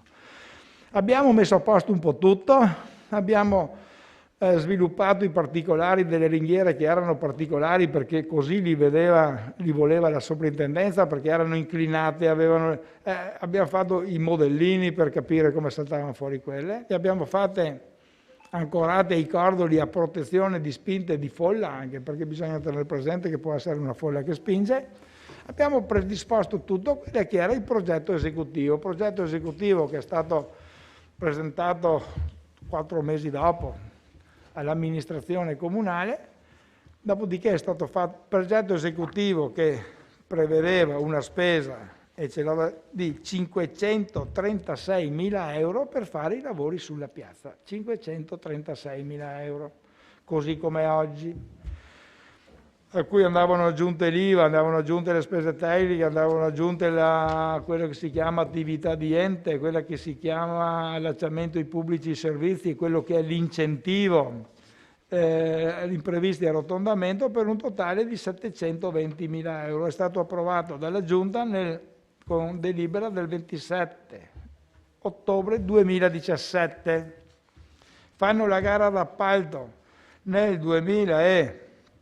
all'inizio del 2018 e il 25 gennaio 2018 vengono affidati a un'impresa Bellomo per un importo, a seguito del ribasso d'asta, di 469.000 euro. Questi qua sono tutte cifre che sono riportate in tutti gli atti che vedete. Durante il corso dei lavori abbiamo incontrato una serie di difficoltà, soprattutto perché abbiamo fatto ritrovamenti sotto che invece che esportare via il materiale lo interravano, che si faceva meno fatica, soprattutto davanti alla chiesa. Io dei trovanti di fronte alla chiesa, che sono mezzo metro cubo di cemento demolito e robe varie che non hanno portato via, gli costava meno interrarlo sotto, tanto là non succedeva nulla, però là abbiamo dovuto fare gli scarichi, ci siamo portati via. Abbiamo trovato abbiamo speso circa 20.000 euro per sistemare un pozzettone, rinterrarlo, rifarlo, perché in corrispondenza della facciata che guarda verso via De Min e via Dante della piazza Meschio c'è una cabina di 20.000 euro che fa cabina di trasformazione per un po' tutto il quartiere. 20.000 volt. Scusa, 20.000 volt, scusate, 20.000 volt, e quindi anche là arrivavano i pozzettoni, erano al limite della sicurezza, quindi abbiamo rifatto coperchi, pozzettoni, abbiamo messo quelle lame, abbiamo recuperato un po' quelle manchevolezze, alcune cose le abbiamo anche rifatte, ma comunque, per farla breve, alla fine abbiamo liquidato all'impresa un importo esattamente con tutti i lavori finiti, abbiamo fatto una piccola perizia, di 500.523,82 euro. Questi sono i soldi che il Comune ha liquidato all'impresa. Chiaro che però il Comune ha dovuto tirare fuori 50.000 euro di IVA, che per l'impresa sarebbero stati una partita di giro, quindi sono un costo. Ha dovuto anche corrispondere le compensi professionali a chi vi sta parlando, ha dovuto anche per imposizione della sovrintendenza incaricare l'architetto Vedova e l'architetto Denardi per la direzione artistica, e quindi alla fine comunque noi con pareri della sovrintendenza, con opere fatte, abbiamo aggiunto anche aggiungiamo che rispetto a quello che era previsto abbiamo fatto anche un tratto di condotta adduttrice dell'acquedotto da via Dante a via del Maniero, quella è stata fatta nuova, abbiamo rivisto anche la sistemazione esterna della stradina laterale, mettendo degli alberi, riducendo qualche parcheggio, ma sistemandola in modo che fosse usufruibile e che cambiasse aspetto, che poi non era tutto così semplice, perché la piazza ha 60 centimetri di dislivello da via De Min alla stradina laterale, ma non potevamo fare una piazza in pendenza, allora abbiamo studiato i percorsi, le altezze, i dislivelli, anche perché la piazza fosse, come è oggi, accessibile ai disabili in tutto e per tutto, e quindi è a norma con quello. Abbiamo fatto tutta una serie di cose e siamo arrivati a chiuderla. Ecco, questo abbiamo fatto noi, ho fatto io meglio, e questa è la piazza che abbiamo finito collaudato. La stessa pubblica, l'illuminazione pubblica che non era prevista, l'abbiamo studiata, rivista e modificata in modo tale, anche perché alcune lanterne erano marce, abbiamo dovuto ricostruirle da degli artigiani perché fossero uguali a quelle esistenti. Mi pare che il risultato, io lo dico perché la venivo a vedere soprattutto di sera, sia più bello di sera che di giorno, è bella anche di giorno, ma di sera credo che la luce ha fatto riacquistare a Piazza Meschio un luogo di aggregazione, un luogo serio, insomma. Io sono personalmente lo sforzo che ho fatto, mi ha pagato il Comune, ma lo sforzo che ho fatto, perché il sindaco mi ricordo che ha detto quando ha fatto l'inaugurazione che è stata una direzione inusuale, perché non è su tutti i miei lavori non vado tutti i giorni, perché altrimenti sarei morto a sta ora qua, no? Tanto per capirci. Ma avevo piacere che venisse finita come si deve, venisse finita nel migliore dei modi. Ero curioso di capire, perché la soddisfazione di quando uno lavora credo sia per tutti, di vedere anche il risultato finale, che sia un risultato piacevole e anche utile. Io spero di aver ottemperato a quello, quindi queste sono le cifre. Abbiamo fatto, calma, prima di tutto abbiamo fatto anche tanto per dire, con l'impresa una fatica, ho dovuto avere 2 testimoni per fare il rilievo di tutto l'interrato, per misurare le cavillature che c'erano, perché il timore era che passando con mezzi sopra per scavare, per portare, per fare le opere, per riportare materiali, per gettare, non si venisse poi a dire che le crepe le aveva create il Comune durante i lavori. Allora, siccome tutti dicono che crepe non ne hanno mai, io ho fotografie, le gli ho fatte vedere e il Comune le ha tutte agli atti, dove crepe e fessure ce n'erano in abbondanza sotto nell'interrato. L'Edilvi ha voluto solo ricevere la relazione con tutte le fotografie che io ho mandato, perché io come professionista, come direttore di lavori incaricato, i comuni non avevamo nulla da nascondere, però il verbale non l'ha firmato, ho dovuto avere i testimoni, perché quando fai un sopralluogo, se è proprietario, bisogna avere 2 testimoni. Questo abbiamo fatto, il lavoro è finito. Per il momento io non conosco, dopo io mi ero fermato qui, sapevo solo che era difficile trovare l'accordo con l'Edilviso, che poi si è instaurata la causa, ma da quel momento io la mia parte l'avevo finita. Ecco, avevo iniziato con l'ATP, avevo fatto queste proposte, avevo fatto il progetto e l'ho chiusa lì. Se dopo volete farmi domande particolari io rispondo. Per una spesa complessiva, mi dica se è giusto, 659.541,70.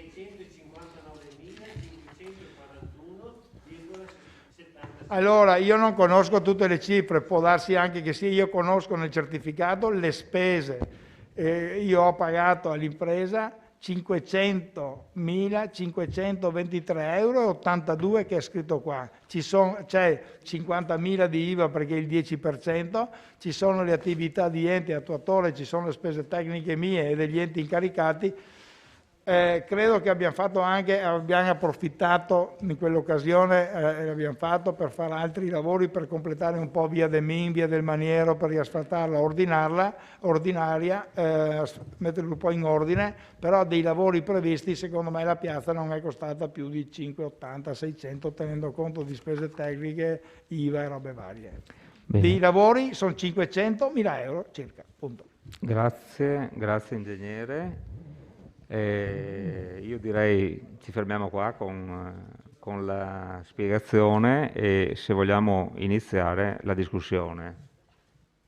Quindi apriamo pure il tavolo di discussione.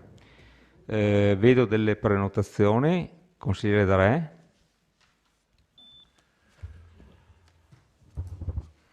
Sì, arriviamo a questo punto, diciamo in questa serata, dopo un lungo cammino che ha visto 4 amministrazioni comunali, ovvero 4 sindaci, sindaco Scottà, sindaco Darè, sindaco Tonon, sindaco Miato, per risolvere un lavoro pubblico, con un accordo pubblico-privato, di cui un contendente non ha rispettato sicuramente i passaggi. Ha ragione, ha torto, non lo so dire, sarà il tribunale, sarà il giudice, sarà chi per esso, però ci troviamo in questa situazione in cui gli amministratori che via via si sono succeduti e siamo ancora qua ma con ruoli diversi, non siamo mai riusciti ad arrivare a risolvere questo benedetto problema. Fortunatamente, e qua bisogna dire, nella prima convenzione, nella convenzione che è stata fatta, abbiamo avuto una fiduzione importante di un'azienda straordinaria, secondo me, una delle prime al mondo, se non la prima, che ci ha fornito il supporto, diciamo, economico e quindi le garanzie che se chi doveva fare l'opera non la faceva, c'era la fiduzione che rispondeva. Quando siamo partiti con l'opera, che parte diciamo su un complesso molto più vasto, perché tutto il gruppo di Cesana Malanotti, la prima fase diciamo della costruzione della casa di riposo, parte sempre con questa azienda, non riusciamo a chiudere però la trattativa su Piazza Meschio. Qua ci ha messo un bel zampino e io lo cito con piacere, la sovrintendenza di Venezia, in particolar modo la dottoressa Vecchione, che non ha permesso all'Edilv di aprire gli archi dove sotto gli archi c'era la parte commerciale. La parte commerciale non è stato possibile farla, cioè l'Edilv ha detto non è stato possibile farla, in effetti gli archi una volta scoperti, diciamo tolte le malte esterne, si vedevano che erano archi perfettamente aperti, chiusi col passare degli anni, probabilmente per una ristrutturazione della casa di riposo per avere più spazio. Naturalmente questo crea un danno alla Edilv, questo dice Edilv, e quindi, anche se a mio modesto parere è rischio di impresa, perché il rischio di impresa c'è sempre su qualsiasi passaggio, e arriviamo, diciamo, comunque a una contrapposizione tra le parti, per cui la piazza non viene portata avanti, si fanno solo gli interrati e sopra non viene più finita. Non viene più finita con la mia amministrazione, perdo il comune, arriva la giunta Tonon, la giunta Tonon ha gli stessi problemi della giunta d'Arè. Stessi problemi della giunta d'Arè, non è che sia cambiato qualcosa, probabilmente il contendente però era sempre lo stesso. Non riusciamo non si riesce ad uscire, fa un atto di coraggio la giunta Tonon, forse anche al limite perché novare una convenzione e una fiduzione è un atto rischioso, perché se la fiduzione poi non viene più, ripeto, la Zurich ha fatto la sua parte fino in fondo, ha detto noi ci siamo e riescono a ripartire, tant'è vero che nell'accordo transattivo, allora PUR 2008 lo vado a leggere perché parcheggi con servitù a uso pubblico 1084 metri quadri, area verde con percorso pedonale, fiduzione di 1.491.992 che va chiaramente a scalare con le opere man mano che le opere vanno fatte. La sistemazione piazza, parcheggio pubblico su area comunale per 49.000 euro. Viene cancellata, viene novata questa convenzione, si parte con l'accordo 2016, il Comune rinuncia ai parcheggi, il Comune rinuncia alla fiduzione, sistema piazza a cura della Zurich, non va bene neanche ancora. Si arriva al 2017, altra convenzione, parcheggi di proprietà del Comune, Zurich versa 300.000 euro al Comune, sistemazione a cura del Comune, che è quella che è stata appena citata con tutti i passaggi tecnici ed economici che ha fatto l'ingegner Dalcin. Arriviamo oggi a questo accordo, che è un accordo tra le parti, con persone di buona volontà. La Giunta Tonon non porta l'accordo del 2017 in Consiglio Comunale, probabilmente,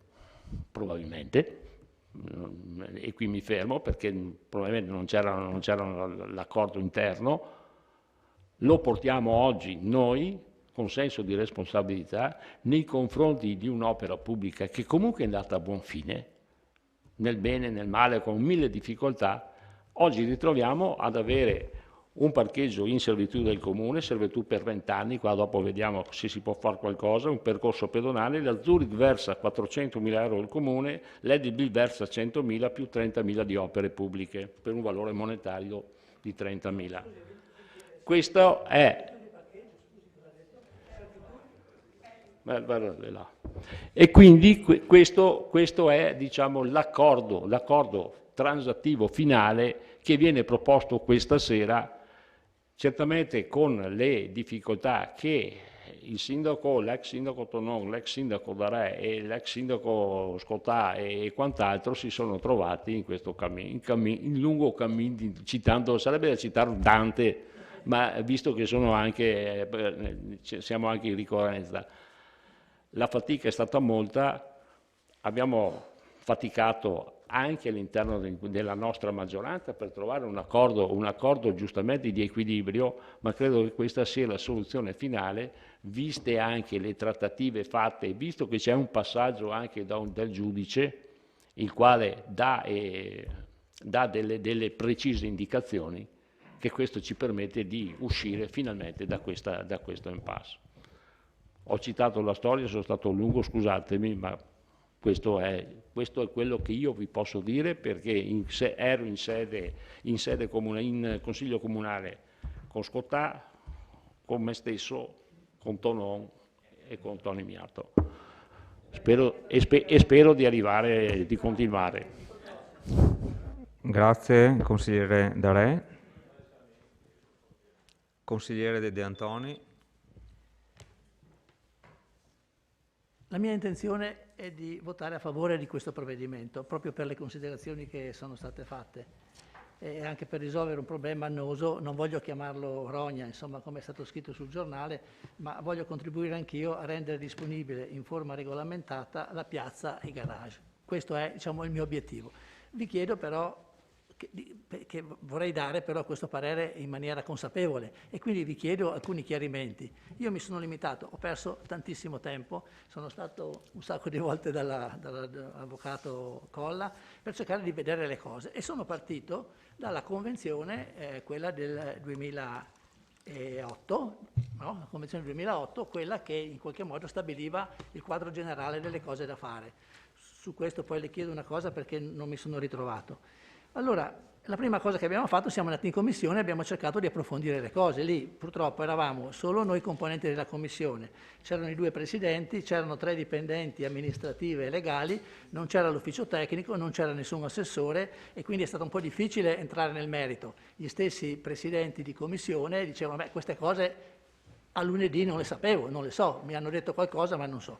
Le carte che poi sono andato a cercare anche dall'avvocato Colla non sono tutte quelle che lei ha citato, cioè io ho trovato alcune carte, mi sono state date anche le carte di quell'accordo che è stato fatto sui costi e poi chiederò una cosa all'ingegnere, però insomma mancano di fatto, cioè, le carte non ci sono tutte, quelle in quell'ufficio, poi magari sono da qualche altra parte perché ci saranno di sicuro queste carte, quindi non voglio diciamo, dire che non sono vere le cose che avete detto, no? Cioè, secondo me, io vorrei porre questi chiarimenti, no? Che ho posto anche in commissione ma senza avere risposta. Allora, la soluzione proposta, dice il legale dell'ente professor Piva, ristora integralmente l'amministrazione del danno patito. Io dico, come ha accennato anche il consigliere De Bastiani, che di fatto la determina 348 che chiude 348 del 20 aprile 2021, quindi dell'altro giorno, quella determina che approva il conto finale e liquida spese generali, eccetera, eccetera, ha un importo complessivo di spesa imputata alle casse del Comune di 659.000, la cifra che diceva prima, 659.541,77, determina del Comune. Allora diciamo che quello che dice il professor Piva non è proprio esatto, no? Dice ristora quasi completamente, perché la differenza tra i costi... Sì. In sede di consiglio comunale con le telecamere non può citare l'avvocato. L'avvocato è riportato. Ah, il nome. No, ma è riportato nella delibera, nella bozza di delibera è riportato un riassunto che sono le cose che ho letto sulla delibera, comunque non citerò più. Grazie, è la mia inesperienza. No? Allora, Ho detto l'altra cosa. Sulla delibera è scritto l'avvocato Piva. Vabbè. Ma non l'ho letto quello, no?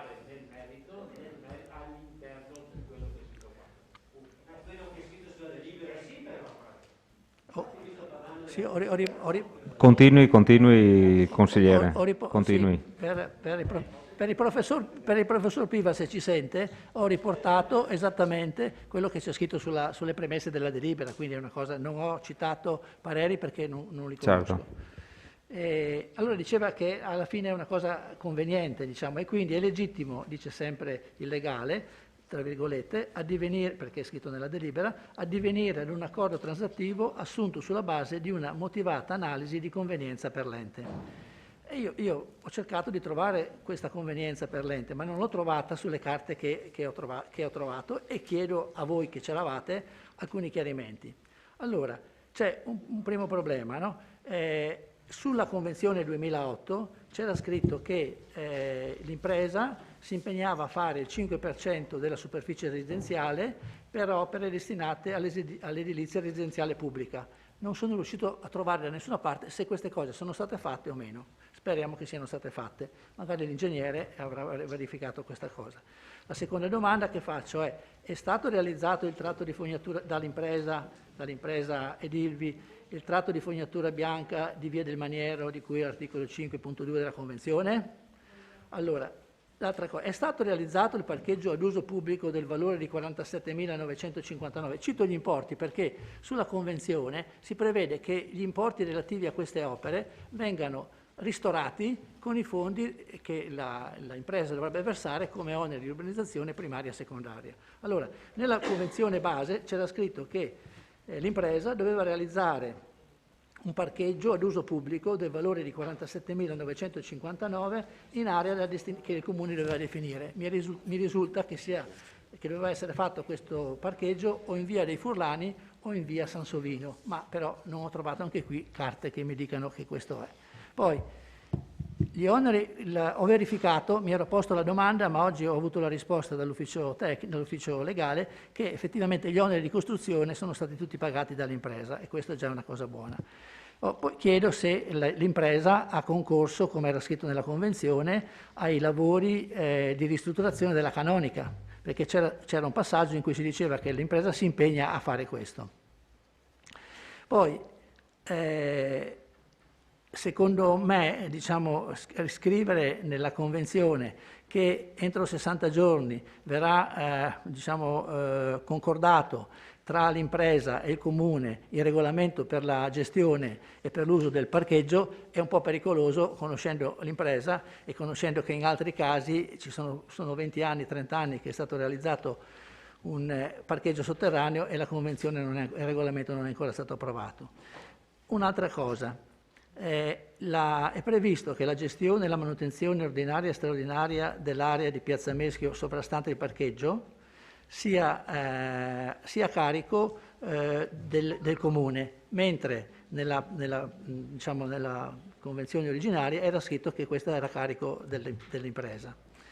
Non capisco un'altra cosa, quando lei citava quella superficie di circa 1500 metri quadri che è all'interno della Corte, dove noi abbiamo chiesto, il Comune ha chiesto nell'accordo di avere una servitù di passaggio, quest'area era stata valutata a 162.000 euro come valore. Consigliere, se riesce a finire e se no facciamo il secondo intervento direttamente. Ho quasi finito. Non Beh, capivo cosa sì. era che suonava. Dicevo che questo lavoro di sistemazione della Corte interna era valutato nella Convenzione 162.000 euro. Adesso nella proposta di accordo transattivo viene scritto che l'impresa Edilvi ci garantisce una servitù di passaggio per 20 anni. Cioè, mentre noi diamo il parcheggio, la concessione del parcheggio per 90 anni, Edilvi dà a noi la servitù di passaggio per 20 anni. Non capisco le due cose, come mai non riusciamo ad avere anche noi 90 anni? Perché adesso devo però interromperla perché sennò va troppo avanti. Va bene. Era 5 minuti, poi finivo e non torno intervento. Sì. Dopo, perché sennò vi mangiate l'intervento anche voi. Altre prenotazioni?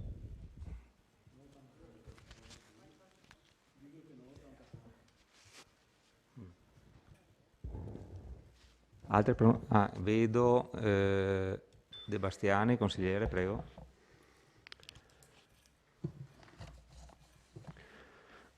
Beh, premetto che anch'io vorrei e auspico che si risolva questa faccenda, però auspico che si arrivi a una soluzione nella massima trasparenza e i presupposti non ci sono stati, purtroppo. Abbiamo fatto una commissione che a dir poco io la definirei vergognosa, perché mancavano tutti coloro che dovevano dare le informazioni necessarie per affrontare il problema. C'era l'avvocato che ha supplito alla parte che le spettava, la dottoressa Costalonga, però di fronte a certe problematiche nessuno sapeva rispondere. Mi è testimone il Presidente. Allora dico, vogliamo sul serio risolverla questa faccenda oppure vogliamo giocare così al gatto e al topo, non ci facciamo vedere, loro vanno su, noi non ci facciamo vedere, arriviamo dopo che è tutto finito, tanto andiamo in aula, votiamo e cose. Quindi non mi sembra che i presupposti siano stati i migliori. Mi dispiace anche che la introduzione non l'abbia fatta l'assessore competente, che è l'assessore ai lavori pubblici, perché di questo stiamo parlando, che ci avrebbe spiegato quello che ci sta spiegando da 5-6 anni, che la piazza Meschio non è una piazza finita. Piazza Meschio è fatta solo, sono stati fatti solo dei lavori, è stato fatto solo il primo stralcio funzionale all'utilizzo della piazza Meschio, e ci ha ricordato proprio recentemente, quando parlavamo delle mattonelle, ha detto: ma De Bastiani, le mattonelle non sono definitive, perché non è previsto quel materiale là. Ed è vero, non era previsto quel materiale là, lì era previsto del porfido, e del porfido costa molto, ma molto di più di quelle mattonelle in cemento. E come non sono stati rispettati, cioè, no, non dico che non sono stati rispettati,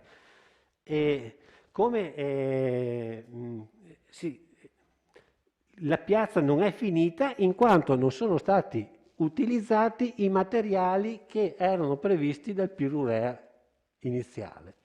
Questo è quello che l'assessore Fasan ha sempre sostenuto, e che io, tirando fuori e mettendo tutte insieme le carte questa ultima settimana, devo riscontrare che aveva ragione.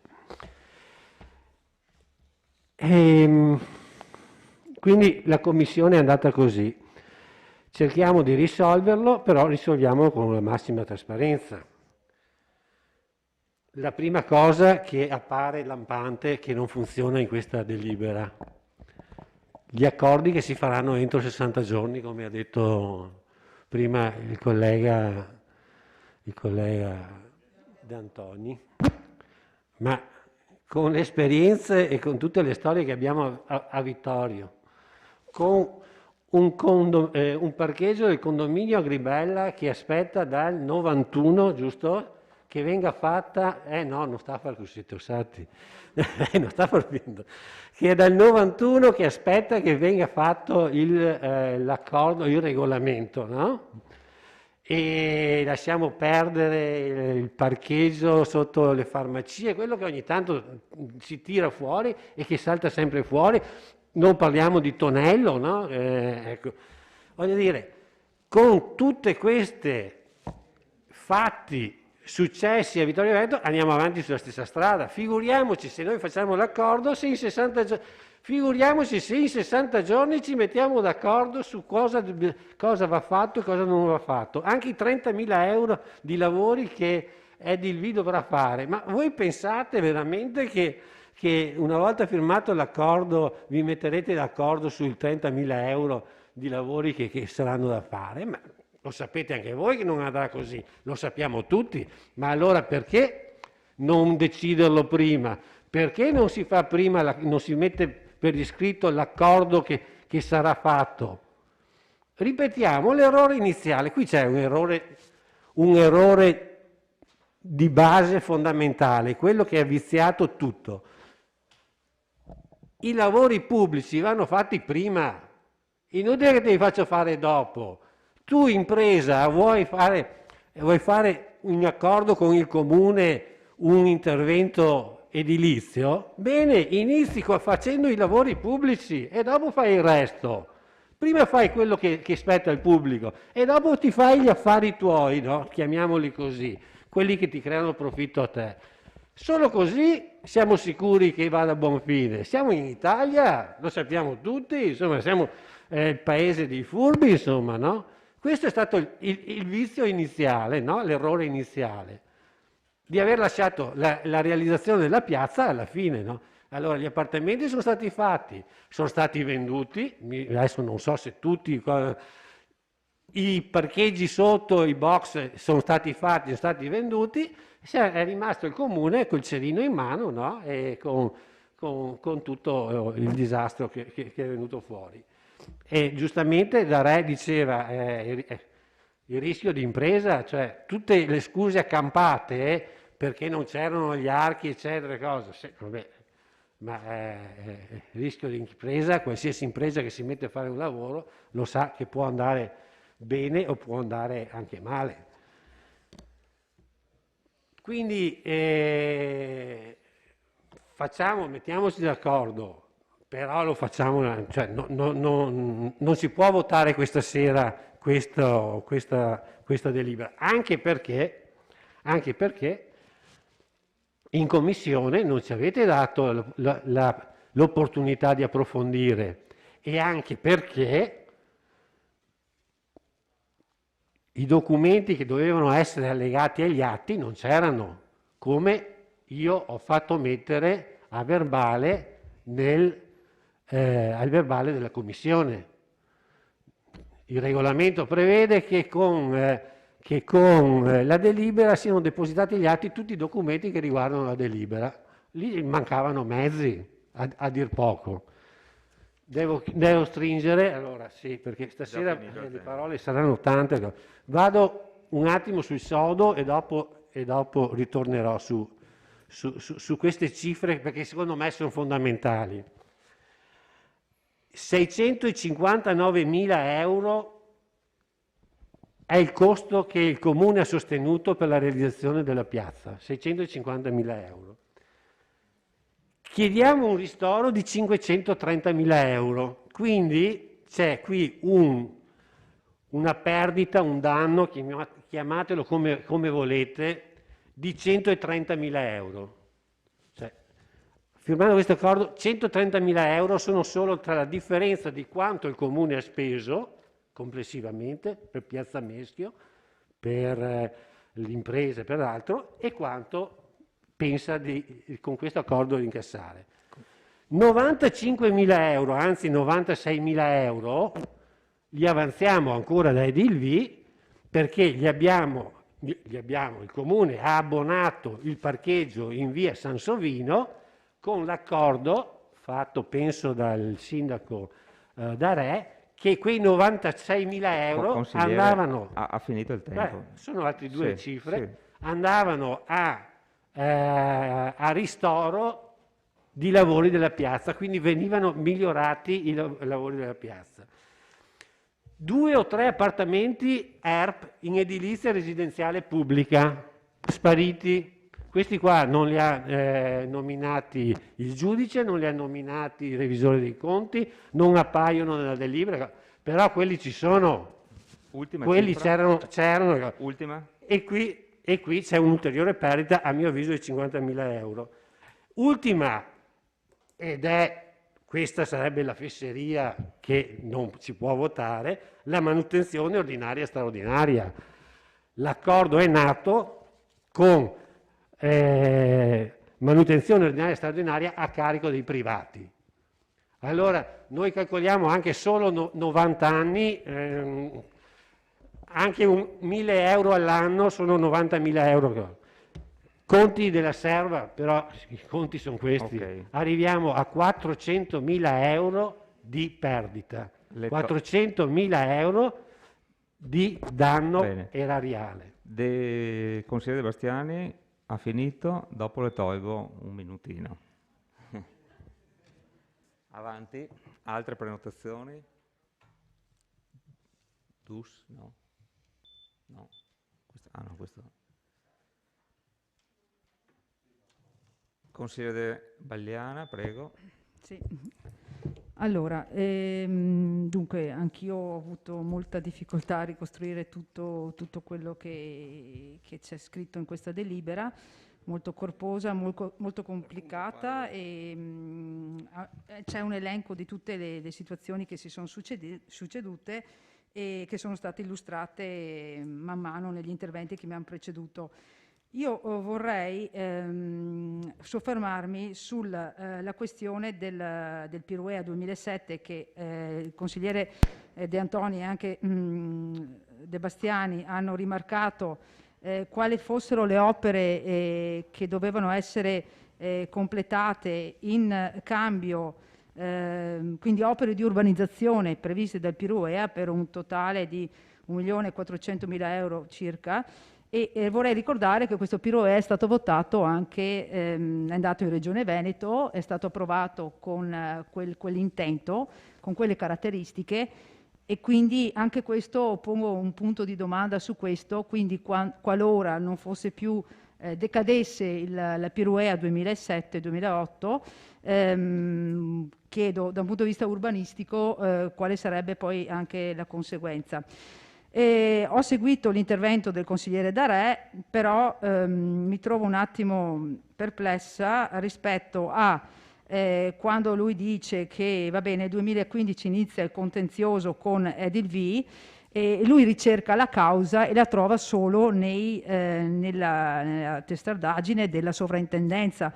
Ecco, io sinceramente non ho approfondito questo aspetto, però mi trovo un po' strano che chi redige un progetto, chi vuole progettare qualcosa, non chieda prima un parere di massima a chi? Agli organi competenti. Voglio dire, non penso siano stati ingegneri sprovvisti quelli che hanno redatto il progetto del recupero edilizio e quindi non sapevano a priori che la sovrintendenza avrebbe in qualche modo andata a chiedere qualcosa, no, rispetto a quelle che ci sono le regole.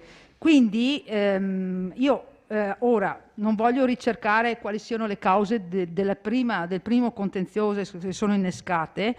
Sta fatto che dal mio punto di vista non sempre tutto è colpa di una persona, non sempre tutto è colpa di una parte, ma potrebbe essere, ma questo non lo so, quindi la butto là, insomma, che anche la parte burocratico-amministrativa potrebbe aver in qualche maniera, adesso ripeto, non so, però qualche problema c'è stato, no?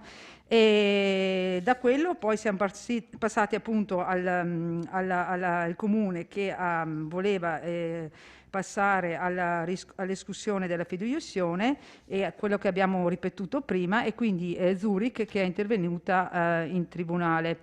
Anche qui lei, ingegner Dalcin, no? Sì, giusto, dice che nell'agosto 2016 il comune vuole procedere all'escussione della polizza, e anche qua cioè, del comune fa degli atti d'azione importanti. Chiedo all'avvocato Colla, ma mi sembra l'abbia ribadito anche in commissione, che il comune era un po' obbligato, cioè era obbligato a procedere in questi termini. Volevo una conferma rispetto a questo. E un'altra conferma che volevo è relativa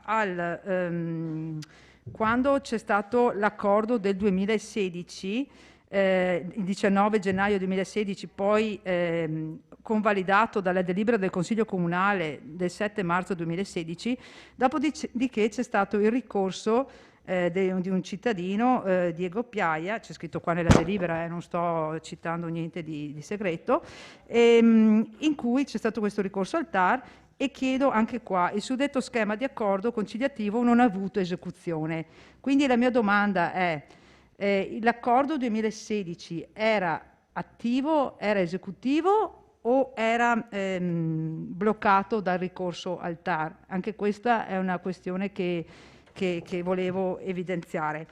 A un certo punto anche Edilvi, ricorrendo, fa delle richieste al comune, no?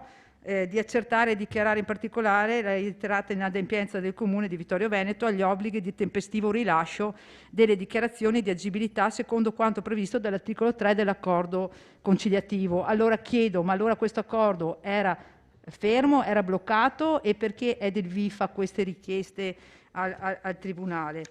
Poi anch'io, come il consigliere De Bastiani, ribadisco che nella delibera non viene specificato con precisione quello che è poi la cifra che troviamo nella determina di riferimento depositata il 24 aprile di quest'anno, in cui la cifra esatta è quella che hanno detto tutti, 26, e quindi questa cifra esatta, che me la sono ripersa in questo momento,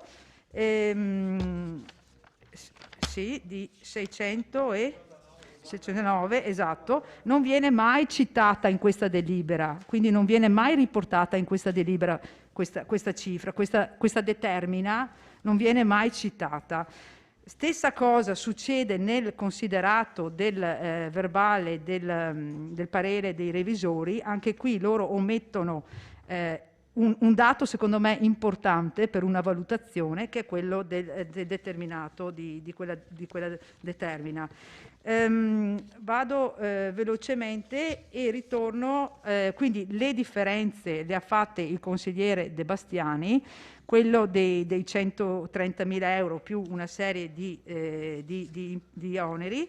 E altra cosa che volevo sottolineare, andando nel merito della delibera e nel merito dell'accordo che poi sarà sottoposto questa sera, nei punti specifici a me premeva sottolineare la questione il punto numero 5, costituzione di servitù di uso pubblico da parte di Adilvi sopra un'area di 1084 del parcheggio interrato, con approvazione del relativo regolamento di gestione convenzionato.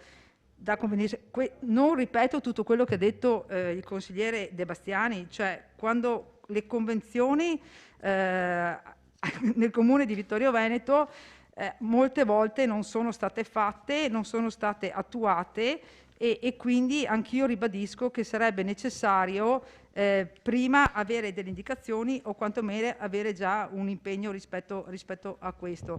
Ha citato via Brandolini e tutta una serie di altre convenzioni. Bene. Proseguirò dopo. Ok, grazie. Consigliere Dus, prego. Sì. Dunque, c'era un vecchio socialista che diceva che sarebbe molto più semplice far politica se le scelte che si fanno non avessero poi delle conseguenze.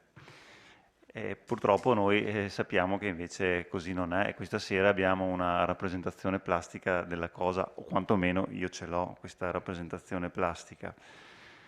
Perché prima il consigliere Darè ha citato tutti i sindaci che sono intervenuti in questa vicenda e che hanno tentato più volte di sbrogliare la matassa. Io umilmente tento di portare la voce dei consiglieri comunali oltre che i sindaci, perché, come ho detto, anche noi umili consiglieri abbiamo giocato il nostro ruolo, e questa sera scopro che quel ruolo non è stato giudicato o corretto da qualcuno, e che ha ritenuto di denunciare la cosa nel 2016. Ora, grazie a questa determina qui, quella denuncia potrà cadere. Non è che sia contento se uno mi denuncia e poi mi toglie la denuncia, non è che prima ti dico grazie che mi hai tolto la denuncia, magari potevi evitare di farla. Evidentemente così è stato e si va avanti. Stante la delicatezza del punto all'ordine del giorno, mi ero preparato un intervento per cercare di districarmi in questa proposta, e sono andato a rileggermi le pagine del Consiglio Comunale del 2016, una lunga lettura, sono circa 76 pagine molto dense, e in quel Consiglio ci furono numerosi interventi, erano presenti appunto l'ingegner Del Cin, c'era il dottor Enzio Micelli, l'Antoniazzi, l'avvocato Barbara Colla, eccetera, eccetera. La vicenda era probabilmente molto più sentita di quello che lo è oggi, perché c'era un punto dirimente, cioè la piazza era ancora un'eterna incompiuta allora. Poi, grazie a quello che può essere definito un atto di coraggio, si è riusciti a concluderla. Ora siamo in una fase meno concitata dal punto di vista mediatico, però che pesa ovviamente per l'amministrazione, consentirà anche all'amministrazione di introitare un certo un cospicuo incremento nelle casse comunali, perché insomma entreranno dei soldi che si potranno poi spendere in altre opere. Ci fu però, in quella discussione del 2016, ci furono una serie di interventi che io ho cercato di capire adesso come si inseriscono in questa nuova proposta. Gli interventi furono fatti in particolar modo dall'allora consigliere di minoranza Bruno Fasan, il quale disse: credo che la cosa più importante per il Consiglio e per tutta la città sia la realizzazione di Piazza Meschio. Su questo maggioranza e minoranza sono d'accordo. Ma lui aggiunse un punto: ma io aggiungo non ad ogni costo e comunque nel rispetto delle regole. Benissimo, siamo qua. Cosa fece l'allora consigliere Bruno Fasan? Lesse un parere che qualcuno gli scrisse, probabilmente un avvocato, non è citato se era avvocato o meno, che leggo brevemente. In conclusione, perché credo che possa essere utile anche per i ragionamenti che stiamo facendo oggi. In conclusione, sulla scorta della sia pur sommaria analisi, mi pare di poter affermare come l'operazione, così come proposta, non risulti immune da dubbi di legittimità e di possibile responsabilità erariale, commisurata alla perdita dei benefici pubblici garantiti dall'ente nella convenzione originaria, ed ora oggetto di possibile rinuncia senza alcuna seria contropartita a favore delle parti private. A diverse conclusioni non può condurre nemmeno l'accenno incidentale compiuto dal TAR Veneto nell'ordinanza di rigetto dell'ATP, all'auspicata composizione bonaria e condivisa dell'annosa vicenda, cosa che non costituisce benefici dovuti alla parte pubblica, a maggior ragione se si considera che al di là dell'incasso della fideiussione, l'ente locale potrà sempre chiedere al privato inadempiente il maggior danno subito in conseguenza delle proprie eventuali mancanze. Concludeva poi Bruno Fasan: come vedete qui ce n'è per tutti, voteremo sicuramente contro. E infatti poi in quella delibera loro votarono contro. Oggi ci troviamo fondamentalmente in una situazione molto simile a quella del 2016, soltanto che ovviamente le parti sono invertite, perché noi siamo in minoranza, voi ora siete in maggioranza e state addivenendo ad una conclusione molto, molto simile a questa. Io, come ho detto inizialmente, capisco che questa cosa qui riguardi esclusivamente il sottoscritto, perché molti di voi non eravate presenti e non avevate votato favorevolmente alla determina scorsa, però mi trovo in serio imbarazzo, anche visto che non ho ricevuto nessun tipo di rassicurazioni sul fatto che ci sia prescritta o meno la denuncia e il procedimento in corso. L'imbarazzo è anche doppio perché l'assessore Antiga ha prima espresso il fatto che era anche lui conoscenza di questo procedimento che è in corso. Praticamente lo sanno tutti, tranne quelli che questa cosa qui l'hanno votata. Probabilmente succede così e deve essere così. Io non lo so, di solito non mi capitano questo tipo di situazioni, però potete capire che c'è un po' di un minimo di imbarazzo. Grazie. Grazie consigliere. Ci sono altre prenotazioni?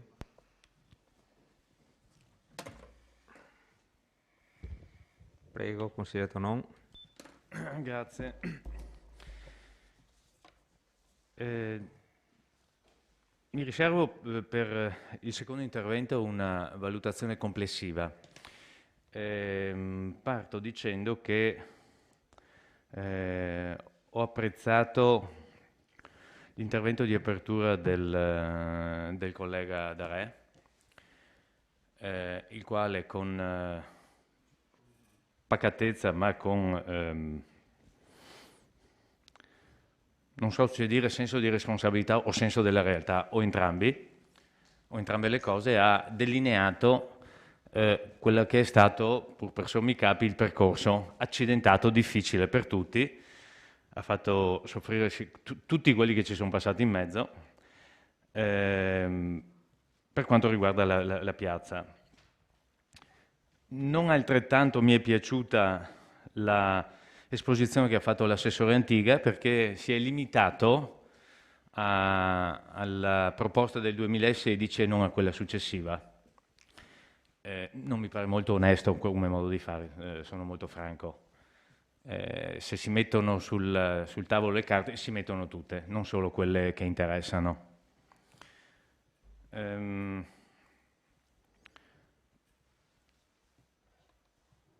Vorrei far notare che la delicatezza e la difficoltà, credo che lo possa riconoscere anche l'apparato tecnico-giuridico qui presente, nel stendere i documenti, lascia sempre un margine di errore e di discrezionalità che direi che è praticamente insormontabile. Perché dico questo? Leggo la determinazione numero 348 del 20 aprile 2021, cioè quella fatta 10 giorni fa. Il dirigente del settore, premesso che con delibera del Consiglio Comunale numero 29 del 28/17 dichiarata immediatamente eseguibile, è stata approvata la prima variante al programma triennale opere pubbliche, in sostanza cita quando è stata inserita Piazza Meschio, che con determinazione 6 e 28 del 25 agosto 2018 è stato affidato all'ingegner Vittorino Dalcin l'incarico per la progettazione esecutiva, eccetera, che con deliberazione di giunta comunale numero 197 del 27/10/2017 nel 18 viene affidato l'incarico, nel 17 viene approvato il progetto. No, lo so, ma vado avanti perché non è finita qui. Il progetto esecutivo delle opere, stavo dicendo quanto è delicato e quanto è difficile, perché qualcuno dice bastea a far. Redatto dall'architetto Vittorino Dalcin con il supporto per la parte architettonica della sottoscritta architetto Wanda Antoniazzi. Io sono rimasto un attimo perplesso perché ho detto, oddio, i tempi non coincidono con il mio modo di vivere evidentemente, perché non l'ha firmato l'Antoniazzi, ovviamente l'ha firmato l'ingegner Alessandra Curti, ovviamente. Ma questa era solo una... e questo ce lo ritroviamo fatto 10 giorni fa neanche. Perché dico questo? Perché quando si minimizza il risultato di un'opera che è stato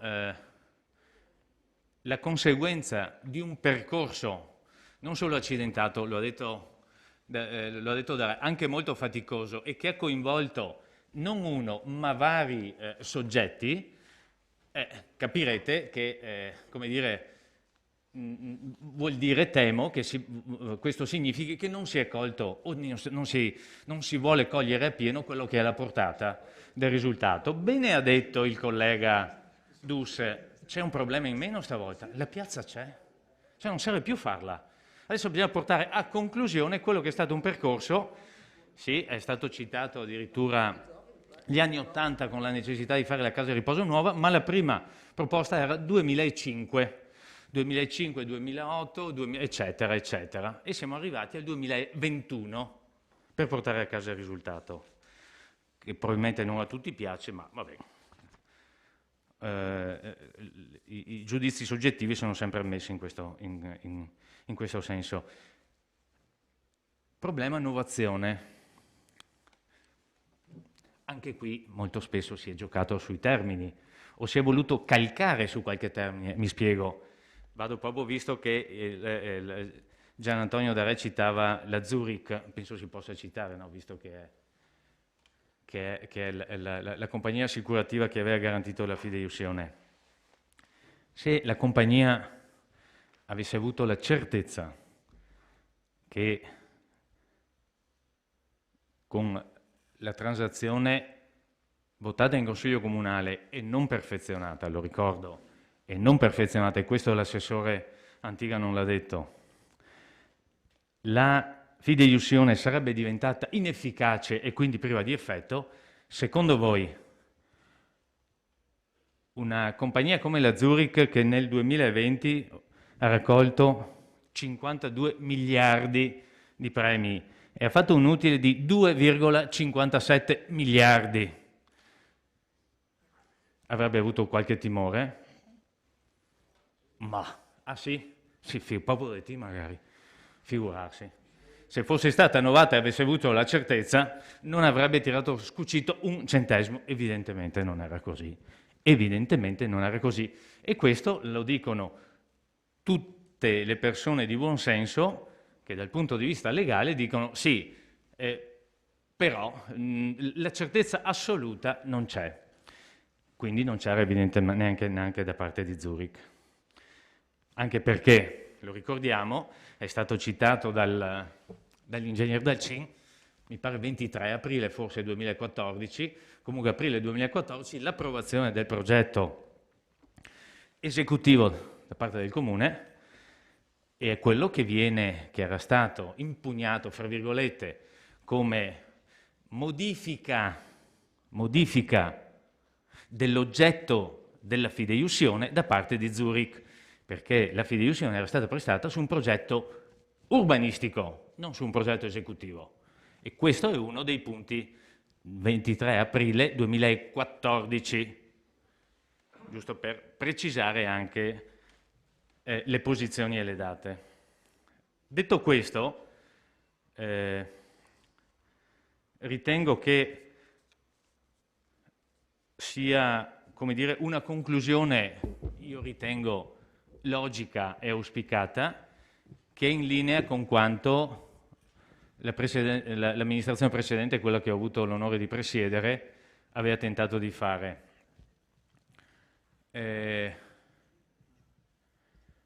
Non credo che soddisfi tutti, perché non credo che soddisfi tutti, tutti intendo dire i consiglieri comunali che saranno chiamati a votarla, ma sono più che convinto che il risultato, cioè la piazza, ha convinto i cittadini, e questo mi basta, grazie. Grazie consigliere Tonon.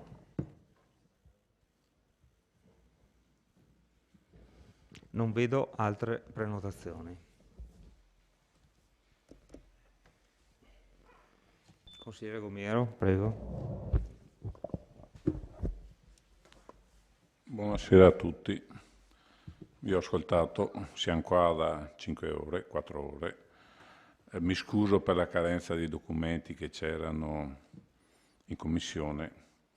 Non conosco completamente tutte queste storie, forse nessuno di noi qua dentro conosce tutte le storie, tutti i cavilli burocratici che sono sorti in questi anni, là come in tutte le costruzioni pubbliche, che sia Vittorio, che sia Conegliano, che sia Treviso, che sia Roma, che sia Napoli. In Italia lavorare nel pubblico ormai è diventato impossibile. Mi dispiace per il consigliere Dus, che ho visto molto alterato stasera, non sapevo neanch'io di quell'atto che c'è in corso, però ricordo a tutti che un istituto che fa parte del comune di Vittorio Veneto, c'è stato un presidente che ha mandato a processo, o tentato di mandare a processo 5 anni fa, decine di persone che sono là, che qualcuno è andato anche di testa, poveretto, a 70 anni da sé a prendersi la responsabilità di alzare la mano, però ribadisco, ci vuole a volte il coraggio di andare avanti, perché gli ho ricordato prima il consigliere Dus che quando abbiamo alzato la mano per il reitero del vincolo del traforo, da sprovveduti qualche volta, dopo un po' ho pensato che i 230.000 euro di danni, che poi non so come è andata a finire, è stato ritirato tutto, il comune ha compensato, non voglio entrare in merito, qui 230.000 euro abbiamo alzato la mano in 10, erano 23.000 euro a testa, forse qualcuna delle nostre mogli a casa ci avrebbe dato qualche mazzata in testa, però convinti di fare il giusto per quel traforo, visto che adesso è adoperato con tutto il casino che è successo. Non più tardi di oggi ho visto sui giornali qualche altro ex esponente politico del comune di Vittorio Veneto che ritorna giù in Corte dei Conti se abbiamo il coraggio di votare sta roba qua. Non ho mai fatto un passo indietro, lo possono dire i miei colleghi, non per devozione alla giunta o al sindaco, ma che ritengo che le cose in questi comuni, nei nostri territori, bene o male, qualcuno ne andrà bene, devono essere definite,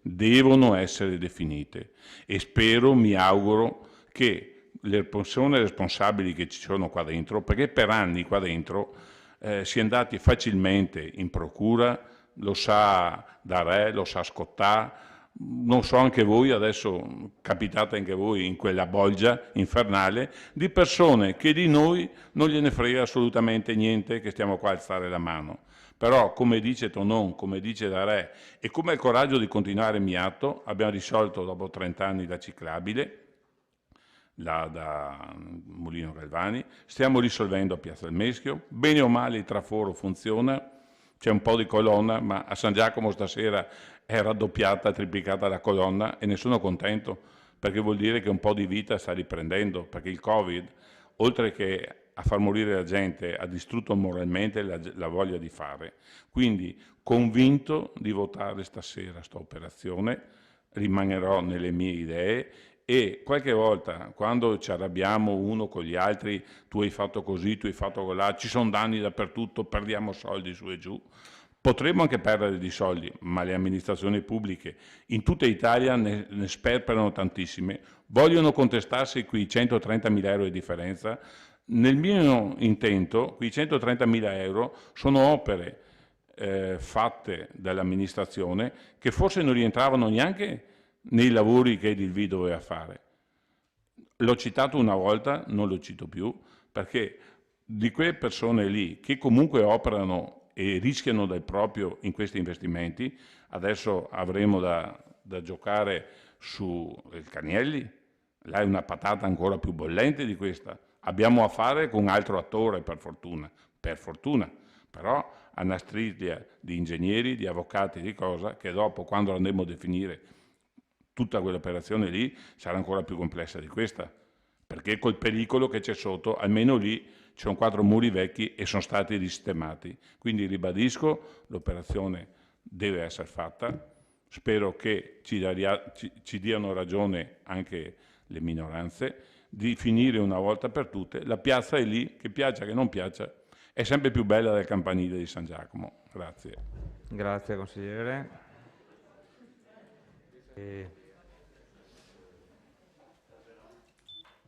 Altri interventi?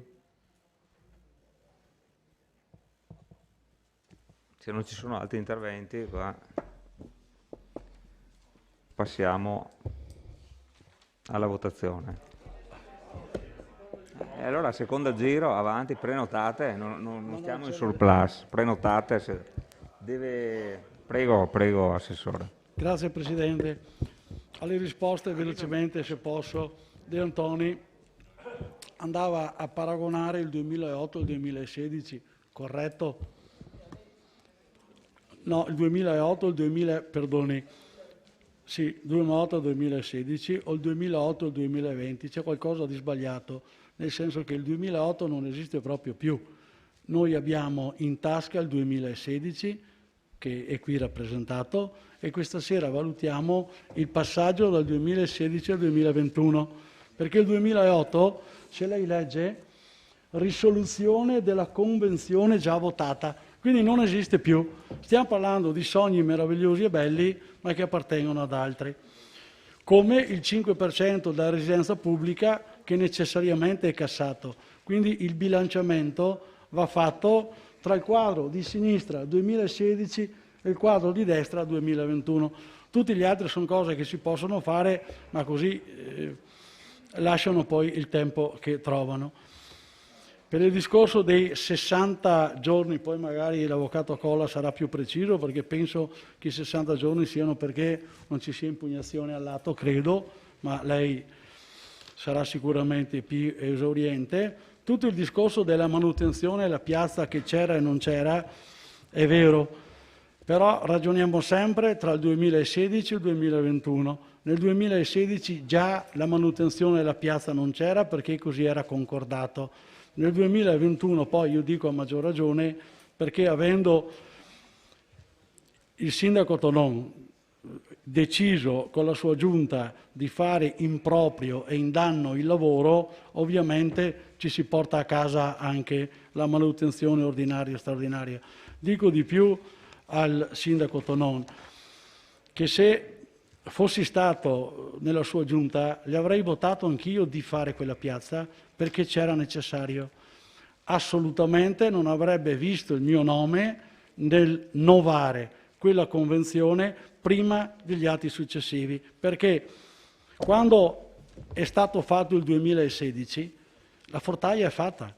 Se invece penso, ma può darsi che sia sbagliato, e per fortuna, se nel 2016 avessimo perché una delibera del Consiglio la revoca il Consiglio. Io non ho mai visto dal 2016 ad oggi arrivare in Consiglio una revoca alla 19.6/2008, quindi quella vale, 2016, pardon, quindi quella vale. Gli avrei detto sì.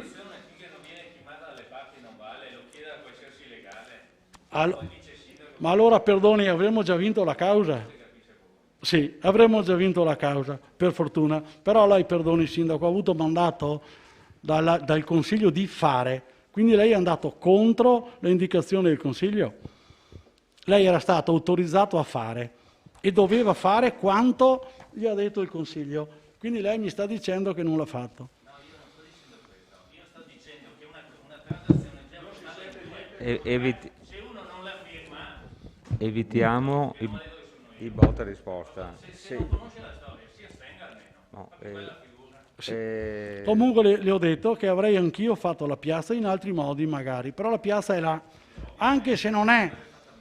No, anche se, no, mi perdoni, il Fasan l'avrebbe fatta meglio col suo primo stralcio. Avanti, avanti. Poi, sul discorso della...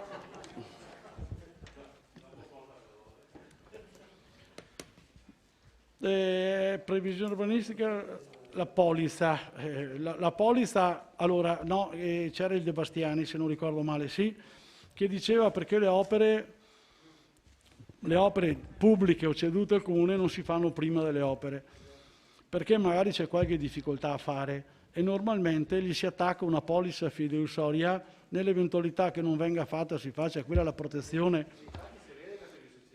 Ma la polizza ha avuto il suo effetto, perché la polizza del 1,4 milioni, la polizza del 1,4 milioni è stata mantenuta valida, secondo me fino al 2016 minimo, però è stata anche decurtata, perché ogni volta che veniva fatto venivano fatte, bravissimo, andava in automatico decurtata, il che vuol dire che la polizza, questa polizza al 2016, su indicazione fatta dal giudice e chiesto all'ingegnere del SIN, mi indichi qual è il prezzo che manca alla finire le opere di competenza del V, l'ingegnere dice 530.000, quindi quella polizza già era ridotta a 530.000. Poi un'ultima precisazione per dire, perché gliel'ho chiesto prima, ma ho piacere che lo ripeta, per cortesia, che sia chiaro, la piazza Meschio, con i contenuti del 2014, non aggiungendo tutte le cose che abbiamo fatto in più, quindi rifare gli impianti, la mera piazza equivalente a cosa costa? Prima che ci siamo confrontati con i numeri, l'ingegnere dice guarda che 530 non sono 530, sono addirittura meno. Ma quindi... Ma se lei nel progetto della piazza Meschio fa una pista ciclabile fino a Conegliano di 2,5 milioni, il danno non si somma, è altra opera. Ma chiedetelo, è qua, chiedetelo. Vabbè. No. Ma è stato tolto rispetto a 2016? Forza, no, scusate. 2016? No, scusate. Non esiste più il 2008. Scusate, altrimenti vi tolgo la parola, Attenzione, chiudiamo sto botta e risposta, finiamo l'intervento. Bon, finito. A posto. Consigliere De Antoni. Solo per fare una domanda all'avvocato Colla, perché... Lasciami fare questa domanda, per favore. Lasciami fare. Io ancora rispondo.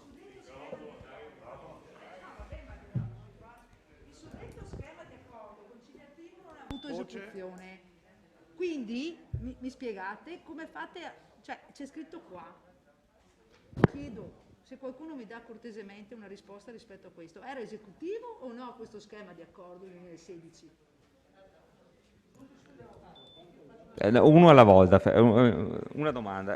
Prego, avvocato Colla, se riesce a rispondere. Allora, nel 2016 a gennaio abbiamo sottoscritto legali e parti un accordo, uno schema di accordo che doveva essere approvato dal Consiglio Comunale. È stato approvato dal Consiglio Comunale, ma doveva essere sottoscritto davanti al notaio da tutte le parti. Nel momento in cui fosse stato sottoscritto sarebbe diventato efficace e quindi vincolante per le parti.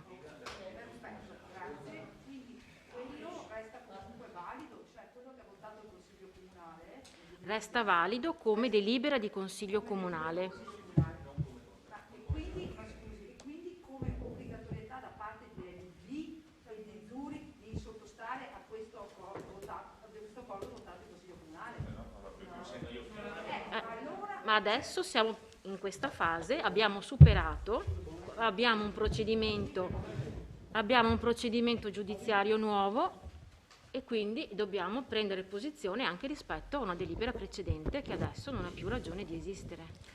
No, non è tanto vero, no? Che quindi... No, perdoni un secondo. Fermi un attimo. Che poi Assessore, fa causa a Zurich. Assessore, aspetti un attimo il suo turno, prenda nota, se no altrimenti finiamoli. Andiamo avanti. De Antoni. Domanda per l'avvocato Colla. Quindi la convenzione del 2008 è ancora valida o devo cancellarla? Perché lei me l'ha data l'altro giorno dicendo che era la base su cui si costruiva tutto questo accordo. Esiste ancora quella convenzione? Prego.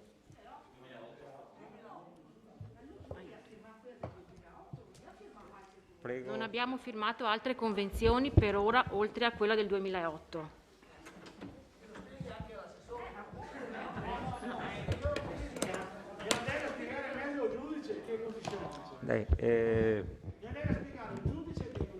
Poi è chiaro. Bene, andiamo avanti. Ah, scusa. No, ma allora deve capire che qua è sconvolto tutti i numeri, quindi faccio fatica a capire. Ecco, prema per favore non è una mia cattiva volontà. Grazie Presidente.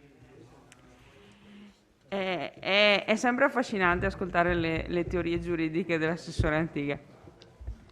Poi ogni tanto mi domando dove mi sia laureata, ma insomma questa è un'altra questione, è un problema mio personale, non certo della città di Vittorio Veneto.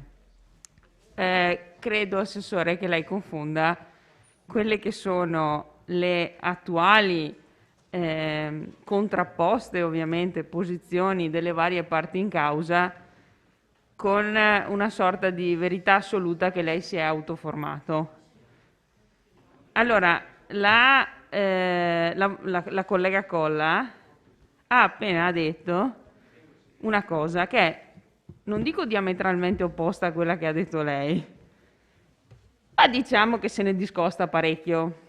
Se ne sono resi conto il consigliere Tonon, ovviamente se ne è resa conto la consigliera Bagliana che continua a dirle ma guardi che non è così.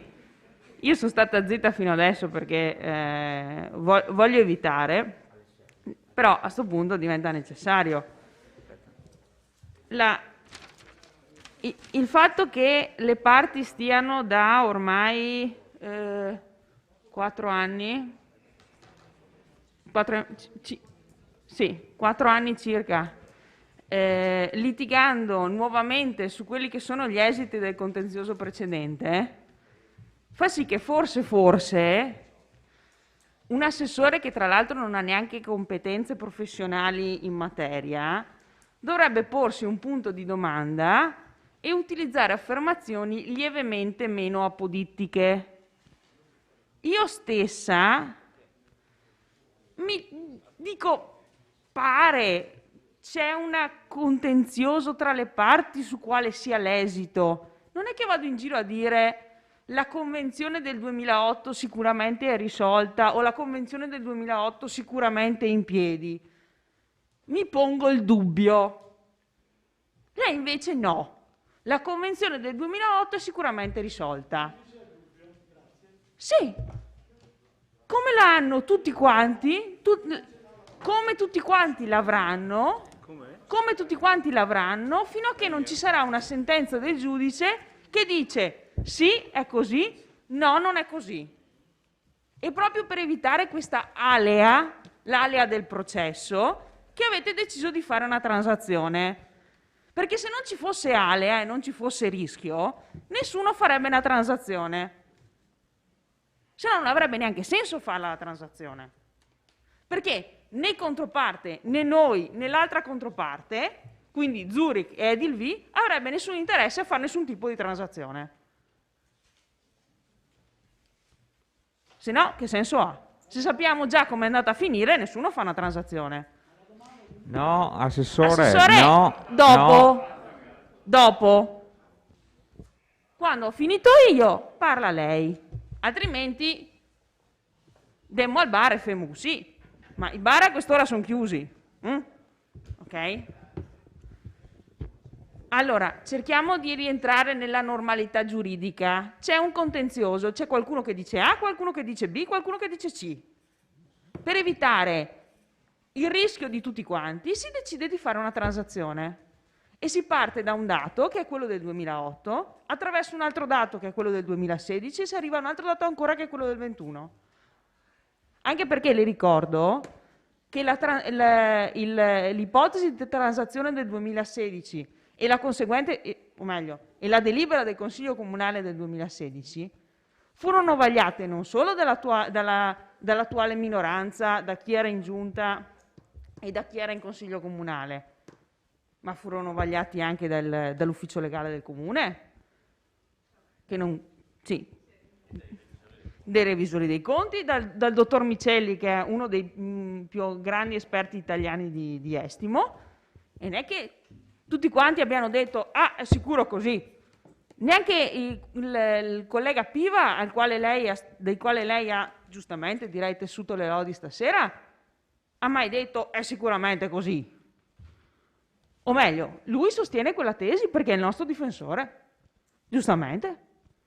La tesi nostra, cioè che quella transazione, quella del 2016, non si è compiutamente formata e che quindi non è stato caducato integralmente la Convenzione del 2008. Se non crede a queste parole, se le faccia spiegare meglio dall'ufficio legale del Comune.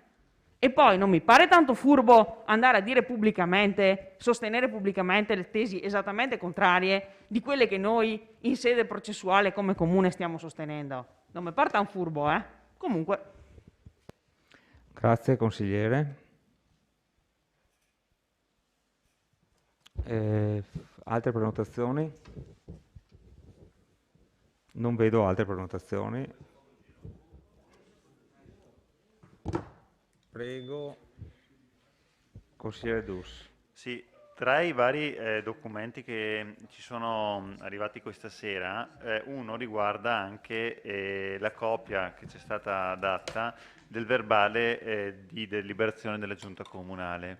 Credo sia un documento importante perché, come ho detto prima, la condivisione di queste scelte così decisive e complesse, è chiaro che se sono avvallate anche e supportate da una delibera di giunta, quindi dall'organo esecutivo, tendono a rassicurare il Consiglio Comunale.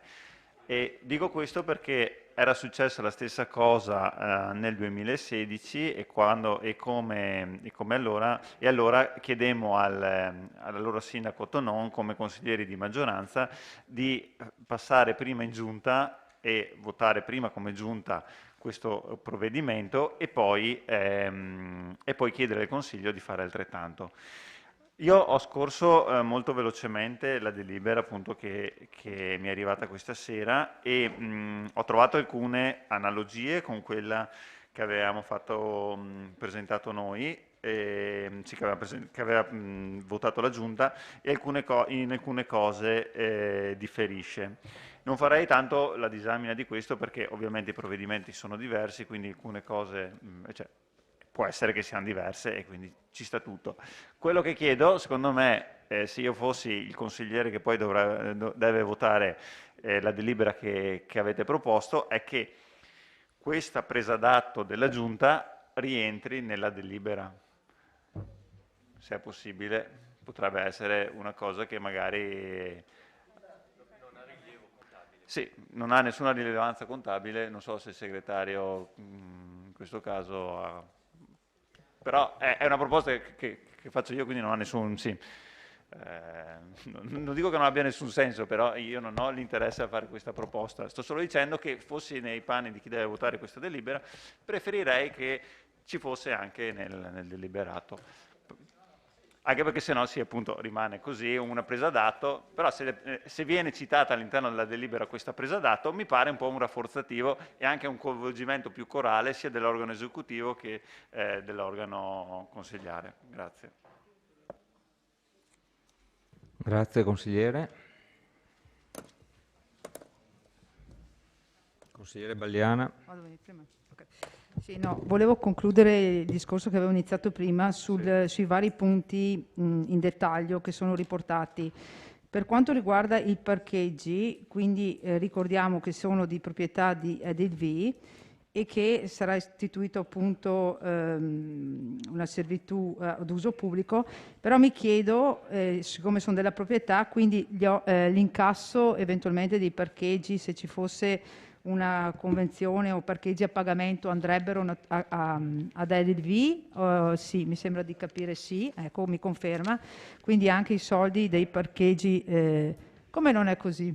Sì, è così, giusto, no? Bene. Quindi Edelvie si prende anche i soldi eventualmente dei parcheggi ad uso pubblico.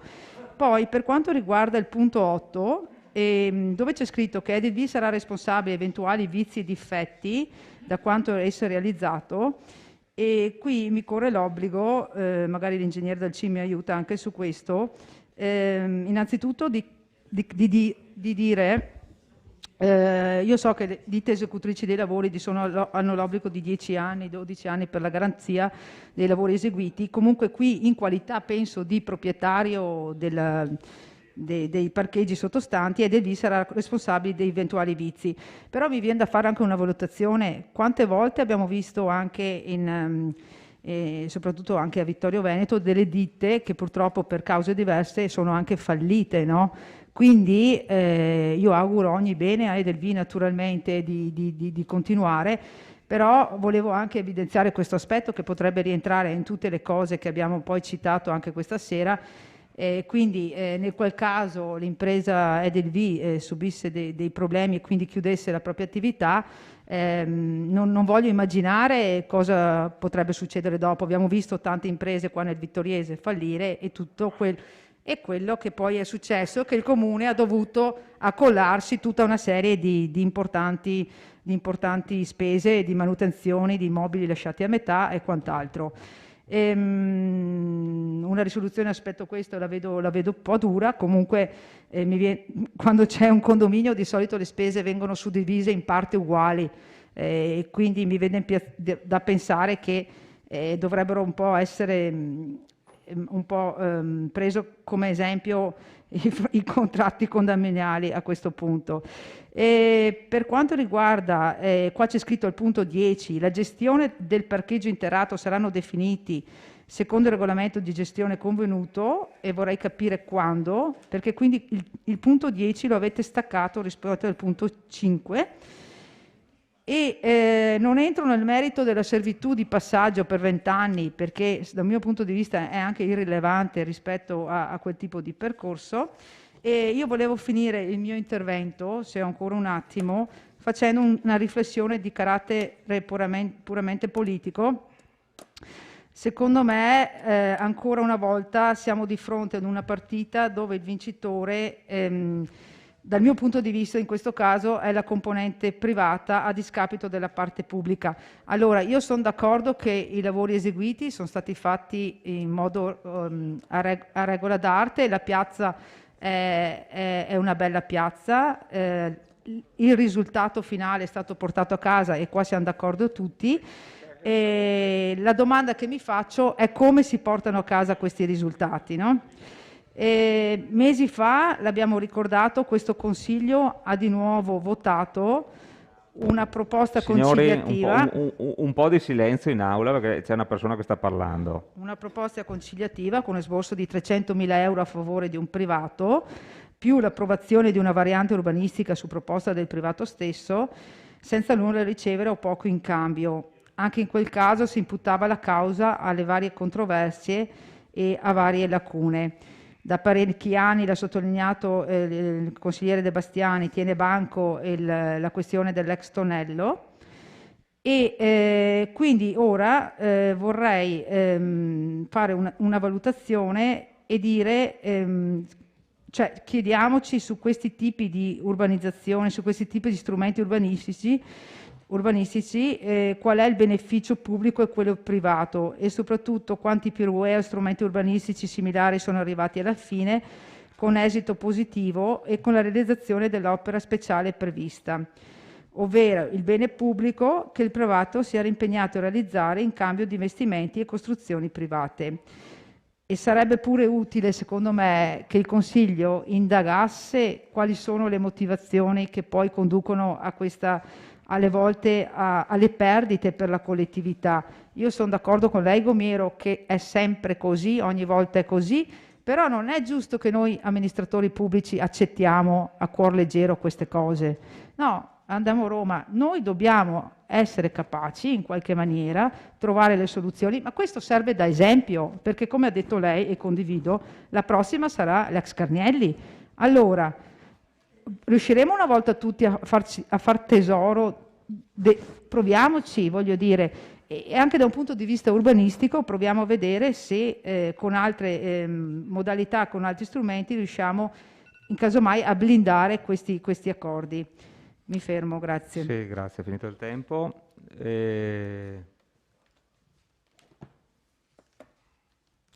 Consigliere Salezze. Il microfono perché ero senza microfono, già sono abbandonato qua, consigliere, senza microfono. Purtroppo stasera. Allora, Dus. Gli ho chiesto in prestito. Quindi, no, volevo fare due brevi interventi. Il primo in merito chiaramente alla delibera in oggetto che condivido nel testo, è giunta l'ora secondo me di chiudere la situazione dopo tanti anni. Quindi mi trovo a favore di questa chiusura. Certo è che il testo contiene una convenzione e quindi volevo chiedere che dopo il punto 4 del dispositivo sia inserito il punto 5 che ora vado a leggere. Dunque, di raccomandare alla Giunta Comunale e ai legali dell'ente di sottoscrivere la convenzione dei parcheggi privati ad uso pubblico entro e non oltre 60 giorni dalla sottoscrizione dell'atto transattivo. Un tanto per evitare spiacevoli situazioni che già si sono create in passato. Di raccomandare inoltre di verificare la percorribilità, di concentrare con l'impegno della stessa ad applicare alla sosta nel parcheggio privato ad uso pubblico al piano interrato -1 della piazza Meschio tariffe non superiori a quelle relative al centro storico, che ora sono già nel multipiano di Serravalle, così come di volta in volta determinate dall'organo esecutivo in sede di approvazione delle tariffe dei servizi pubblici a domanda individuale. Ecco. Se possibile. Grazie. No, il secondo intervento volevo fare gli auguri al nostro sindaco che ora compie gli anni. Ecco, magari non tutti lo sanno, quindi ecco. Buon compleanno. Va bene. 10 minuti. Consigliere De Antoni, lei ha già fatto 2 interventi però, mi sembra di... Assessore Antiga, solo perché aveva detto una cosa. Va bene. Dunque, la delibera era già complicata in sé e questa sera sono arrivati altri 2 documenti, no? Quello dei revisori che dicono che c'è stato un refuso nel loro parere. E poi questa delibera di giunta che in qualche modo anch'io ho apprezzato perché in qualche modo prende Si avvicini al microfono. E poi quindi c'è non so cosa avete ascoltato, comunque c'è questa comunicazione dei revisori che diciamo, chiedono precisano che c'è stato un refuso e quindi modificano il loro parere. E poi c'è una delibera di giunta che opportunamente prende atto di tutto l'iter che c'è stato di questa pratica e in qualche modo la sottopone correttamente al Consiglio per la sua approvazione. Allora io chiedo due cose. Una, che questa delibera di giunta venga ripresa nella delibera di Consiglio, richiamata perlomeno nelle premesse della delibera di Consiglio. E poi, purtroppo i revisori sono andati via, però se è vero che loro propongono che la delibera che noi stasera approviamo venga mandata alla Corte dei Conti, non tanto perché è un debito fuori bilancio, si erano sbagliati, ma perché c'era in corso questa denuncia alla Procura della Corte dei Conti. Ma nel momento in cui la nostra delibera annulla quella delibera per cui c'è stata la denuncia alla Corte dei Conti, non serve mandare la delibera di questa sera, è sufficiente comunicare alla Corte dei Conti che con delibera numero del, la delibera che è stata oggetto di questa comunicazione alla Corte dei Conti è revocata e quindi si chiude, non occorre mandare le carte. Questo secondo me è una proposta da valutare. Grazie, consigliere De Antoni. Consigliere De Bastiani. Sì, consigliere Gomiero, dice che in Italia è sempre così, sì, però noi lasciamo far andare le cose così, non facciamo niente per fare qualcosa di differente, perché qui nella delibera, quando si parla del parere dell'avvocato Piva, legale dell'ente, l'avvocato Piva a un certo punto dice che la questione è caratterizzata da delicate questioni tecniche di validità della fiduzione e di accertamento delle rispettive responsabilità. Qui il nostro avvocato ha individuato delle responsabilità dell'amministrazione, lo dice chiaro e tondo. Allora, non è vero? Allora perché lo mettiamo in delibera se non è vero?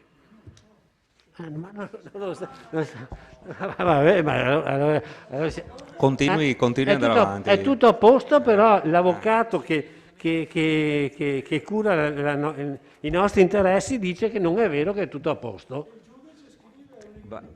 Vada avanti. No, vabbè, lascia perdere, tutto a posto. Neanche a Tino ti sei tutto a posto. Quindi voglio dire, sì, facciamo finta che è tutto a posto. Allora siamo tutti con Antigua, tutto a posto, ecco, e questa l'abbiamo risolta. Dopodiché torniamo ai giudizi soggettivi. Sono soggettivi, è vero, i giudizi sono soggettivi. I numeri no, e voglio ribadirli. Voglio ripeterli perché secondo me è importante. Stiamo parlando di 100... ma segnateli giù che forse non li hai capiti bene. Sono 130.000 euro di spese, la differenza tra quanto speso e quanto chiediamo di ristoro. 130.000 euro. 96.000 euro il parcheggio pubblico che è stato abbonato e che Edilvi avrebbe dovuto impiegare quella cifra nel miglioramento della piazza. Non me li sto inventando io. La mancanza, la perdita sugli appartamenti ERP, che voi sapete che gli appartamenti di edilizia residenziale pubblica sono destinati a giovani coppie e a cittadini in difficoltà, abbonati anche questi. E torniamo sulla manutenzione straordinaria. Io adesso faccio una domanda e spero che qualcuno mi risponda: perché non è stata stimata la spesa della manutenzione ordinaria e straordinaria della piazza? Una stima, capisco, non precisa, ma perché? Voglio dire, se noi affrontiamo una spesa, dobbiamo perlomeno avere un minimo dell'idea di quanto ammonta quella spesa là. Io dico che non meno di 100.000 euro, ma voglio dire, è possibile che si metta in delibera una voce senza neanche ipotizzare lontanamente quanto può valere e costare questo intervento? Non mi sembra corretto. Grazie. E lasciamo perdere tutte le altre cosucce che mancano, no? Ascensore che non funziona,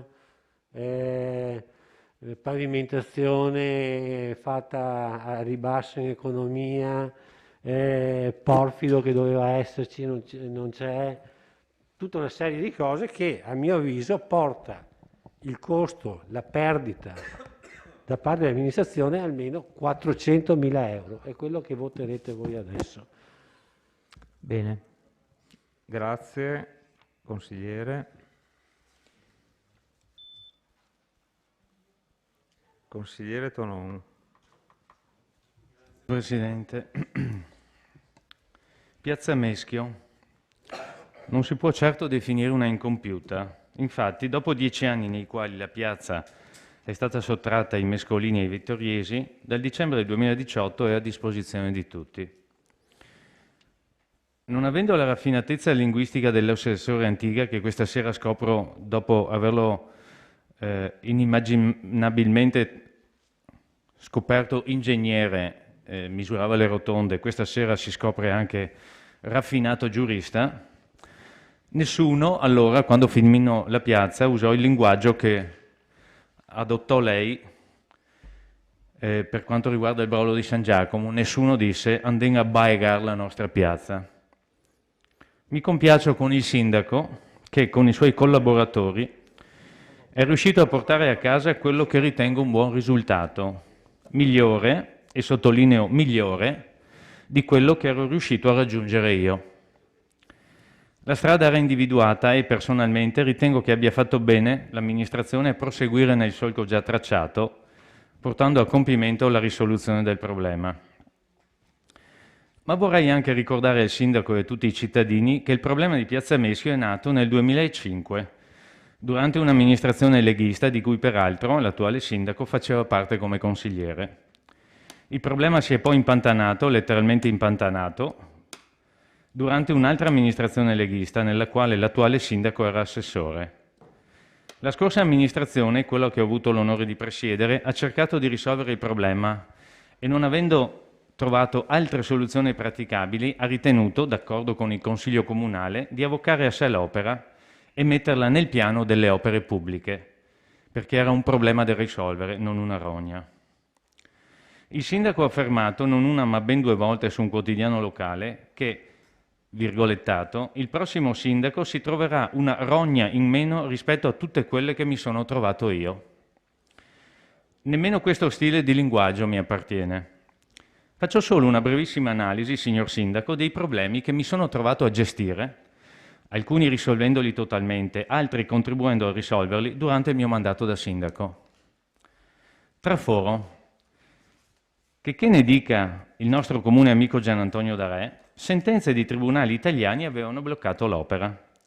Ci siamo quindi trovati costretti a cercare proposte alternative. Su una soluzione si è trovata la convergenza. Ricordo per dovere di cronaca e per rendere onore a chi lavorò per trovare tale soluzione, che ben 7 enti hanno dato il beneplacito al progetto realizzato e da poco inaugurato relativo all'accesso sud del traforo. Problema risolto. Piazza Meschio. A differenza della sua amministrazione, come ho già ricordato prima, la mia amministrazione si è trovata con un campo d'erba al posto della piazza che lei si è trovata bella e pronta, quindi un problema in meno per lei. Centro Victoria. Dopo innumerevoli varianti rilasciate durante le amministrazioni leghiste, la società proprietaria dell'immobile è fallita e ben 6 o 7 tentativi d'asta del curatore fallimentare sono andati a vuoto. Finché la maggioranza che sosteneva la mia amministrazione ha deciso unanimemente di tentare di dare una scossa al problema. Qual è stato il risultato?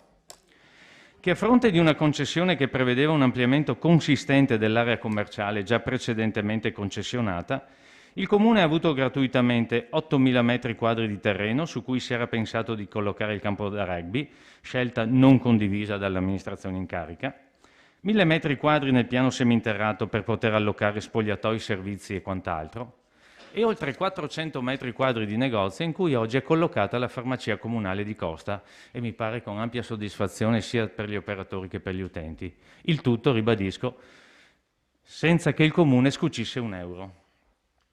Altro problema in meno. Vado avanti, visto che l'ha citata il collega Gomiero. Area ex Carnielli. Vedi sopra. Dopo piruea approvati e modificati dalle amministrazioni leghiste, il fallimento della società. Anche qui una decisione coraggiosa del Consiglio Comunale ha rivoluzionato il precedente assetto urbanistico, e questo ha fatto in modo che un operatore commerciale, dopo 7 aste andate a vuoto, acquisisse la proprietà e desse inizio alla bonifica del sito, con buona soddisfazione dell'amministrazione da quanto emerge dalla stampa locale. Anche in quel caso nessuno di noi ha mai usato il termine rogna. Come per Piazza Meschio abbiamo sempre e semplicemente pensato a un problema da risolvere. Ancora, questione derivati. La Corte dei Conti più volte si era interessata al problema e attendeva le decisioni della nostra amministrazione. Dopo aver tentato un approccio con il gruppo bancario che aveva emesso questi prodotti finanziari, si è deciso di adire le vie legali per tentare di portare a casa un risultato positivo per la città, ovvero una rinegoziazione del debito, in parole povere, ridurre la somma che il Comune dovrà pagare. Lei invece in campagna elettorale disse che quella dei derivati era stata una bellissima operazione e che l'avrebbe risolta alla vittoriese. Conclusione: si paga tutto fino all'ultimo centesimo perché non avete fatto nulla in merito. Potrei proseguire, ma credo che quanto detto sia sufficiente per far capire quanto distanti siano molto spesso le nostre visioni, il nostro stile, i nostri progetti amministrativi dai vostri. Chi pensa di fare il sindaco o l'amministratore per un'effimera gloria sbaglia completamente, a mio avviso, la prospettiva. Amministrare significa farsi carico dei problemi e dei pesi della città e dei cittadini, significa avere il grande privilegio di servire i propri concittadini. Grazie consigliere. Consigliere Darè. No, mi permetto di replicare a delle inesattezze, soprattutto per quanto riguarda il traforo, perché quando io ho lasciato il Comune, l'opera del traforo era già stata appaltata con inizio lavori già iniziati.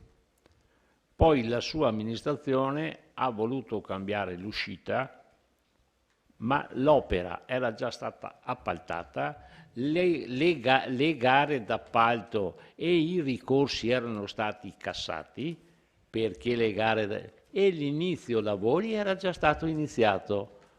Questo è quello che le ho lasciato. Poi avete cambiato completamente l'uscita, venendo fuori in via del Carso, e quindi sull'opera credo che anche sul finanziamento tutto fosse stato perfettamente a posto e regolato.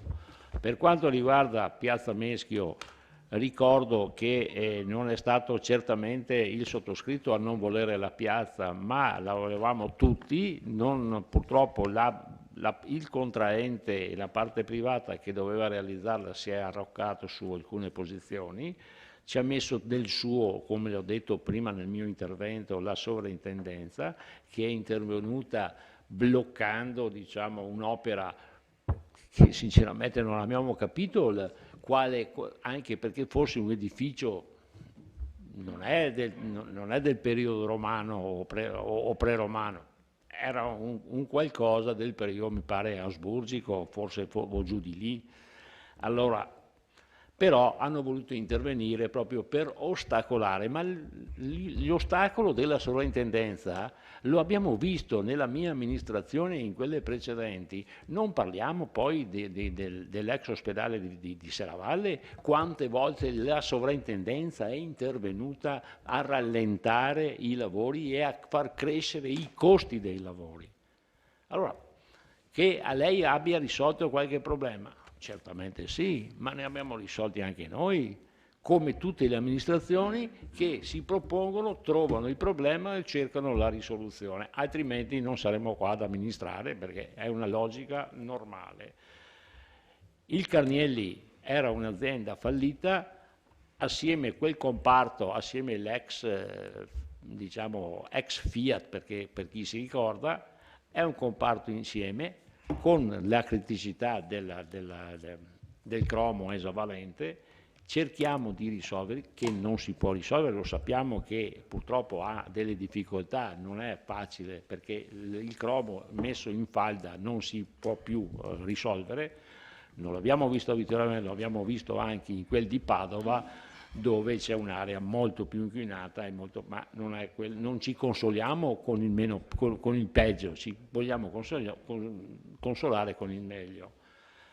Per quanto riguarda il Victoria, ricordo quanti esposti sono stati fatti nell'ostacolare perché quel complesso potesse andare avanti.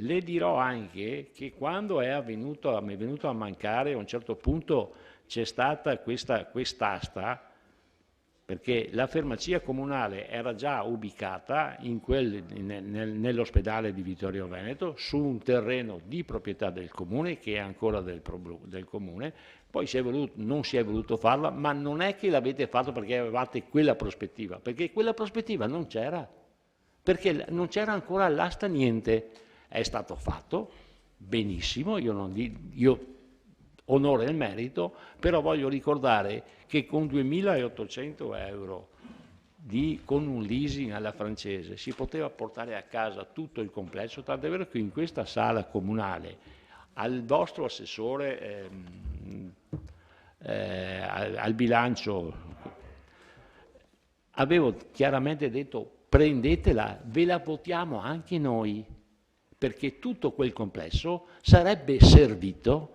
per quell'operazione che voi volevate fare alla Cosmo.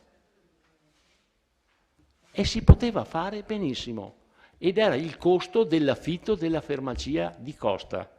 Allora, se vogliamo entrare nel merito dei più bravi, ne abbiamo finché vogliamo.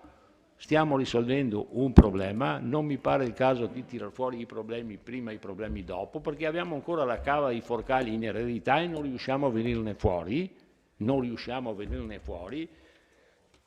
Ha una storia ancora più lunga di Piazza Meschio.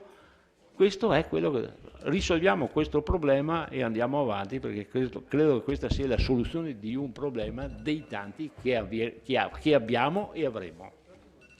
Grazie consigliere Re. Consigliere Rosset. Grazie Presidente, buonasera a tutti. E faccio una premessa innanzitutto. In questo Consiglio Comunale il signor Sindaco ha avuto modo, non solo questa sera, di affermare che uno dei suoi obiettivi è risolvere questioni pendenti come Piazza Meschio, senza andare a colpevolizzare nessuno sulle scelte fatte in passato, perché fatte in un contesto sicuramente diverso da quello attuale. Noi come gruppo apprezziamo e compartecipiamo questo modo di pensare. Ora, in questo mio intervento, non uso parole mie. Ripropongo un intervento fatto da altro consigliere comunale solamente perché lo condivido e lo trovo attuale. E vado a leggere. Quello che andremo a votare questa sera non è sicuramente un fatto banale, è un'assunzione di responsabilità da parte dei consiglieri che vorranno votarlo. Quindi mi sento innanzitutto di ringraziare chiunque avrà il coraggio di affrontare questo con convinzione. La soluzione proposta è coraggiosa e va nella direzione di non scansare i problemi, ma di affrontarli a viso scoperto. Sono convinto che molti di noi, me compreso, oggi non vorrebbero essere qui, non vorrebbero essere costretti a risolvere questioni che sono alquanto pasticciate. Avremmo potuto fregarcene dei desideri dei cittadini, avremmo potuto rimandare, tergiversare, avremmo potuto nasconderci dietro false giustificazioni. Invece abbiamo deciso di prendere il toro per le corna e affrontare questo ginepraio amministrativo. Ancora questa non è la soluzione ottimale, non è la soluzione migliore possibile. La soluzione ottimale era finire la piazza e non lasciare un'intera comunità in una costante precarietà funzionale ed emotiva. Le riconosce queste parole? Consigliere Dus. Questa è una parte della dichiarazione di voto nel Consiglio Comunale del 7 marzo 2016, che condivido. Io non posso parlare liberamente perché non c'ero e non è una colpa mia. No. Trovo stimolante nel suo intervento, consigliere Dus, e vado a leggere. Concludo dicendo che ho trovato sgradevoli le insinuazioni quasi intimidatorie con cui alcuni si sono rivolti alla maggioranza per convincerla a non assumersi la responsabilità del voto. Conosciamo bene questi metodi, spesso usati a sud del nostro Paese. Cioè, neanche dal più duro dei secessionisti ho mai sentito dire una cosa del genere.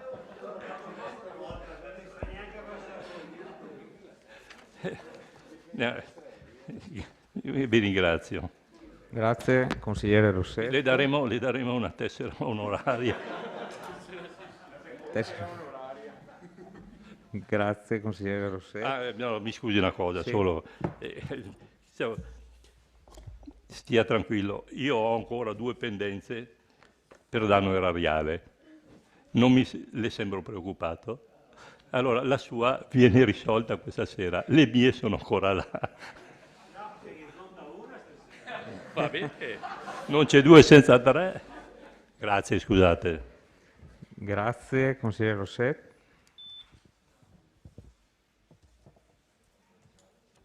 Bene. Altre prenotazioni? Dichiarazione di voto?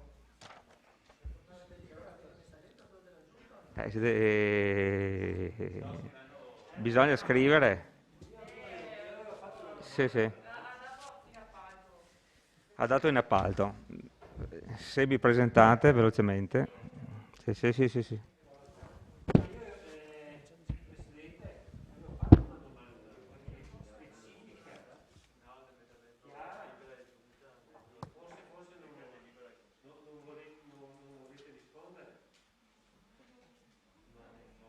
Ripeto, avevo fatto una domanda chiara e precisa. Avevo chiesto perché non è stato stimato il costo della manutenzione ordinaria e straordinaria che il Comune si accolla per l'eternità. Basta sapere che gli ultimi Ok.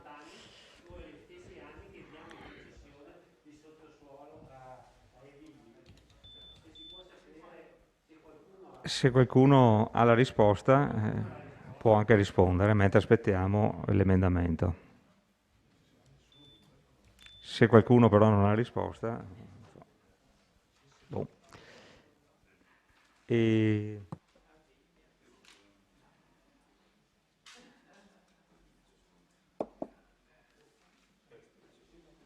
Allora, sospendiamo 1 minuto per ricevere i testi di entrambi gli emendamenti, che così li analizziamo un attimo. Grazie. Ci dice dove dobbiamo inserire. Allora, la proposta di emendamento.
andiamo avanti.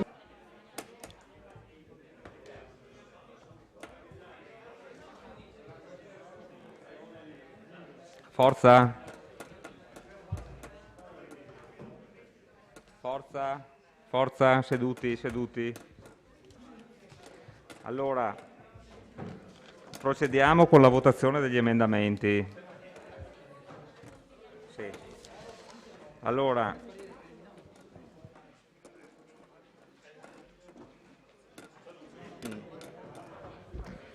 gli emendamenti sono stati valutati dal segretario e quindi sono ammissibili. Il segretario ha dato parere favorevole a tutti e tre gli emendamenti proposti. Iniziamo con la votazione del primo emendamento proposto da Casagrande Andrea. Allora, l'emendamento propone di inserire nel deliberato, tra il punto 4 e il punto 5, di inserire quanto leggo. Di raccomandare alla Giunta Comunale e ai legali dell'ente di sottoscrivere la convenzione dei parcheggi privati ad uso pubblico entro e non oltre 60 giorni dalla sottoscrizione dell'atto transattivo. Intanto, per evitare spiacevoli situazioni che già si sono create in passato, per evitare spiacevoli situazioni che si sono create già in passato, di raccomandare inoltre di verificare la percorribilità di concentrare con Edilvi l'impegno della stessa ad applicare alla sosta nel parcheggio privato ad uso pubblico al piano interrato -1 della piazza Meschio tariffe non superiori a quelle applicate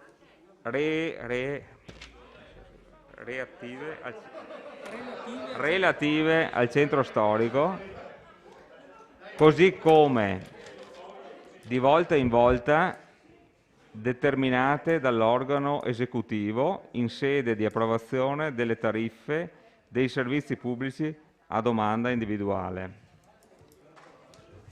Bene, mettiamo in votazione questo emendamento. Favorevoli? Unanimità? No?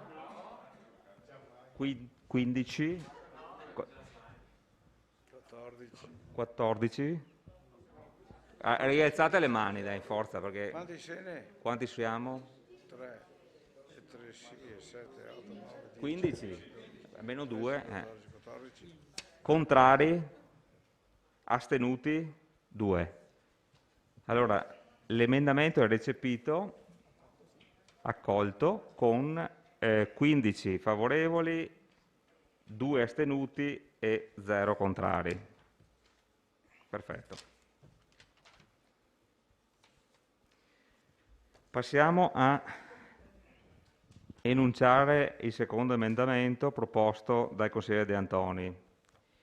Allora, questo va inserito, sostituire l'ultimo punto del deliberato, sostituire l'ultimo punto del deliberato con il seguente testo, cioè l'ultimo punto del deliberato viene stralciato e viene sostituito di comunicare alle competente procura regionale della Corte dei Conti l'avvenuta revoca della deliberazione di Consiglio Comunale numero 6 del 7 marzo 2016.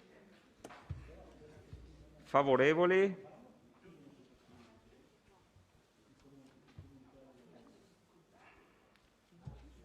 Contrari? 2.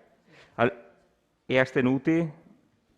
Quindi favorevoli 15, contrari 2 e astenuti 0. Quindi l'emendamento è recepito.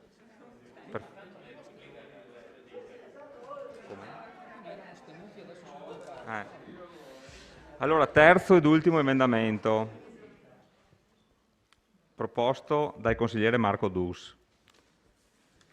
Dopo acquisito, pagina 6, dopo l'acquisito, che è l'unico nella pagina, quindi si capisce, acquisito in data 21/04/2021 al protocollo numero 1465/8, eccetera, eccetera, eccetera, del presente provvedimento, inserire, dato atto che la Giunta Comunale, con delibera numero 81 del 29/4/2021, ha deliberato di prendere atto e condividere, per le ragioni evidenziate in premessa, i punti essenziali di un possibile accordo transattivo tra le parti, proposti e sintetizzati dal giudice all'udienza dello scorso 8 aprile.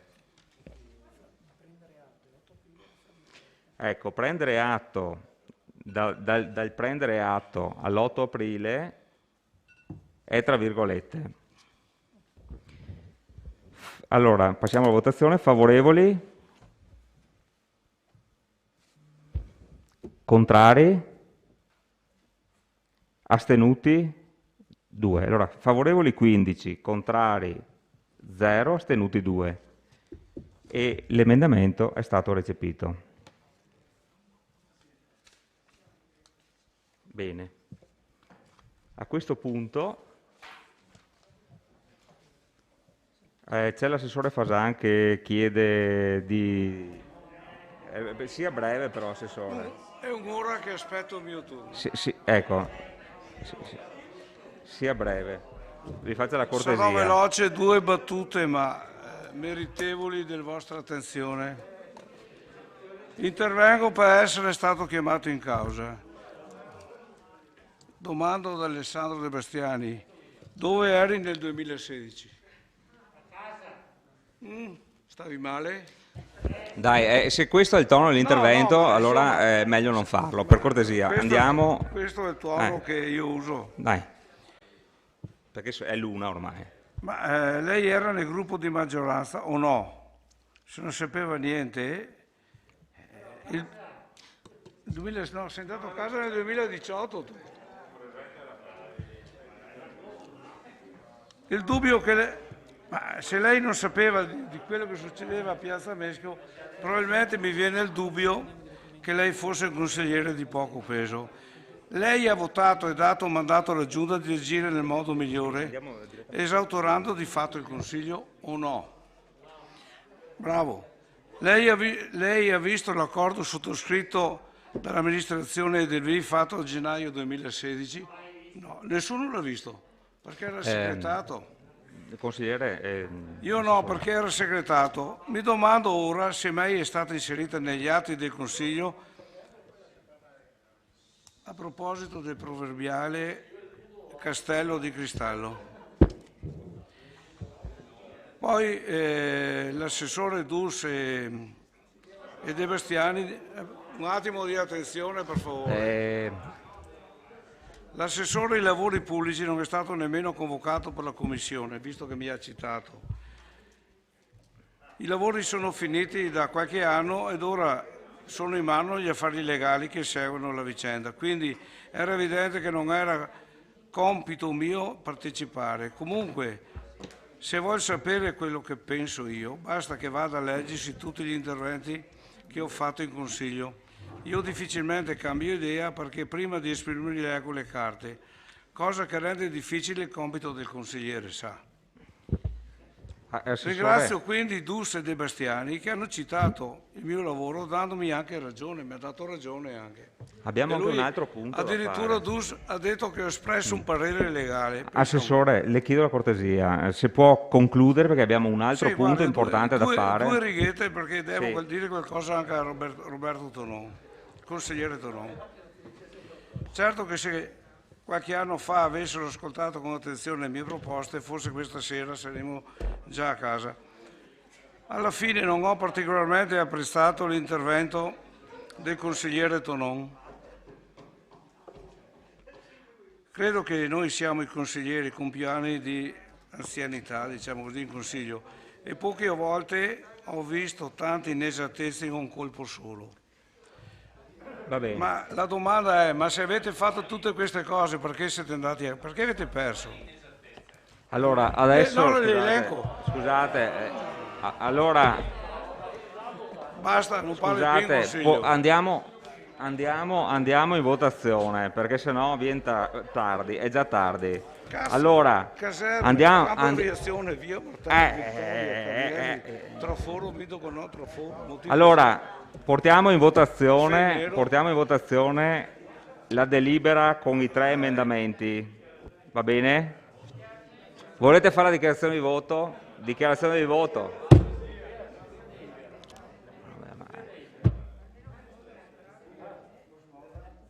Bon, nessuna dichiarazione di voto, sì? Bon.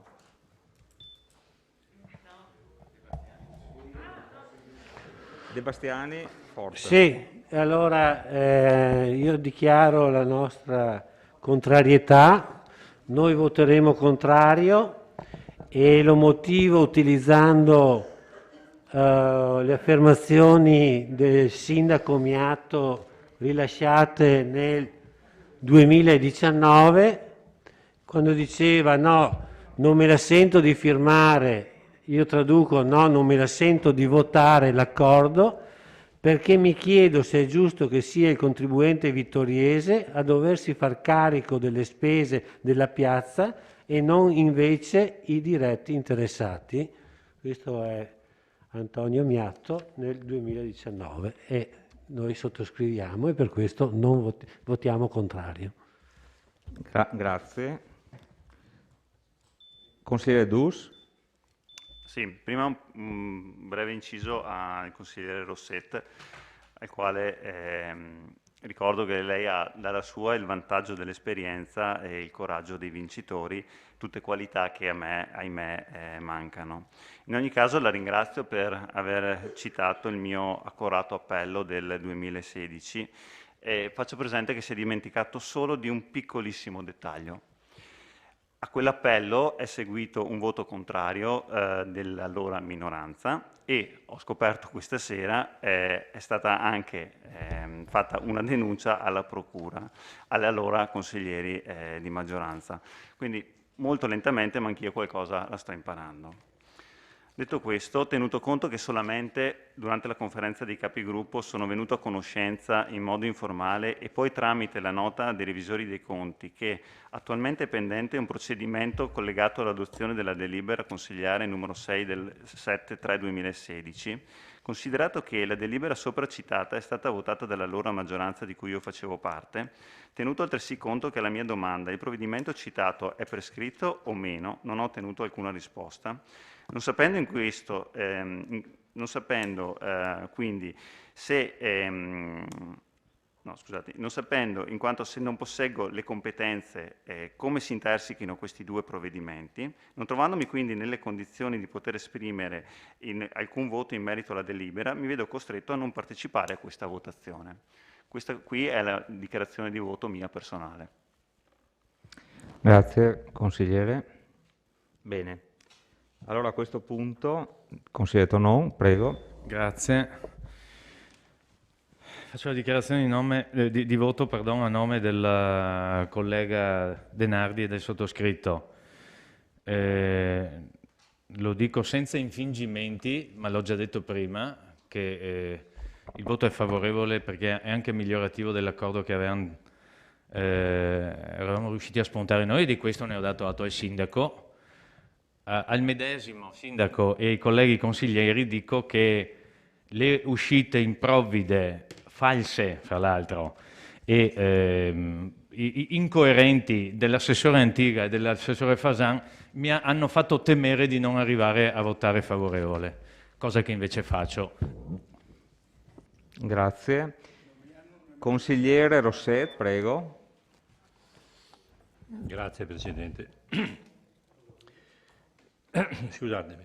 Allora, come il gruppo Lega, Liga Veneta e Lega Nord, approviamo questa proposta conciliativa.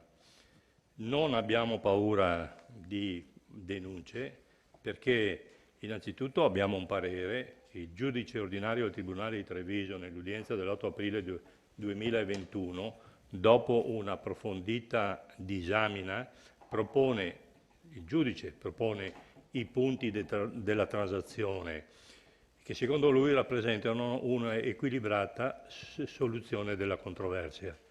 In più abbiamo anche i pareri di regolarità dei dirigenti dell'area tecnica e amministrativa, quindi noi siamo tranquilli.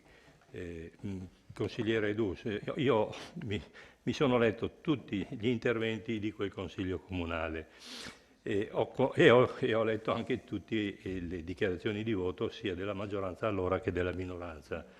Mi sono riconosciuto su quello che ha detto lei ed è per questo che ho citato solo quello che ha detto lei. Grazie, buonasera. Grazie, consigliere Rossetta. Consigliere De Antoni.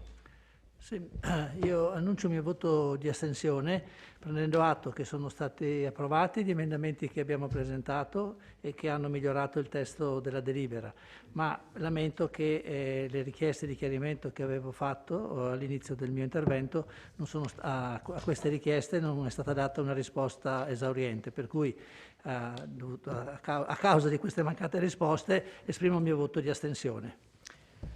Grazie consigliere De Antoni. Ora passiamo al voto finale della delibera emendata con i 3 emendamenti precedenti. Favorevoli? Quindi sono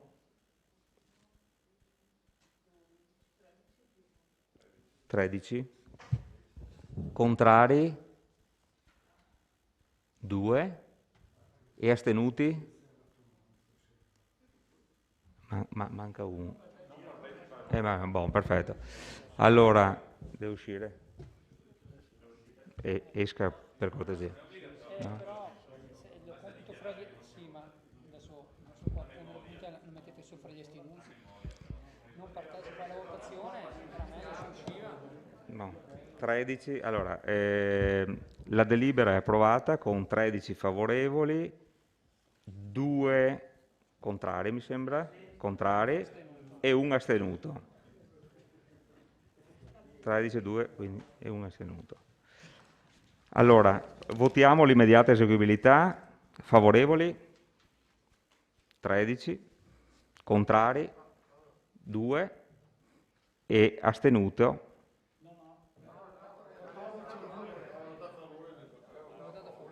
Ha votato a favore? E allora 14, immediata eseguibilità, 2 contrari, 0 astenuti. La delibera è approvata ed è immediatamente eseguibile. Allora, vi chiedo una cortesia, c'è un ultimo punto da fare. Allora, chiedo la cortesia se possiamo farlo velocemente, no? Ecco.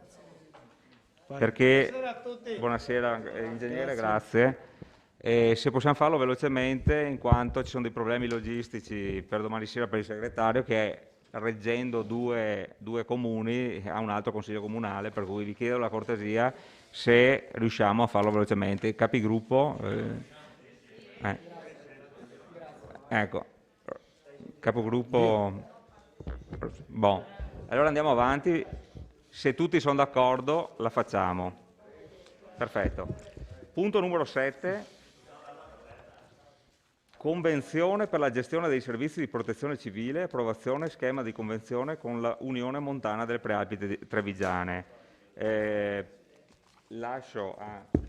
se credete, io faccio l'introduzione. Brava, va bene. Allora prego consigliere Salezze, che è anche il presidente della comunità montana. Prego. Bene. Allora, buonasera a tutti. Con questa delibera approviamo appunto lo schema di convenzione per il conferimento all'Unione Montana delle Prealpi Trevigiane delle funzioni di pianificazione e coordinamento di primo soccorso della protezione civile.